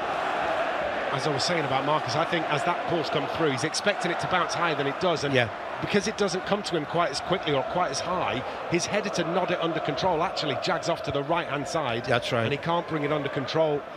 And that is just the differences of surfaces that you play on. Sometimes those balls bounce exactly where you expect them to, and Manchester City's turf slightly different to what he was anticipating. Balls played through towards Marcus Rashford, but intercepted. Garnacho furious. He thought that ball should have come to him. It's an open game, Liam, isn't it? At the minute, it's in the end. It certainly is. 20 minutes played, United leading by a 1-0. And it is some strike, the difference between these two sides. Bruno Fernandes and Scott McTominay rotating in that false 9 position. It's a very different setup to what we've been used to seeing from Manchester United. Jeremy Doku coming forward down the left-hand side here, but at walking pace before delivering it back towards halfway, and Nathan Ake back to Doku. Doku up against Diogo Dalot. Lovely 1-2 with De Bruyne, and it means Doku can get the cross in, but can't complete that cross. It deflects off the toe of Diogo Dalot, and Andre Onana collects before it goes Manchester out of play. City there wanting a corner kick there off the halo there, but no, the linesman says no. We'll just calm it down now, as he's doing, Onana, taking a sting out of the game. My immediate thought there was that it had gone out of play. I did as well, Liam. I did as well. But look, if it's not going to get given, we will take that. Down goes Garnacho under the tackle from Kyle Walker. Referee says nothing doing from Kyle Walker on Alejandro Garnacho. So City have the ball back on halfway with Rodri, protecting it well against Scott McTominay. Sends it out to the right-hand side and Phil Foden, but 2 players in front of him, so it comes back in field to Walker. Walker sends a right-footed ball all the way crossfield. Can't get it past Diogo Dalot, who heads the ball away. Marcus Rashford putting some pressure on Nathan Ake. Ake's delivery back to Ruben Diaz is very deep, and it allows Manchester United to push back up towards halfway and try and put a little bit more pressure on this Manchester City side. But United are not going full press here. They are waiting for the ball to sort of get to the edge of the centre circle before they're engaging. Yeah, that's a good point, Liam. It's no use pressing that far up and then leaving a lot of space behind you. They're just waiting for City to get them into certain areas, and then they're putting that press on. Out to the right-hand side. Marcus Rashford playing quite a deep role at the moment. This is Phil Foden on the right-hand side for Manchester City. Back it comes to Walker. Walker infield to Rodri. Rodri slides this through to John Stones. Stones under a little bit of pressure, just turns away from Johnny Evans, who's pushed all the way out. Kobbie Mainoo has dropped in to cover Johnny Evans. Rodri lifts a pass to the edge of the penalty area. Now De Bruyne. De Bruyne looks to get the cross in, but the sliding challenge comes in from Kobbie Mainoo, blocks it behind for a corner. Defensively, United at the minute are doing very, very well. We all knew City will have the ball. This is this one-on-one with Onana and Foden. Oh, here comes the delivery from the corner, but straight at Andre Onana. Onana did fantastic with a one-on-one with Foden there. Absolutely brilliant what he did. Making Foden make his mind up instead of the keeper doing it for Foden. Curse of the commentator there, just as Sammy McIlroy praising Andre Onana. He clips a clearing ball off the shoulder of the City attacker. United have won the possession back though, and Johnny Evans is going on a marauding run here all the way up to halfway. Finds Bruno Fernandes. Fernandes is going to try and find Scott McTominay through the middle. McTominay, Rashford back post, hooks his shot but can't make the connection, keeps it in play but cannot get his shot on target, and Marcus Rashford will be disappointed that he's not made a connection there. Comes all the way through, but he can't hook his shot goalwards. It's a great run from McTominay. It's a little bit overhit for McTominay, but is that the same player who scored that wonder goal? I'm not sure he's expecting it to get through to him, is he? No, he's not. No. I'm not making excuses there, but I think he's expecting Scott McTominay to make some kind of connection. I think he was making a... Yeah, he was. He wasn't. It just put him off a little bit. Maybe. if we're being kind, and we probably should be after the wonder strike in the opening 10 minutes. City are back up to the edge of the Manchester United penalty area. De Bruyne gets a ball central to Nathan Ake. Ake gets this out to the left-hand side, and Jeremy Doku. Doku pulls it back to Ake. Ake, 25 yards out, goes back out to the left-hand side, and Jeremy Doku. Doku's going to try and get past Dalot. Does get it all the way through, but it's turned away. John Stones gives this to Bernardo Silva. Bernardo Silva's cross hits the midriff of Diogo Dalot, and it's out of play for a Manchester City corner. Yeah, again, good defending from United. Quick corner taken by City. Doku is being told by the referee not a that penalty. he needs to wait, because it looks like they're checking for a penalty against Diogo Dalot. Dalot. Oh, you can't give that name. It's definitely hit the arm. The arm is across the body. I think the referee's saying no, it's not going to be a... Yeah, and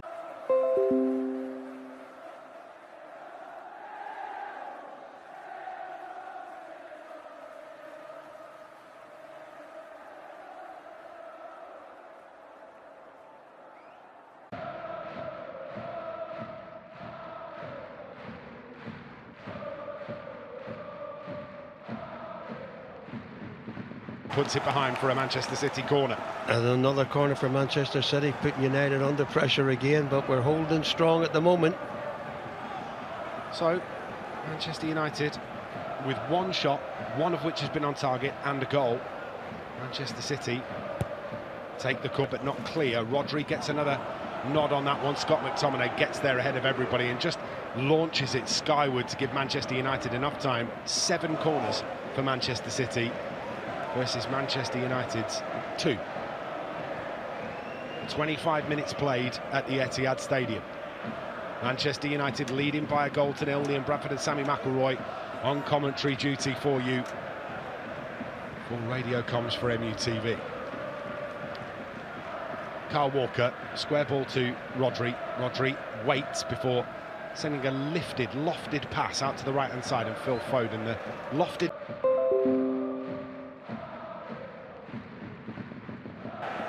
Victor Lindelof. It's a free kick for Manchester City, just inside the Manchester United half. Taken quickly by Manchester City. Away they come again. Ball over the top towards Haaland, who brings it down on the edge of the penalty area. He loses his footing on the way down. And a big tackle from Johnny Evans. Keeps the ball in play. Garnacho infield to Mainu. Mainu works it back to Evans. Evans first time ball to Lindelof. Lindelof tries to play a ball into midfield, but it's given away. And it's picked up by Rodri. Square ball now to Bernardo Silva. Bernardo Silva out to the left-hand side of Doku. Into the penalty area City come. Doku up against a couple of Manchester United players. It is Bruno Fernandes that gets closest to him and clears the ball away. Again, plenty of United players behind the ball, making it hard for City to break them down. Just got to keep this going, Liam. Defensively as well. Out to the right-hand side, Foden with his bandaged right fingers gets the ball back to Bernardo Silva, curls a pass around the arc of the D, and then De Bruyne lifts one into the penalty area, but Andre Onana reads it, gets there ahead of Bernardo Silva, claims above his head and hangs on to the ball. Bowled out to Rafael Varane, who takes a touch in front of a oncoming Erling Haaland. Delivered back to Andre Onana, who sweeps a ball wide, and Scott McTominay steps in, tries to win that against John Stones, but it's De Bruyne that comes away with it. Back out to the left-hand side now, and Jeremy Doku.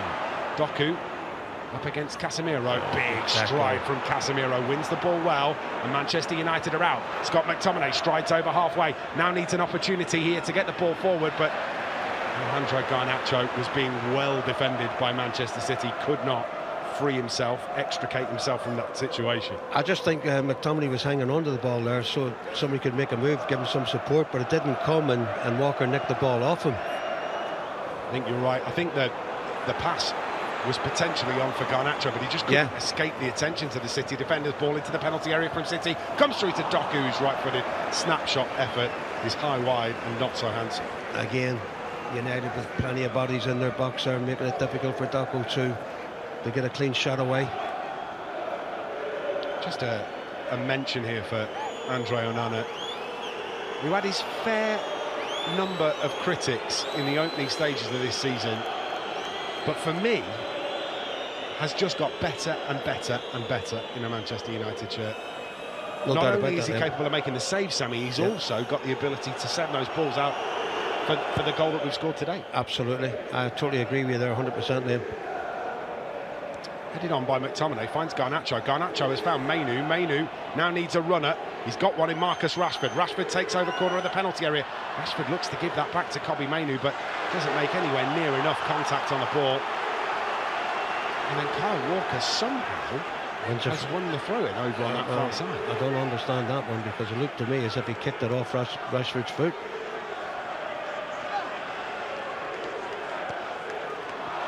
Given away, Casemiro takes over, just calms everything down. Andy Madley in the way there for Casemiro to play the pass early, so he just has to retain possession. It's not great positioning from the referee, that. Anyway, Diogo Dalot takes over. Back it comes to Casemiro. Casemiro pushing down the right-hand side. Looks to play it past Bernardo Silva, who's stretching, gets a touch on it, puts it out of play in front of Bruno Fernandes. And Manchester United have a throw midway inside the Manchester City half on the right-hand side. The end of the 31st minute. City again had lots of possession, but United with the goal. There's something to hang on to at the minute. I don't know why Garnacho was stopped there. He looked at the linesman there instead of just trying to win that ball. He could have been onside. I'm not too sure. I think he's onside, but I think Manchester United are just wary, aren't they, of not over-committing against the Manchester City side that can really punish you. So as that ball was stabbed forward and he thought he might have been offside, the more sensible thing to have done there was drop back in, and that's exactly what he did. That's what he did. Mainu stretching, can't reach that one, so City on the front foot again. Doku crosses the 18-yard line into the penalty area. His shot is looped up in the air off the outstretched leg of Diogo Dalot. It loops into the path of Erling Haaland, who cranes his neck, gets a load of power on it, but can't get any direction, and it jags up in the air and over the bar. Now, one thing I can say a minute about Haaland, he looks a frustrated figure. He hasn't had a lot of service, he hasn't had any attempts at goal. If you call that an attempt at goal, Liam, his header there over the bar. United are playing him very, very well at the moment. Do you know, it's so clever from Bernardo Silva. It's just enough of a nudge on Casemiro to knock him off balance, which is what loops the header back into the path of Erling Haaland. That's right. It's very clever from the Portuguese. City regain possession in their defensive third. Rodri shrugs off.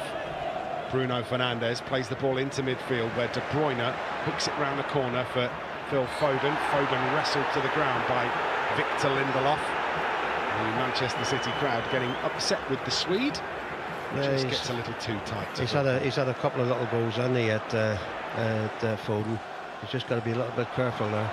Kyle Walker takes on Lindelof inside the penalty area. Lindelof gets back and prevents the cross from coming in. De Bruyne does fire the cross into the penalty area. Flicked away. Shot comes in from Rodri. Save again. Andre Onana down to his left-hand side. Turns it round the post. That is a fine, fine stop from the Manchester United keeper. I think it's more than a fine stop. Reaction there was unbelievable. A lot of bodies in front of him.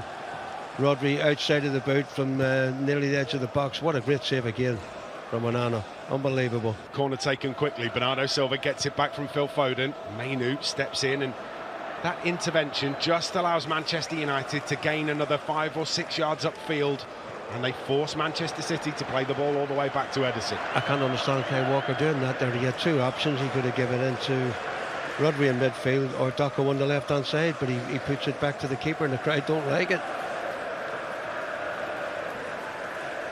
Trying to figure out exactly what this Manchester United shape is at the moment, because it doesn't look like any side we've seen Manchester United play under Erik ten Hag. It's very different tactically.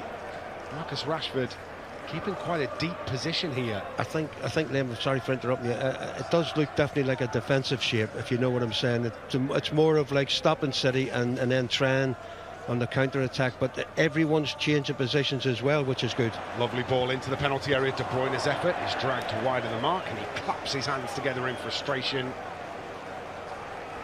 But Manchester United defending that well as well. It was an attack down the right-hand side. Ball pulled back to Rodri. First time ball into De Bruyne. De Bruyne decided to have a go himself, and his left-footed effort dragged wide of the near post. Yeah, he was rushed as well, though, because United players were pressing him, and which is good to see, especially in them areas with De Bruyne.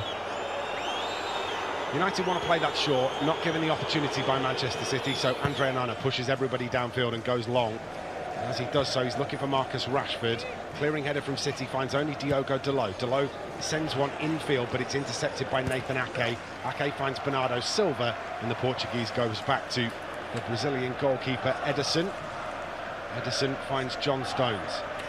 Stones, the old school centre-half, who currently plays as a inverted fullback, an extra holding midfielder. Yeah, and that City shape, you're right, he's all over the place. It's so important to the way that City play football. Here he is, John Stones, striding through the centre circle. Gets it out to the right-hand side, and Phil Foden. Foden checks back infield around Alejandro Garnacho. Garnacho just gets enough to force him wider than he wanted to go as he was running infield. Rodri takes over, protects the ball well, gets up to the edge of the penalty area, clips it out to Doku. Doku enters the box. Doku's right-footed cross is turned away by Rafael Varane. He's had a lot of the ball, this Doku in the first half, but nothing at all has come off it. Stones, sorry Liam, Craig getting a little bit frustrated with him. Doku again, infield to Stones. Stones just evades the tackle of Bruno Fernandes. Fernandes still chasing this down though, just putting a little bit of pressure on. A lovely ball from Nathan Ake, finds Rodri. Rodri looks to split the lines to find Bernardo Silva, gets it back from Bernardo Silva, stands it up to the back post, but not enough on that to reach Kevin De Bruyne. And Garnacho trying to run the ball out of the penalty area, runs straight into Kyle Walker and gives possession back to Manchester City. He's got to do better down there, the Liam. right to De Bruyne. De Bruyne comes past Garnacho. De Bruyne with all the time in the world to get the cross in, finds Foden, shot blocked, looping up in the air towards the edge of the penalty area. McTominay does get the clearing header away, but only as far as Kyle Walker. And now John Stones back out to Phil Foden on the right hand side, corner of the penalty area.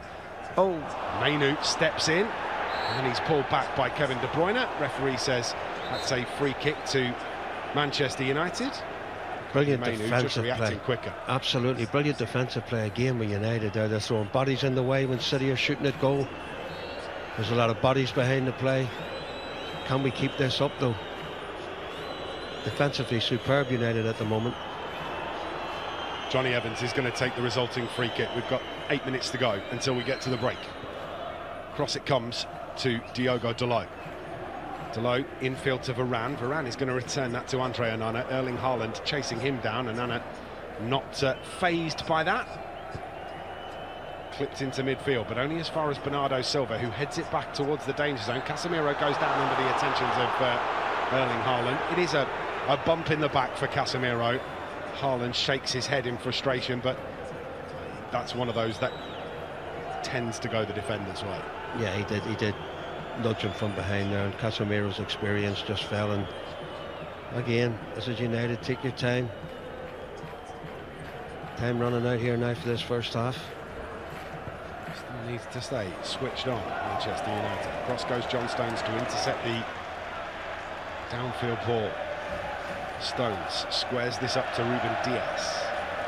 Diaz into Rodri. Rodri turns it round the corner for John Stones. Stones enters the centre circle, but he's got Bruno Fernandes snapping at his heels like a terrier. Bernardo Silva in the centre spot. Just rolls his foot over the ball, finds the short pass to Rodri. Rodri clips the ball over the top to Phil Foden. Foden carrying it towards the edge of the penalty area, pulls it back to Kyle Walker. Walker, just a short infield ball to Rodri. He pushes it back out to Foden on the right-hand side. Foden attacking Garnacho, gets the cross in, but it's straight down the throat of Andre Onana, who is waiting for it. Yeah. Again, great positional play by the goalkeeper. Phil Foden, a generational talent. Manchester United doing very well to keep him quiet. This long downfield ball is with Ederson. Ederson's going to nod this to Nathan Ake. It's not a bad ball, that, from Andre Onana. It's probably 5 yards, maybe too heavy for Bruno Fernandes to get on the end of. Yeah, but it's worked a couple of times already in this first half, especially with the goal and all, with the way it came from. And Onana he can hit a fantastic pass, there's no doubt about that. Walker finds Foden. Foden's going to lift one forward towards Kevin De Bruyne, tries to bring it under control. Offside flag stays down. Stanley McElroy was flagging for it in the commentary box. Ball's all the way across to Doku. Doku on the edge of the 18-yard box, pulls it back to Stones. Stones out to the left-hand side to find Bernardo Silva. Bernardo Silva looking for a route into the penalty area. Decides he has to backtrack, picks out Diaz. Diaz sends it all the way back to the left-hand side in that gap between the touchline and the edge of the 18-yard box with Jeremy Doku. Doku, right-footed ball, infield to Ake. Ake finds Foden on the edge of the D. Back out to Bernardo Silva, who clips a left-footed cross in. Casemiro's going to help with the clearance here. Marcus Rashford can't get a toe to it though, and Nathan Ake comes away from it. Diogo Dalot plays the ball. I thought he played the ball against Nathan Ake, but referee says it's a Manchester City throw-in that they take quickly. Rodri working his way through midfield. A couple of Manchester United players bouncing off him as they do so. Kyle Walker finds Phil Foden on the edge of the 18-yard box. Manchester United defending deep against Manchester City. Nathan Ake. It's Bruno Fernandes closing him down. Now Scott McTominay trying to close down Kevin De Bruyne. Ball down the right-hand side from Rodri, looking to reach Walker. Walker can't get there because it's been deflected. It's out for a Manchester City throw next to the corner flag on the City right-hand side. Far side of the field as we're looking. Throw-in comes all the way back to Rodri. Rodri works this back to Diaz. Diaz square to Nathan Ake. Ake gets the ball to Doku. Doku jags infield. Step over. Rodri stands this up into the penalty area. Kyle Walker nods it down. Casemiro can't get a convincing clearance on it. Kevin De Bruyne has had a wild swipe at that. And it's gone high and over the bar. Again, Marcus Rashford though around him here doesn't make it easy for De Bruyne, and it is a wild one, but Marcus was there just to put him off.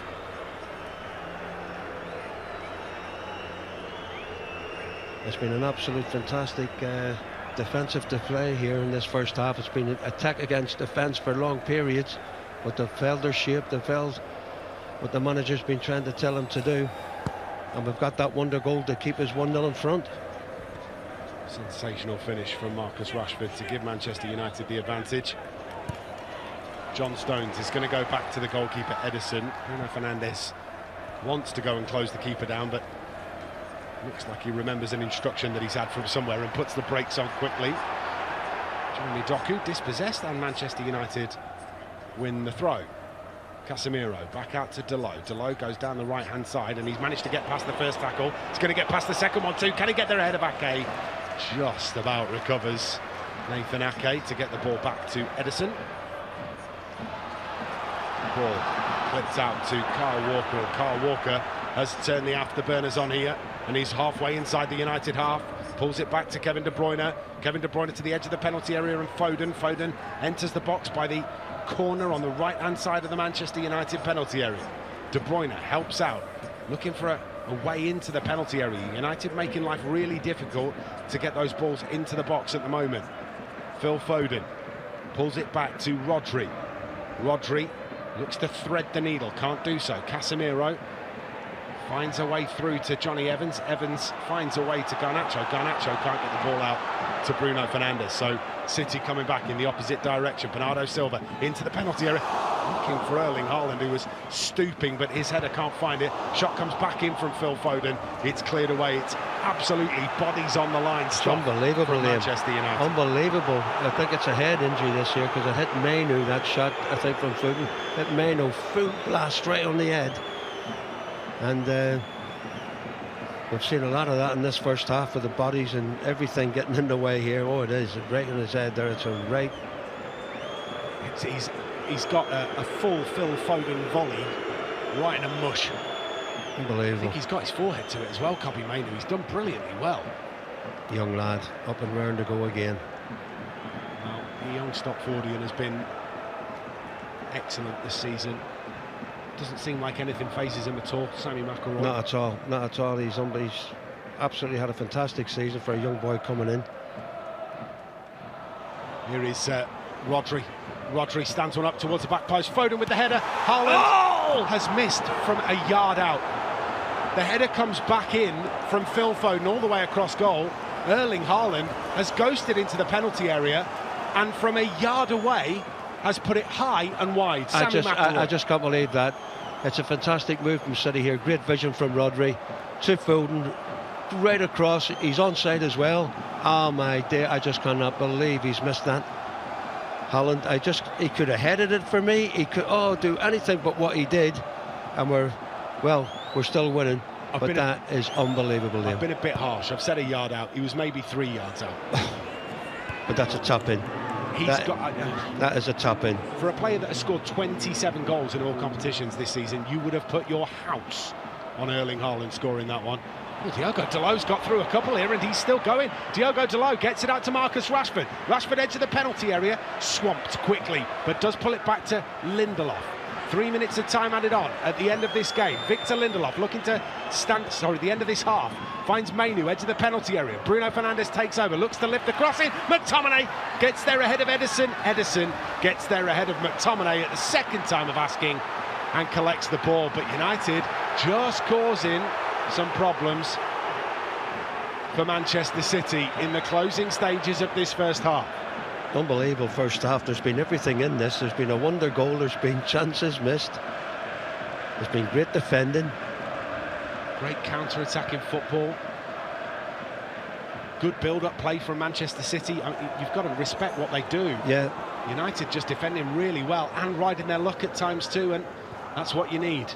Rodri, edge of the penalty area, finds Foden. Foden back to Rodri. Rodri stands it up, left-hand side, finds Jeremy Doku. Doku infield to Phil Foden. Foden out to the left-hand side and De Bruyne. De Bruyne on the corner of the penalty area, works it through to Doku. Across goal it comes and cleared away this time by a retreating Johnny Evans, the Northern Irishman, using all of that experience to read the game well enough to step in, make the challenge, clears it away, but only as far as Nathan Ake, who finds De Bruyne. De Bruyne moves it on to Kyle Walker.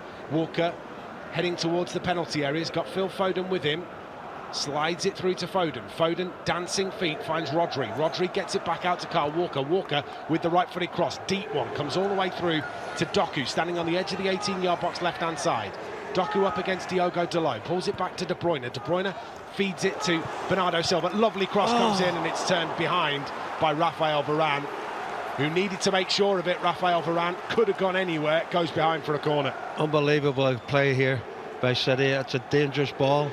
But again, defensively, Manchester United seem to have a body in the way every time City get that ball into that box. De Bruyne, corner, gets it into the penalty area, headed away by McTominay. Garnacho can't get there ahead of Doku. De Bruyne gets there, but can't get it past Johnny Evans. Into the middle it comes. Foden trying to work it into the penalty area. Rodri sees it open up. Can't get past Mainu though. Has to come square. Kyle Walker has a go. Takes a deflection on the way through. It's going to go behind for another Manchester City corner. That will be their 11th of the half. Come on, ref, blow that whistle. Pep Guardiola. I don't know what he's talking to that fourth official for. I don't know, but they are both smiling and laughing.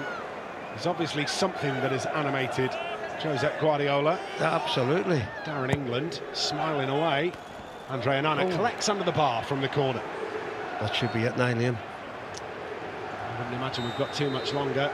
And it's the half-time whistle. Manchester United go in at the break, leading by a 1-0. Marcus Rashford with a magical strike in the opening 10 minutes to give Manchester United the lead. Bowled out by Andre Onana, collected on the edge of the penalty area by Bruno Fernandes, and rifled home by Marcus Rashford to give Manchester United a 1-0 advantage. It means that at the break, United leading City by 1-0. Sammy McIlroy. Unbelievable, and what a derby, and what a start we had as well. City have had loads of possession, they've had half chances at goal, but Manchester United have defended magnificently. Everyone's throwing their body on the lane, they're dealing with everything that comes into the box. Okay, Haaland missed a sitter, there's no doubt about that, and Onana's made 2, maybe 3 fantastic saves, but game plan at the moment, is working, but there's still a long way to go in this derby. Whisper this, but no fixture in Premier League history has seen more away wins than Manchester City against Manchester United. At the break, the away team leads. It's Manchester City 0, Manchester United 1.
For the striker as well, wasn't there? That headed, well, it was through one-on-one header. Did think full in his path. The one over at the far post when he couldn't quite get the shot on target. So there have been chances, but to look back at that first 45 minutes, let's get the thoughts of Shady and Wes. And Wes, so good at the moment, isn't it?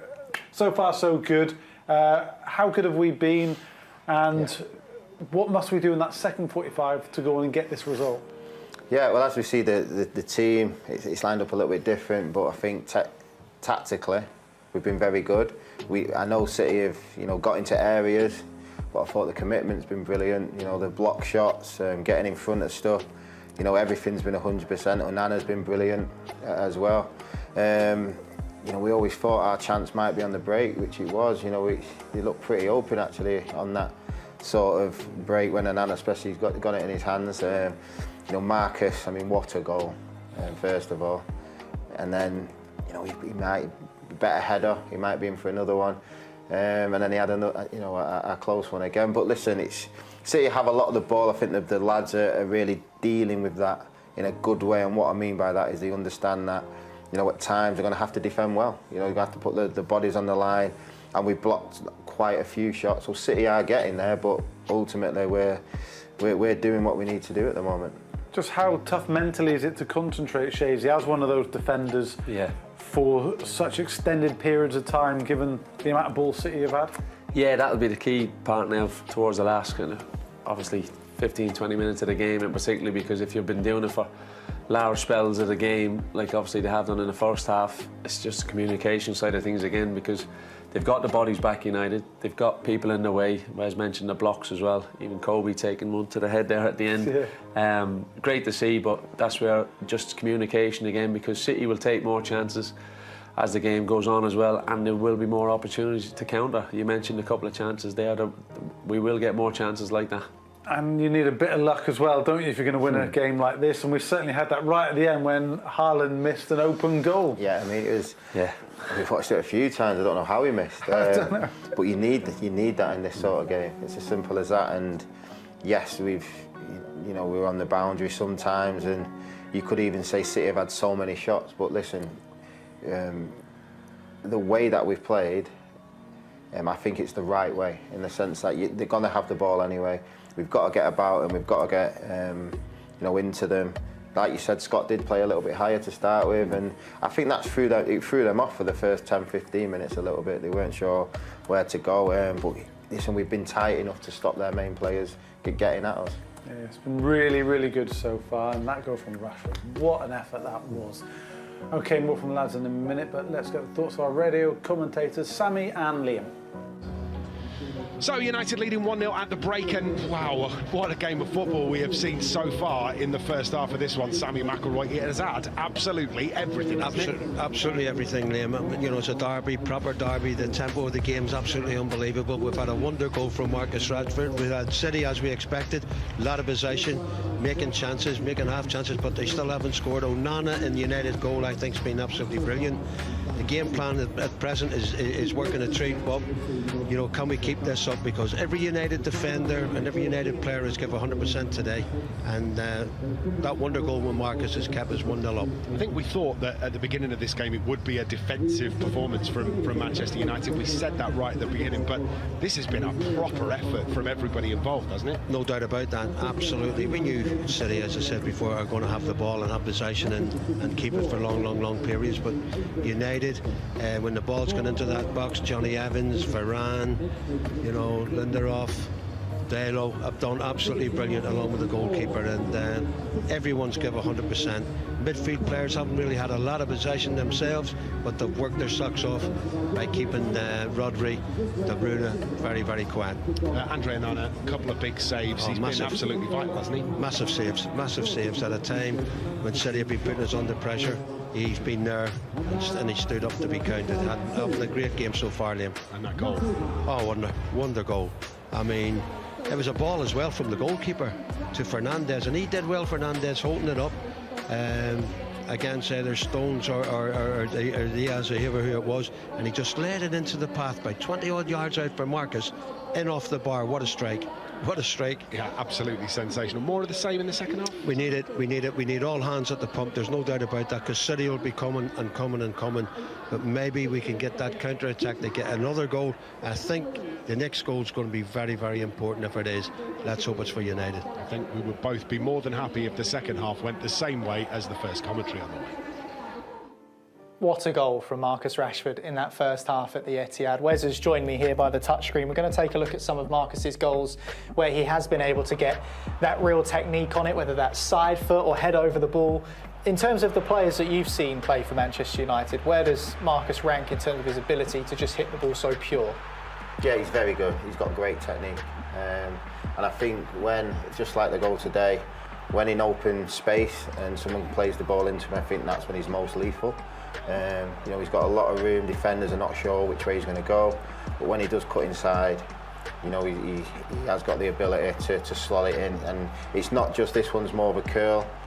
This one's more of a curl, but he's also got, you know, a power shot as well, like we've seen today. But I think this is where he's at his most dangerous. Yeah, coming off that left-hand side, we'll see an example here of actually just peels out to the left-hand edge of the box here. And this one was more control, but again, a clean contact. Clean contact, he knows exactly what he wants to do. He probably knows in that split second the keeper's got to come across as well.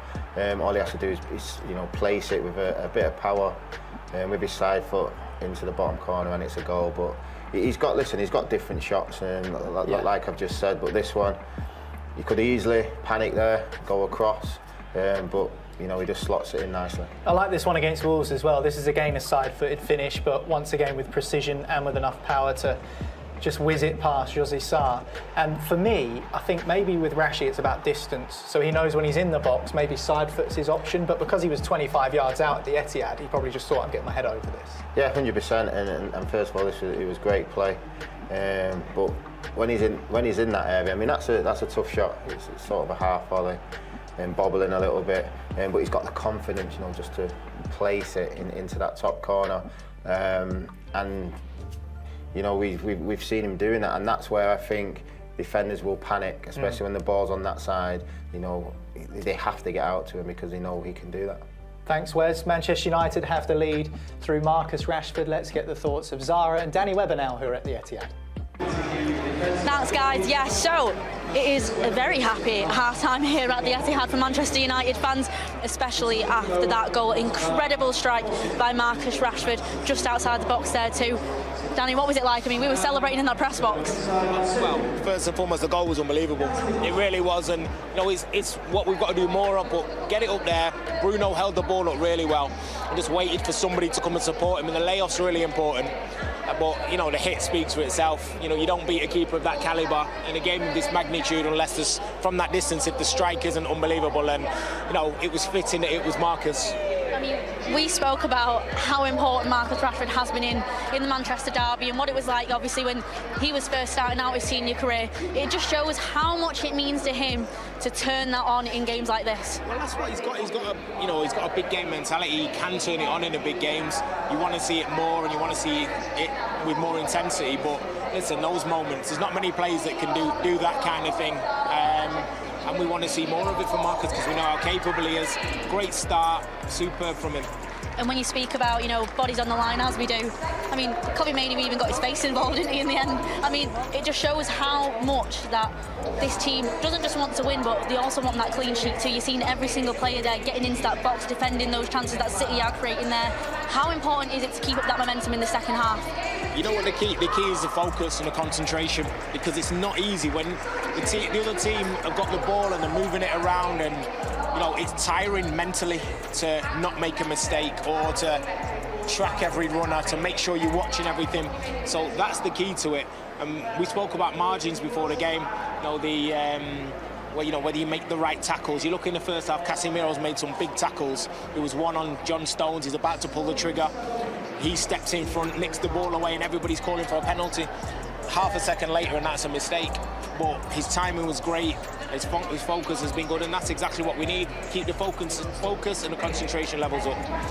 Well, I'm hoping that it's going to keep staying like that for the second half now, too, and more celebrations in that press box, yeah?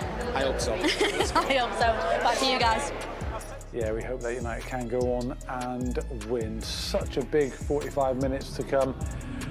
United leading by that Rashford goal 2-0. Right, teams are on the way back out, so let's hand back to your radio commentators, Sammy and Liam. Thanks very much, Sully. Yes, welcome back to the Etihad Stadium. Manchester United on the way out. Manchester City will be following closely. Pep Guardiola sat in his dugout wondering what on earth has just happened to him in the opening 45 minutes. Manchester United, probably the second best. I say probably, they were second best to Manchester City for large swathes of the first half, but it is Manchester United that lead by a goal to nil thanks to an incredible strike from Marcus Rashford and an incredible miss from Erling Haaland from 3 yards out with what looked to be a tap-in. Manchester United know that they've got another 45 minutes of hard work in front of them, Sammy Michael. 100%, Liam. I mean, Guardiola would have been in there with his players, you know, geeing them up and saying you're just doing mostly the right things. Maybe the final third you have to be a wee bit better. And the other dressing room, our dressing room, Ten Hag has been saying to the players, can you give...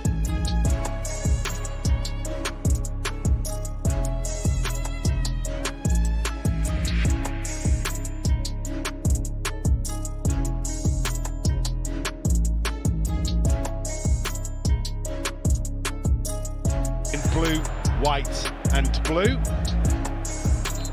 We've got an early stoppage here because John Stones has come down awkwardly, holding on to his left ankle. I think he's going to be all right. He's got his head in his hands. He looked like he might be struggling ever so slightly. It gives me an opportunity to just run through the two teams with you. Manchester United with Andre Onana in goal, Lindelof, Evans, Rafael Varane and Diogo Dalot, the back four, Mainu and Casemiro in midfield, Rashford, McTominay, Fernandes and Alejandro Garnacho, the front four for Manchester United. City, and we are back underway in this second half, Ederson, Walker, Stones, Diaz and Ake, Rodri, Foden, De Bruyne, Silva, Doku and Erling Haaland. Out to the right-hand side it goes, and Phil Foden, who some would suggest was going to play a more central role. Thought Bernardo Silva might actually be wide on the right-hand side. It's actually turned out to be Phil Foden who's hugging that right wing. There's a coming together between Diogo Dalot and Jeremy Doku. This time it is Dalot who is penalised for that coming together, and free kick to Manchester City inside their own half. Yeah, it's the early stages now. This second half is going to be very, very important. We know that City will come out all guns blazing. Ake infield finds Ruben Diaz. Diaz out to Jeremy Doku left-hand side. Doku, who had an awful lot of ball in the first 45 minutes. Yeah, I agree with you there, Liam, about Doku. He didn't really do an awful lot with it in good positions. But defended him very well. Here from Manchester City fans that has been both hit and miss this season, Jeremy Doku, and you never really know which one you're going to get from him. No, I totally agree with you there. In any given 30-second period. City in possession on the edge of the centre circle, out to the left-hand side, and Doku up against Diogo Dalot. In steps Casemiro, smashes the ball away. Throw-in, comes back in. Manchester City moving forward with Ruben Diaz, Nathan Ake and Jeremy Doku. Back in field to Ake. Ake comes across to Ruben Diaz.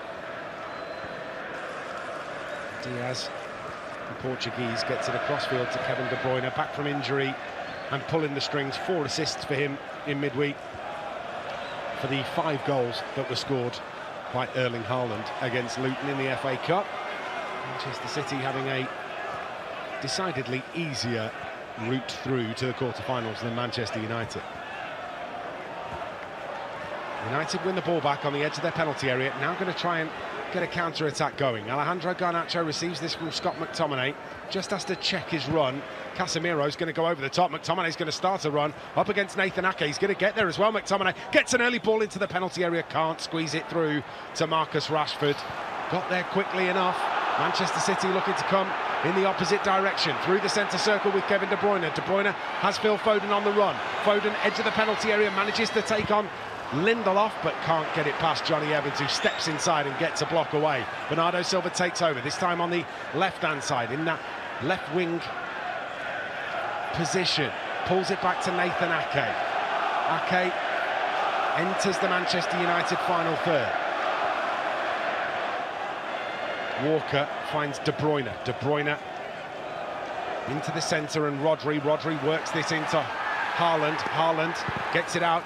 Doku gets the shot away, and I've got to say it's magnificent again from Andre Onana, who diving just pushes it away from the waiting Manchester City player, and United, riding their luck, managed to see the ball out for a throw-in. Yeah, possession football here from City, very patient. Doku's a deflection, but again a great reaction from Onana. Keeps us clean sheet for United. The deflection was carrying that through to Phil Foden. Yeah. Onana realised it, gets a big left hand to it and pushes it away.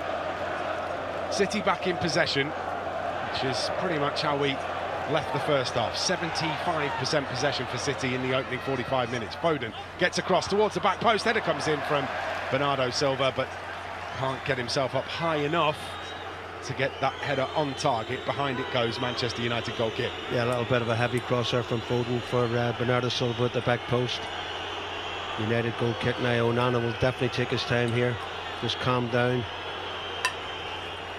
This little spell from City, as we expected from the start of the second half.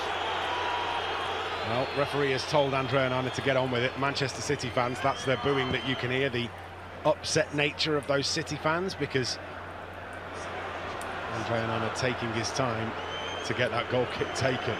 Ball is back with Andre Onana now. And again, you can hear the whistles and the jeers from the City fans as he just takes his time before picking the pass. Finds the ball to Johnny Evans. Johnny Evans looks for a ball into that left-hand channel, but can't complete the pass to Bruno Fernandes, who applauds the thought process of Johnny Evans, but just couldn't make the connection. It's the same mould in these early stages of this second half, Liam, as it was in the first half. City with the possession, United everyone behind the ball, making it difficult for them to thread through in the final third. Kyle Walker, edge of the centre circle, fires one through the middle to Rodri. Johnny Evans steps out, Marcus Rashford takes over, he's got Phil Foden trailing in his wake, just has to go the long way round, plays the ball against, or tries to play the ball against Kyle Walker. I thought he did, Liam. Yeah, no, I think the angle that we saw that from was a little bit confusing. It doesn't come off Walker, it comes off Rashford. Haaland dispossessed though. Bruno Fernandes finds McTominay. McTominay back to Fernandes. Fernandes running across the centre circle inside his own half, just takes his time before sending it back to Diogo Dalot. Raphael Varane spins a left-footed pass out to Victor Lindelof. Lindelof is going to send this all the way back to Andre Onana, who lets the ball run across him before poking it out central to Casemiro. Casemiro, lovely bit of skill to get round Bernardo Silva, and now Bruno Fernandes takes over on the right-hand side. Alejandro Garnacho had gone, but Bruno Fernandes just wasn't in a position to release the pass, so goes back to Diogo Dalot. This is okay. Sorry, Liam. This is okay from United. A little bit of possession of their own now. That's a decent ball as well from Kobbie Mainoo for Marcus Rashford to run onto. Gets there. Kyle Walker gets to him, pulls it back to Lindelof. Lindelof finds Mainoo. Mainoo gives it back to Lindelof. Manchester United with a spell of possession here. Finds Dalot. Dalot out to the right-hand side and Garnacho. Garnacho infield to Bruno Fernandes. Fernandes out to his countryman Diogo Dalot. Dalot on the right wing finds Garnacho, back to Dalot, and Manchester United moving the ball around, just keeping Manchester City from causing problems. Varane steps away from Rodri, finds Garnacho. Garnacho finds Bruno Fernandes, back to Varane. Good football from Manchester United as they just retain possession. City trying to get that press working against Manchester United, but at the moment, not quite happening for them. Kobbie Mainoo out to the right-hand side to find Garnacho. Garnacho trying to work his way in field, can't do so, so United look to play the ball forward to Garnacho again, but this time it is given away, and Manchester City coming in the opposite direction. Phil Foden in a foot race with Victor Lindelof, forced wide by the pass, and that gives Lindelof time to step in. Foden's going to try and go on the outside again, stands across up into the middle, headed away by Diogo Dalot, brought down by Scott McTominay. McTominay wants that early ball forward, but just can't get himself enough room to be able to do that. Eventually it is forward to Garnacho, gets a little nudge in the back from Nathan Ake, but Manchester United do get the ball clear. Brought down well by Marcus Rashford, who looks like he's fouled by Kyle Walker to me, but the referee says no foul from the first one, and then gives the throw-in to Manchester City from the second tackle. Marcus still having a bit of a go here at the referee, thinking that's a definite foul from Kyle Walker. He's not got. He hasn't got the ball. He's not got the ball. No. That's a foul that's not been given. Stones gets the ball out to the right-hand side, and Kevin De Bruyne. De Bruyne finds Foden. Back it comes for Manchester City. Central area, Ruben Diaz. Diaz finds Nathan Ake. Nathan Ake comes square to Kyle Walker. Foden bends the ball out to Jeremy Doku. Out goes Diogo Dalot to try and get some pressure on the ball. Ball back to the edge of the penalty area. Nathan Ake stands it up into the middle. Haaland was lurking just enough from Johnny Evans to keep him moving on his way. Marcus Rashford pokes it down the left-hand side. Johnny Evans can't keep that in. And the throw-in comes quickly from City. One back by Kobbie Mainoo. Casemiro edge of the penalty area. Nearly pickpocketed by Phil Foden, but gets it away. And Scott McTominay striding through the centre circle. Got options left and right. Marcus Rashford's going to get there ahead of Kyle Walker, who pulls him down. There's a clear pull on the shoulder of Marcus Rashford from Kyle Walker. The referee doesn't give the free kick. City coming back in the opposite direction. I just can't believe that there was a race between Rashford and Walker. Marcus had the edge. Walker puts his arms around his neck, near enough and gets away with it. Blatant free kick. I think so. This is Rodri. And now City up to the edge of the penalty area. Foden from the D, rifles one home, and that is magic from Phil Foden. Smashes it in, top left-hand corner, and City are level. And all of that coming from what should have been a free kick for Manchester United. Phil Foden with the equaliser, and Manchester United will feel especially hard done to. Sammy McElroy. Well, that's exactly what we were just saying, Liam. Marcus is fouled. If we get the free kick, we slow the game down, we take our time. All of a sudden, referee says play on, City go up. Okay, it's a great play, it's a great strike from Foden. Onana, no chance there. But come on, we should have had a free kick. There's no doubt about that, we should have had a free kick. Fantastic finish from Foden, no doubt about that. And there's no defensive error there at all from Manchester United. Everybody's got in the right position. It's just a really good finish from Phil Foden. But there is still a huge question mark for me over whether it should have been a free kick here. And we're looking at the replay now.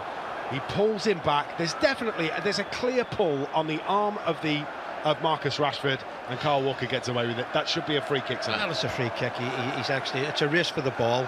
Marcus is still having a go at him. And even the referee's trying to say even. We've looked at it at the VAR side of things, and it's no. But if you're pulled back, Liam, it is a foul. I think it's a foul. Aware that I might have my red-tinted specs on, but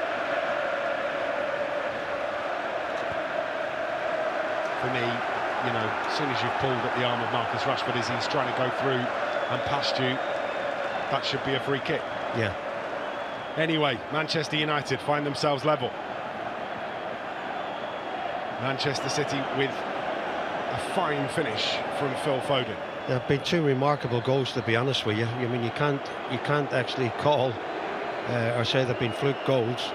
Absolutely unbelievable. There's been a sort of a firecracker through on here, a blue one, and Onana's having a word with the referee to get maybe some of the ground staff to clear that lane. Well, that's a Manchester City coloured pyrotechnic been thrown onto the field. Yeah.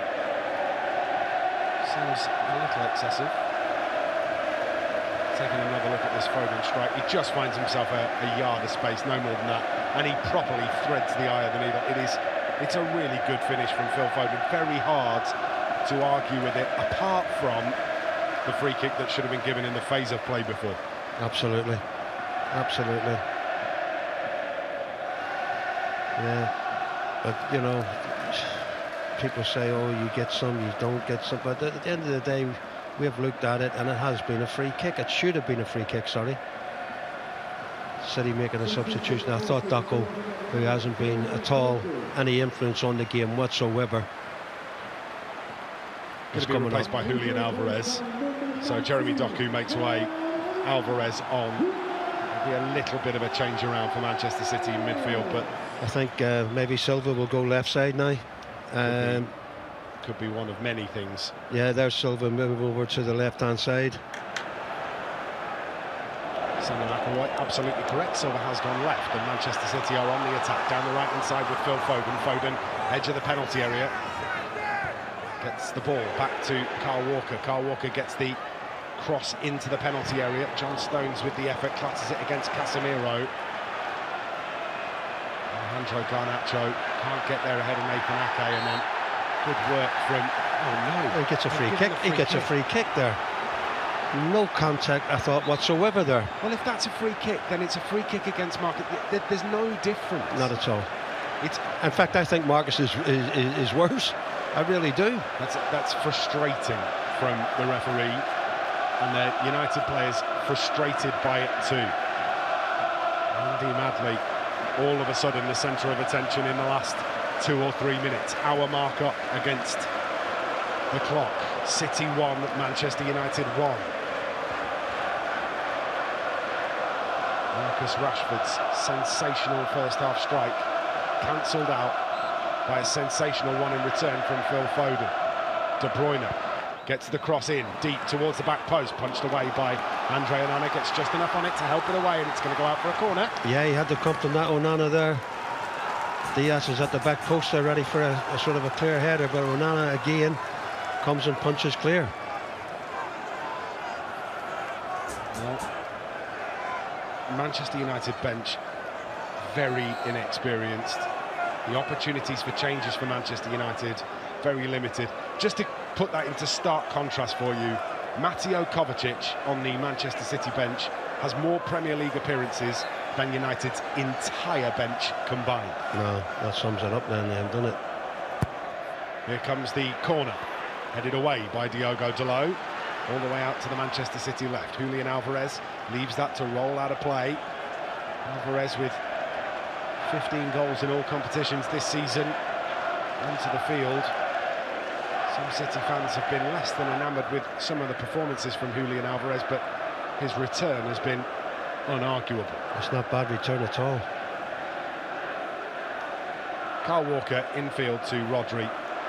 Rodri finds Walker. Walker moves it out to the right-hand side. Phil Foden, infield ball to John Stones, dealt with by Casemiro. Can't be cleared away by Manchester United though, and Julian Alvarez finds this on the edge of the D, gets it out to Bernardo Silva. Bernardo Silva works it infield to Rodri. Rodri in a central position in attack for Manchester City, playing the quarterback role. Julian Alvarez down the left-hand side to Bernardo Silva. Bernardo Silva up against Diogo Dalot, pulls the cross in, turned away by Marcus Rashford, but only as far as Rodri. Now down the right-hand side to De Bruyne. De Bruyne floats across into the penalty area, too close to Andre Onana, who steps out and claims and just tries to calm everything down. Yeah, it's poor from De Bruyne there. He's usually better than that. Easy catch there from Onana. Just calm it down, calm the game down a little bit now, because City have been pressing since their equaliser.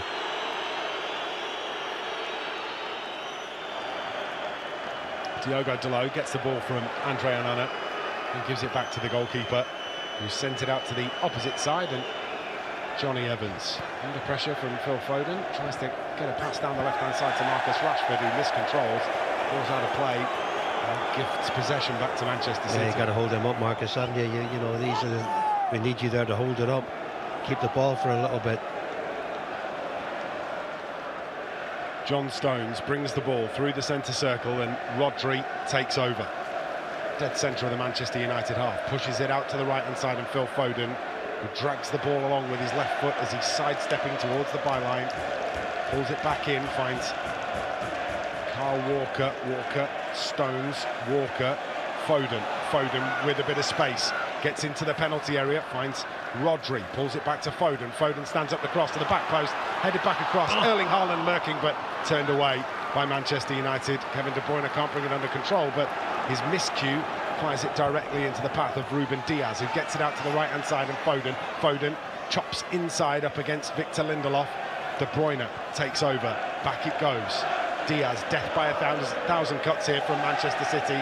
Relentless possession from the reigning Premier League champions. I think he's only just calming things down here, Onana. I don't think there's anything wrong with him. He wants to train her on, I think, just to... Andre Onana is struggling, looks to be struggling. Maybe calf, but I don't think there's anything really wrong with him. I think it's an old pro game this here with him calming things down. I hope so, Liam. I hope so, because he's been magnificent today. Hamstring. Yeah, he's holding on to that left hamstring. And the referee, Andy Madley, shakes his head in almost a suggestion to say, I can't do anything about it. Trainer comes onto the field. Richie Merrin will I think I'm right just here, have a long conversation with Andre Onana. It is a tactical break. I think I'm right here. Well, everybody is guilty of this. Manchester City are no exceptions to that. Erik Ten Hag, absolutely. Just seeing the reaction to Ten Hag for the foul on Marcus Rashford before the goal, and he's absolutely furious. Absolutely.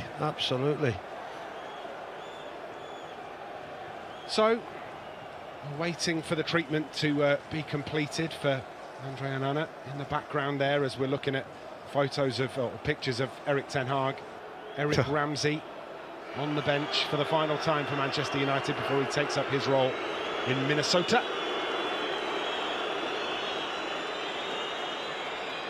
Good luck to Eric Ramsey.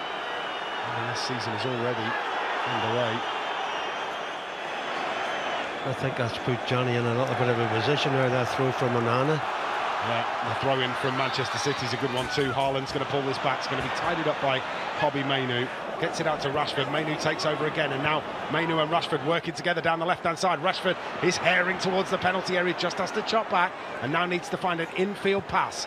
Finds it to Bruno Fernandes. Fernandes can't bring it under control, and it's run across him. Wins it back though, Bruno Fernandes. Garnacho finds McTominay. Casemiro pushes it out to the right-hand side, and Manchester United have retained possession. Diogo Dalot escapes the attentions of Bernardo Silva, who's trying to win that ball back for Manchester City. Back it goes to Raphael Varane. Raphael Varane goes back to Andre Onana. And now Johnny Evans. Back to Onana and in the D of his own penalty area. Manchester City fans in fine voice inside the Etihad Stadium. It will not be long until Manchester United's travelling fans respond. Clearance from Manchester United is miscued by Johnny Evans, directly out of play for a City throw. We don't need that, Liam, you know, gives the ball right back to City under no pressure there, Johnny. City with the ball on the left wing. Come infield. Diaz with McTominay in front of him, goes back out to the left-hand side, and Bernardo Silva. Nathan Ake takes over, finds Ruben Diaz on the edge of the centre circle inside the United half. Kyle Walker sends a right-footed pass out to Phil Foden. Foden back infield to Walker. Walker looking for a route through, but Marcus Rashford putting a bit of pressure on him prevents him from being able to pick that pass, so he has to retreat. Rodri back to Diaz. Diaz is going to go back to Ederson, and that's just good movement from Manchester United. Good press from United there, making City go back.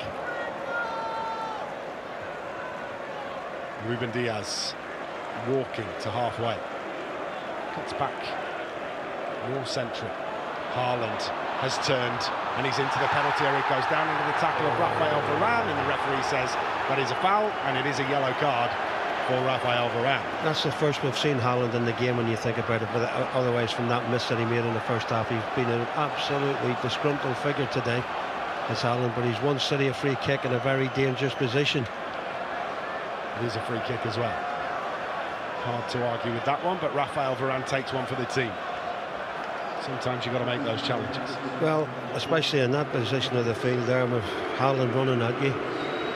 United going to make a substitution now. They are, and it's going to be Johnny Evans that makes way. Johnny Evans, applause to the Manchester United fans, is going to be replaced by Willy Kambwala. Bit of a limp there, I think, Liam. Yeah. John, I can only imagine that that is a potential injury for Johnny, because there's absolutely no way he would want to come off. No. Unless he absolutely had to. Not at all. So, the vastly experienced Johnny Evans replaced by the oppositely experienced Willy Kambwala. Just 2 Premier League appearances for the youngster, the French youngster. Big test for him. And now he goes into the centre of defence to take on Manchester City, with 21 minutes plus stoppages left to go in this game. So, free kick to Manchester City is dead central. It's on the edge of the D, right on the edge of the D. Can't see any daylight between the paint and the ball. And Kevin De Bruyne is standing over it. I think he'll be the one. Lethal. Bernardo as well is there, but I think this is a complete fantastic position for De Bruyne in the past. Alejandro Garnacho, the draft excluder for Manchester United, lying down behind the wall. Bernardo Silva and Kevin De Bruyne standing over this one. It's going to be De Bruyne. He hits it. Goalwards takes a deflection on the way through. Wall does its job, and away it goes. Foden gets there ahead of Dalot, pulls it back to Walker. Dalot currently playing left back for Manchester United, up against Phil Foden. Willy Kambwala has slotted in at right back for Manchester United, pushing Lindelof in at centre half. Whether that's just from the corner and we haven't recovered yet, I don't know. I will keep an eye on that for you and let you know. Meanwhile, Manchester City infield. Nathan Ake finds Kyle Walker. Walker's going to have a go from distance. It's a rifled effort from Kyle Walker. He's got that in his locker, but it is straight at Andre Onana. Yeah, good position. Walker, you're right, he can't hit it, but it's good position there for Onana. Straight at him, dealt with it, very comfortable. I think you're right there. I think that will be... Oh no, he's coming back to left back. No, I think Dalot is still on the left wing back route. Oh yeah. There he is, takes over. Diogo Dalot left side. So Willy Kambwala does go in at right back for Manchester United, and that means that Lindelof will come in to centre half as Kyle Walker wins the ball back inside the Manchester City half of the field, and they come forward from left to right again. Diaz, Ake, Nathan Ake just inside the Manchester United half, next to the centre circle, rolls the ball to the centre spot to find Ruben Diaz. Diaz walking the ball forward for Manchester City. Forward to John Stones, who's in lots of space in the centre of midfield. Finds only Scott McTominay's outstretched right boot. He pokes it back to Kambwala, who launches it downfield. And that's one thing we don't want to do, is just like give the ball back to City. Kambwala in possession here for Manchester United at the corner flag. Does well to escape the clutches of City, but his ball down the right-hand side is quickly picked back up by blue shirts. Intercepted again by Bruno Fernandes, who's trying to get away from Rodri, looking for Rashford. Rashford just holds his ground and manages to get the ball to come all the way back through. McTominay in the centre circle, looking to work this forward for Manchester United. Can't find Bruno Fernandes. Back it goes to Raphael Varane. Lindelof. Lindelof plays the ball down the left-hand side, but there's nobody there. Yeah. Poor that, because it just gives City, looks like Anthony's going to come on. Manchester United just wonder whether they might be needing a little bit of cover for Willy Kambwala over on that right-back position. Not that he's not capable, more that Manchester City might be thinking that is a potential route to Manchester United, so might want to bring Anthony on to provide a little bit of defensive cover. Meanwhile, Phil Foden attacking the Manchester United penalty area, pulls it back to John Stones. Stones looking to work that through to Kyle Walker. Rashford does just enough to prevent that from being a clean pass. Yeah, we just can't keep a hold of the ball though at the minute, Liam.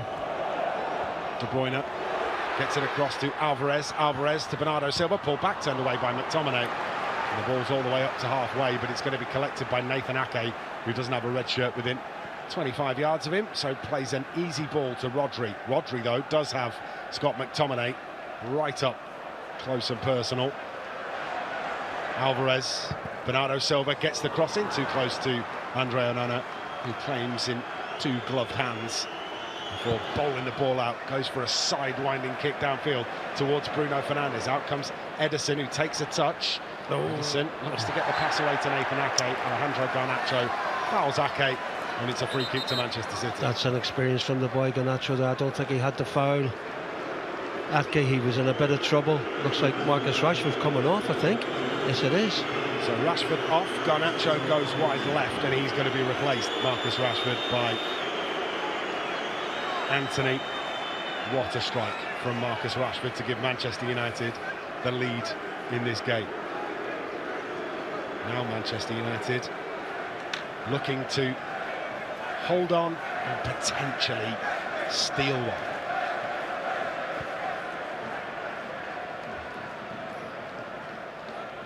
Erik Ten Hag rolling the dice for Manchester United, bringing the changes. City in possession on halfway. 15 minutes plus stoppages to go. And City in possession. Phil Foden, an equalising goal scorer. Comes back to Ruben Diaz. Manchester City moving the ball around with what feels like ease at the moment. Sammy McIlroy, ball's chipped into the area, headed away by Diogo Dalot, and he picked up by Garnacho. Garnacho finds Casemiro. Casemiro turns away from danger, finds Varane. Varane goes back to Onana. Onana finds Diogo Dalot. And Manchester United have played out from that dangerous Manchester City press. It's a good escaping ball as well from Diogo Dalot to find Bruno Fernandes. Fernandes is going to find Anthony. Anthony's up to the edge of the penalty area. Looks to try and get past Rodri. Eventually the offside flag goes up against Anthony. And Anthony turns around and says to Bruno Fernandes, I want the ball earlier. Quicker. Yeah, that was a chance I thought there for United to maybe get at City. United back and in position. City on the attack again. Haaland comes back to John Stones. Stones out to the right-hand side, and Phil Foden has got a little bit of ground in front of him before he gets to Diogo Dalot. Comes back in field to Kyle Walker. Walker, square ball to Ruben Diaz. Ruben Diaz looking to work his way through. Good position taken up by Anthony to prevent the pass from going out to the far side. That one, though, has got it through to Kevin De Bruyne. De Bruyne on the edge of the penalty area, up against Casemiro. Can't get past him first time of asking, pulls it back to Ake. Ake with the cross, headed away, comes back to Ake, cleared away by Casemiro, helped on by Anthony. Anthony takes over, looking to get the ball away, but Anthony is caught in possession. Referee says no foul on Anthony, and City now have the ball back in the Manchester United defensive third. Kambuala up against Foden. Referee says there is contact, but it's not a foul. Rodri lifts one into the penalty area, headed away by Casemiro, helped on by Mainu. And then Scott McTominay is caught. We're lucky there. That free kick was good in there because we're taking chances over them little neat passes around our own box. The way City are attacking at the minute, Liam, there is a chance here of a counter-attack, though, if we can just get it together. City are going all out for this second goal, but they're leaving a little bit of space behind them. Everyone wants to get involved in going forward. Manchester United fans heard loud and clear at the Etihad Stadium as Onana sends the ball out to the right-hand side, but it's intercepted by Kevin De Bruyne. De Bruyne infield to John Stones. Stones looking to work this through to Rodri. Nudged off the ball by Scott McTominay. Good decision from the referee that one. It was hit-to-hit contact, and now Manchester United looking to get away. Bruno Fernandes just holding the ball up here and then tries to escape. Finds Mainu. Mainu's going to try and work this through to Alejandro Garnacho. Garnacho edge of the penalty area, goes down under the challenge from Ederson. Writhing around. I think Ederson's won the ball. Yeah, he has. I think he's having a word with VAR, but I'm like you. I do think he's won the ball. Is he offside? He's onside. He's onside, is he? Here's the slide. He's got the ball. It's a really good tackle from Ederson. Yeah. I'm not denying that there is some connection here. No, with, he got the ball first, yeah. With Alejandro Garnacho. But it is a brilliant piece of goalkeeping from the Manchester City keeper. Definitely catches Garnacho, but I think he wins the ball. Yeah, he does. Enough. Yeah, he does. Yeah, it's a goal. It's a goal kick now. Well, the game of inches, Sammy McIlroy. Yeah, that's what I was just saying to you before, though, Liam. This is a chance like for a counter-attack there, and we nearly got in there with the ball. 1-1. City with the ball inside their own 18-yard box. Ederson. John Stones. United just making life a little tricky for City to get out here, but Manchester City do find a way. Alvarez out to Bernardo Silva, now playing on the right-hand side. Yeah, Foden's moved to the left. Yeah, this will be Manchester City trying to find that way through. This might be why Anthony has been brought on, just in case City decided they were going to target that left-hand side. De Bruyne is now on the left-hand side as well, so it does feel like Manchester City have decided that they're going to test Willy Kambuala. Yeah. It's a good substitution from Erik ten Hag to bring Anthony on, because we know how good he is positionally and in the press, and gets back to helping his fullback.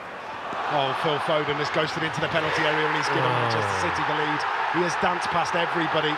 Phil Foden scores his second of the game, and City lead 2-1. Well, that's the shape, and that's Guardiola again. He sees something happening with United with the defensive change. He puts De Bruyne to the left alongside Foden and brings Silva to the right, and all of a sudden, minutes later, they get the second goal.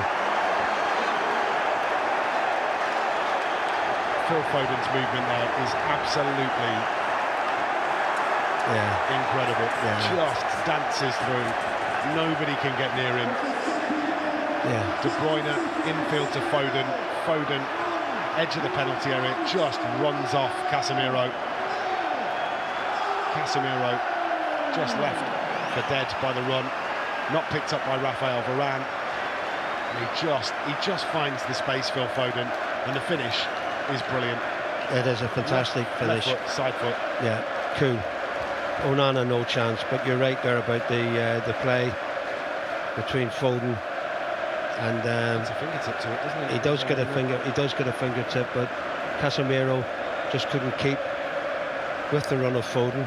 Foden right into the box, gets a return pass, and it's 2-1 Manchester City.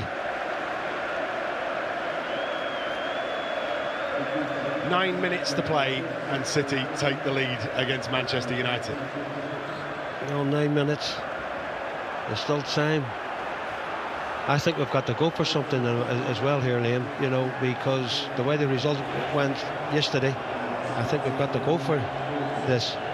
Kobbie Mainoo and Alejandro Garnacho have left the field. Amari Forson and Sofian Amrabat have replaced them. I think Erik ten Hag wanting some fresh legs here. Yeah, definitely. Just needs some energy inserted into the game. They have worked tirelessly, especially that first half, Liam. I mean, everyone worked their socks off, to go in front. But there would have been some tired legs out there at this stage of the game, the way City have played and the way we have worked. So fresh legs, I think, is the answer. Plus the fact we're a goal down now, 2-1. We need something from this game.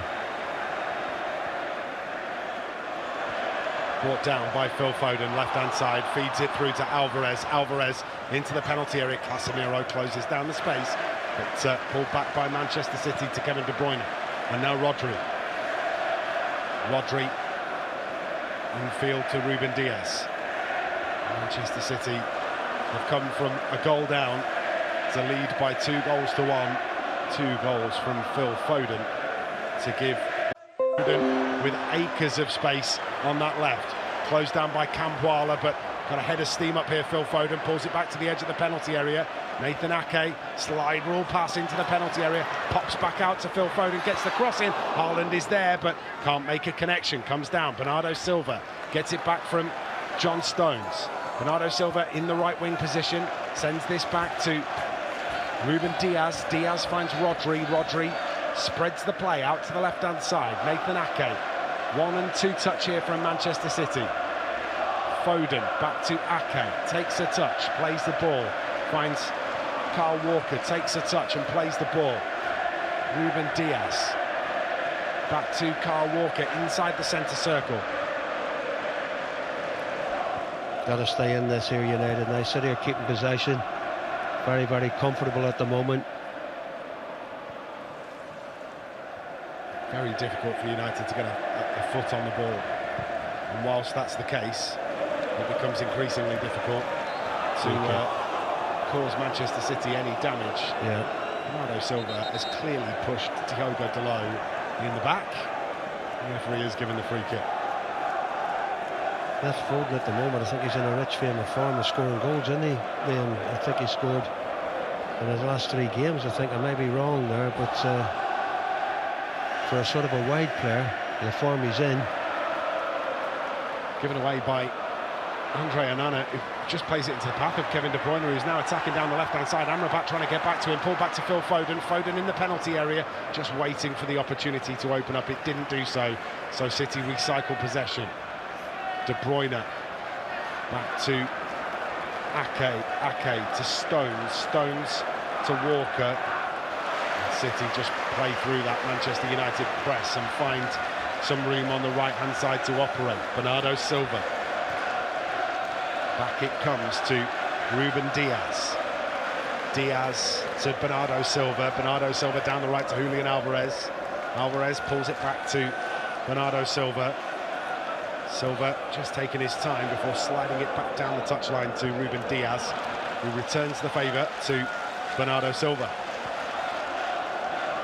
They seem to have an extra man at the moment, City, the way they're knocking the ball about here. One touch, two touch. This is United have got to take chances now, Liam. Very well drilled Manchester City side. No doubt about that. Side that has been together for a long time. An established team. Everybody knows their role, don't they? They're in possession here, Manchester City, with Ederson on the penalty spot. United pushing upfield, but can't lay a glove on Manchester City at the moment, who are moving the ball with impunity. Yeah, very, very confident, aren't they? Very confident. One touch, two touch, as you touched on before, Liam. Through the middle they come. Now out to the left-hand side, and Kevin De Bruyne. De Bruyne up against Camboala, takes a step, goes on the outside, gets the cross in, turned away by great defending. Raphael Varane, who's tracked it all the way back. De Bruyne did brilliant there, and there was a great ball across the 6-yard box, but Varane was in a great position there because it was a Haaland tap in if Varane wasn't there. Left wing corner for Manchester City. 3 minutes plus stoppages to play. Erling Haaland, steely look in his eyes. Ball into the penalty area. It's a free kick, is it? Away. I think it's going to be a... It's got to be a free kick, surely. He's not happy, Onana, because I thought it was a free kick there. He was absolutely mauled, I think, there from that cross. Ake's grabbing him. He's in front of him, leaning into him. He's got a fistful of shirt as well, Nathan Ake. Yeah, yeah. He has. Surely that's Sammy McIlroy. Should be a free kick. Isn't? There's a couple that haven't gone Manchester United's way. Here comes Bernardo Silva with the corner, bent into the penalty area. Haaland leaps but can't get there. Diogo Dalot with a heavy touch. Shouts of handball. De Bruyne with the possession. Pulls it back to the edge of the penalty area. Julian Alvarez clips a right-footed pass across the penalty area to Bernardo Silva. Brings it down on his chest.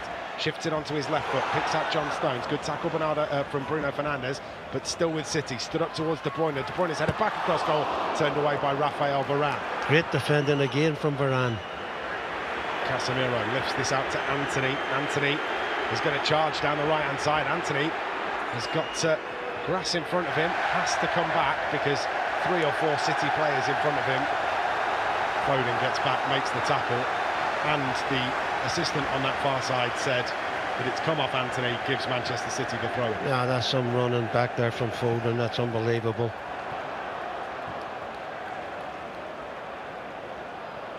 Cleared away by Manchester City. United trying to put some pressure on them, but We've got to, like Sammy McIlroy. Yeah, they are. Can't get near them. No, but you know, we've got to start taking chances now these last few minutes, you know what I mean? We've got to try and get something from this game. Forson comes back to Diogo Dalot. Dalot down the left to Bruno Fernandes. Fernandes infield to Forson. Forson slips. It's a small error there, Amari Forson, as he wanted to play the ball back into the path of Bruno Fernandes, actually knocks it away from Fernandes, who was running onto it. Yeah. Trying to be helpful. Let's see what he's attempting to do. City back in possession in the centre circle. 30 seconds of normal time remaining. Yeah. Once City have the ball, though, it's as you said before, Liam, in commentary, it's so hard to get it back off them. Normally, in the closing stages of these games, I've always kind of got a feeling that there'll be one more opportunity. Yeah. City just keep the ball so well. They are frustrating the living daylights out of Manchester United. That frustration showing with the tackle that gives City the free kick. No, that is exactly it. There's 8 minutes, though. There's 8 minutes of added on time, which is, you know, that's a lot of time for United to get back in this game. Where does 8 minutes come from? Well, Liam, these days, you just don't know. There's been no overly long VAR decision, or no. We've only had 3 or 4 substitutions. That seems no. It's as you say, crazy. Excessive. City in possession with De Bruyne, hurdles the tackle of Willy Camboala up to the edge of the penalty area. De Bruyne's strike is just wide of the mark. It's really good from Kevin De Bruyne. He just strides away and then unleashes a right foot effort that is only just past the post. Yeah, that is vintage De Bruyne, no doubt about that. Amrabat caught in possession. Haaland in the penalty area. Shoots, scores. Manchester United error. Haaland goal, 3-1. Oh dear, that kills the game, man. It is an error, it is an absolute error, because he's been absolutely out of this game all game today, Haaland, and he gets an easy gift to put Manchester City 3-1 up. But it was our fault, Liam. We lost the ball outside our box, and gifted City, which looks like now a victory. He's been so effective, am I right, Liam, Haaland today? Absolutely really. So ineffective. He's been missed from 3 yards in the first half. He's a shadow of himself, and he gets an easy gift like this. Onana finds Casemiro finds Amrabat just takes too long, has the ball stolen away from him. Rodri into Haaland left-footed into the bottom left-hand corner. Game, set and match, Sammy McIlroy. Yeah, it looks like it, but what a way to sort of, to give City the victory with that third goal. It's hard enough playing against Manchester City without gifting them goals like that. We had a magnificent first half, but I did ask the question, could we keep that up? And obviously we couldn't. And with City's play, their dominance, they've come away, which looks like, with 3 points. I think the game changes with the equalising goal, which I stand by, should have been a free kick against for Marcus Rashford. Exactly. And since the equaliser, it's been Manchester City. But it's been Manchester City for the majority of the game. I just think it takes some of the wind out of your sails. You're sort of riding high on this defensive effort that then gets punctured. And it becomes quite difficult. Manchester United trailing by 3 goals to 1. Bernardo Silva back to Ruben Diaz. Liam, you go back to VAR, you go back to decisions. We're still talking about referees no matter what you do with VAR or whatever. And we're watching this game and we see, which we thought was a free kick, and yet the people who matter don't. Another opportunity for City. They're in behind to pull back towards Haaland. Diogo Dalot can't get it clear. Phil Foden gets it out to Nathan Ake. Ake back to Foden. Foden to Stones. Stones looks to get it into the penalty area, but smashed clear by Rafael Varane. I've got to be honest, the defensive effort of Manchester United probably doesn't deserve to have conceded 3 goals today. No, not the way they were, especially first half. I thought first half defensively was probably the best I've seen United play, with a couple of our, first choice, if you like, defenders not being in the side, but they defended manly in that first half. But since the equaliser, Man City have just pressed and got the rewards. Yeah, and they've 75% possession over the course of the game. Manchester United have conceded 27 shots at goal, 8 of which have been on target from Manchester City. But it's a lot of shots to concede, and eventually those stats just sort of, they will tell. Sums up the game, actually. But with that possession, we finish up with 3 goals as well. I suppose sorry, Liam. I suppose you could say that City deserved to win the game. The allays you can hear coming from the Manchester City fans as they are knocking it around with ease. Free kick. Garnacho's had a little bit of a dig there at Foden, hasn't he? It's Amrabat, I think. Oh, is it Amrabat? Sorry. Phil Foden is down and struggling here. I think Amrabat's just sort of stepped in to make the challenge. Just checking that he's all right here. Phil Foden, a little bit of concern about him, but I think he's okay. Taking a couple of minutes out of the game, taking the sting away from it.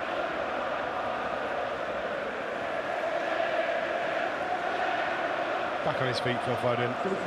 Substitution is going to see Foden make way, and it's going to be replaced by Oscar Bob.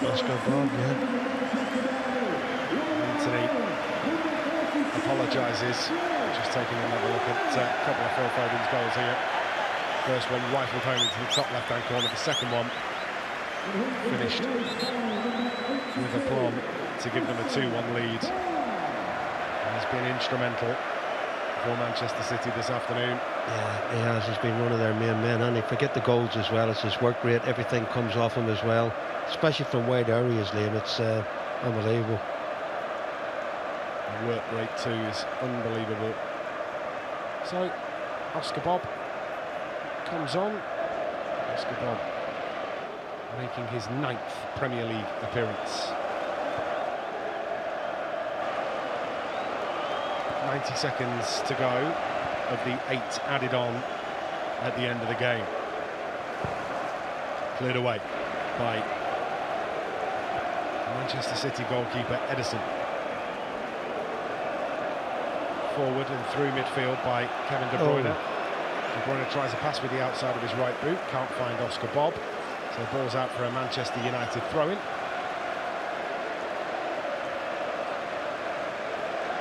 Disappointed those United supporters. There are a lot of empty seats behind where the United fans were. We had sort of high hopes after that goal from Marcus Rashford. Unbelievable goal. That seems a long, long time ago, Liam. Bruno Fernandes plays the ball back to Rafael Varane. Lindelof into Amrabat. Amrabat out to the left-hand side and Delot. Manchester United still not out of their own half yet. Into the centre circle and Casemiro, who retreats to Lindelof. Delot now crosses halfway down the left-hand side, still with a bit of running left in him. Diogo Delot looks to get this across to the right-hand side. Free kick against Diogo Delot. Will give Manchester United the opportunity of a set piece in the dying embers of this game. Yeah, chance now to maybe look at scoreline a little bit closer. It's a shame the way it's finished, Liam, because, you know, even at 1-0, City were dominating the game, but we're thinking, can we sort of defend the way we are defending? But City just keep pressing you, don't they? They just keep at you and at you and at you and believe in what their game plan is, and goals will come. Here comes the free kick from Bruno Fernandes, lifted into the penalty area. We go behind, should be a corner, but no time for that corner to be taken. Full-time whistle goes, and Manchester United have been roundly beaten by Manchester City. Took the lead in the first half with a stunning strike from Marcus Rashford, but a brace from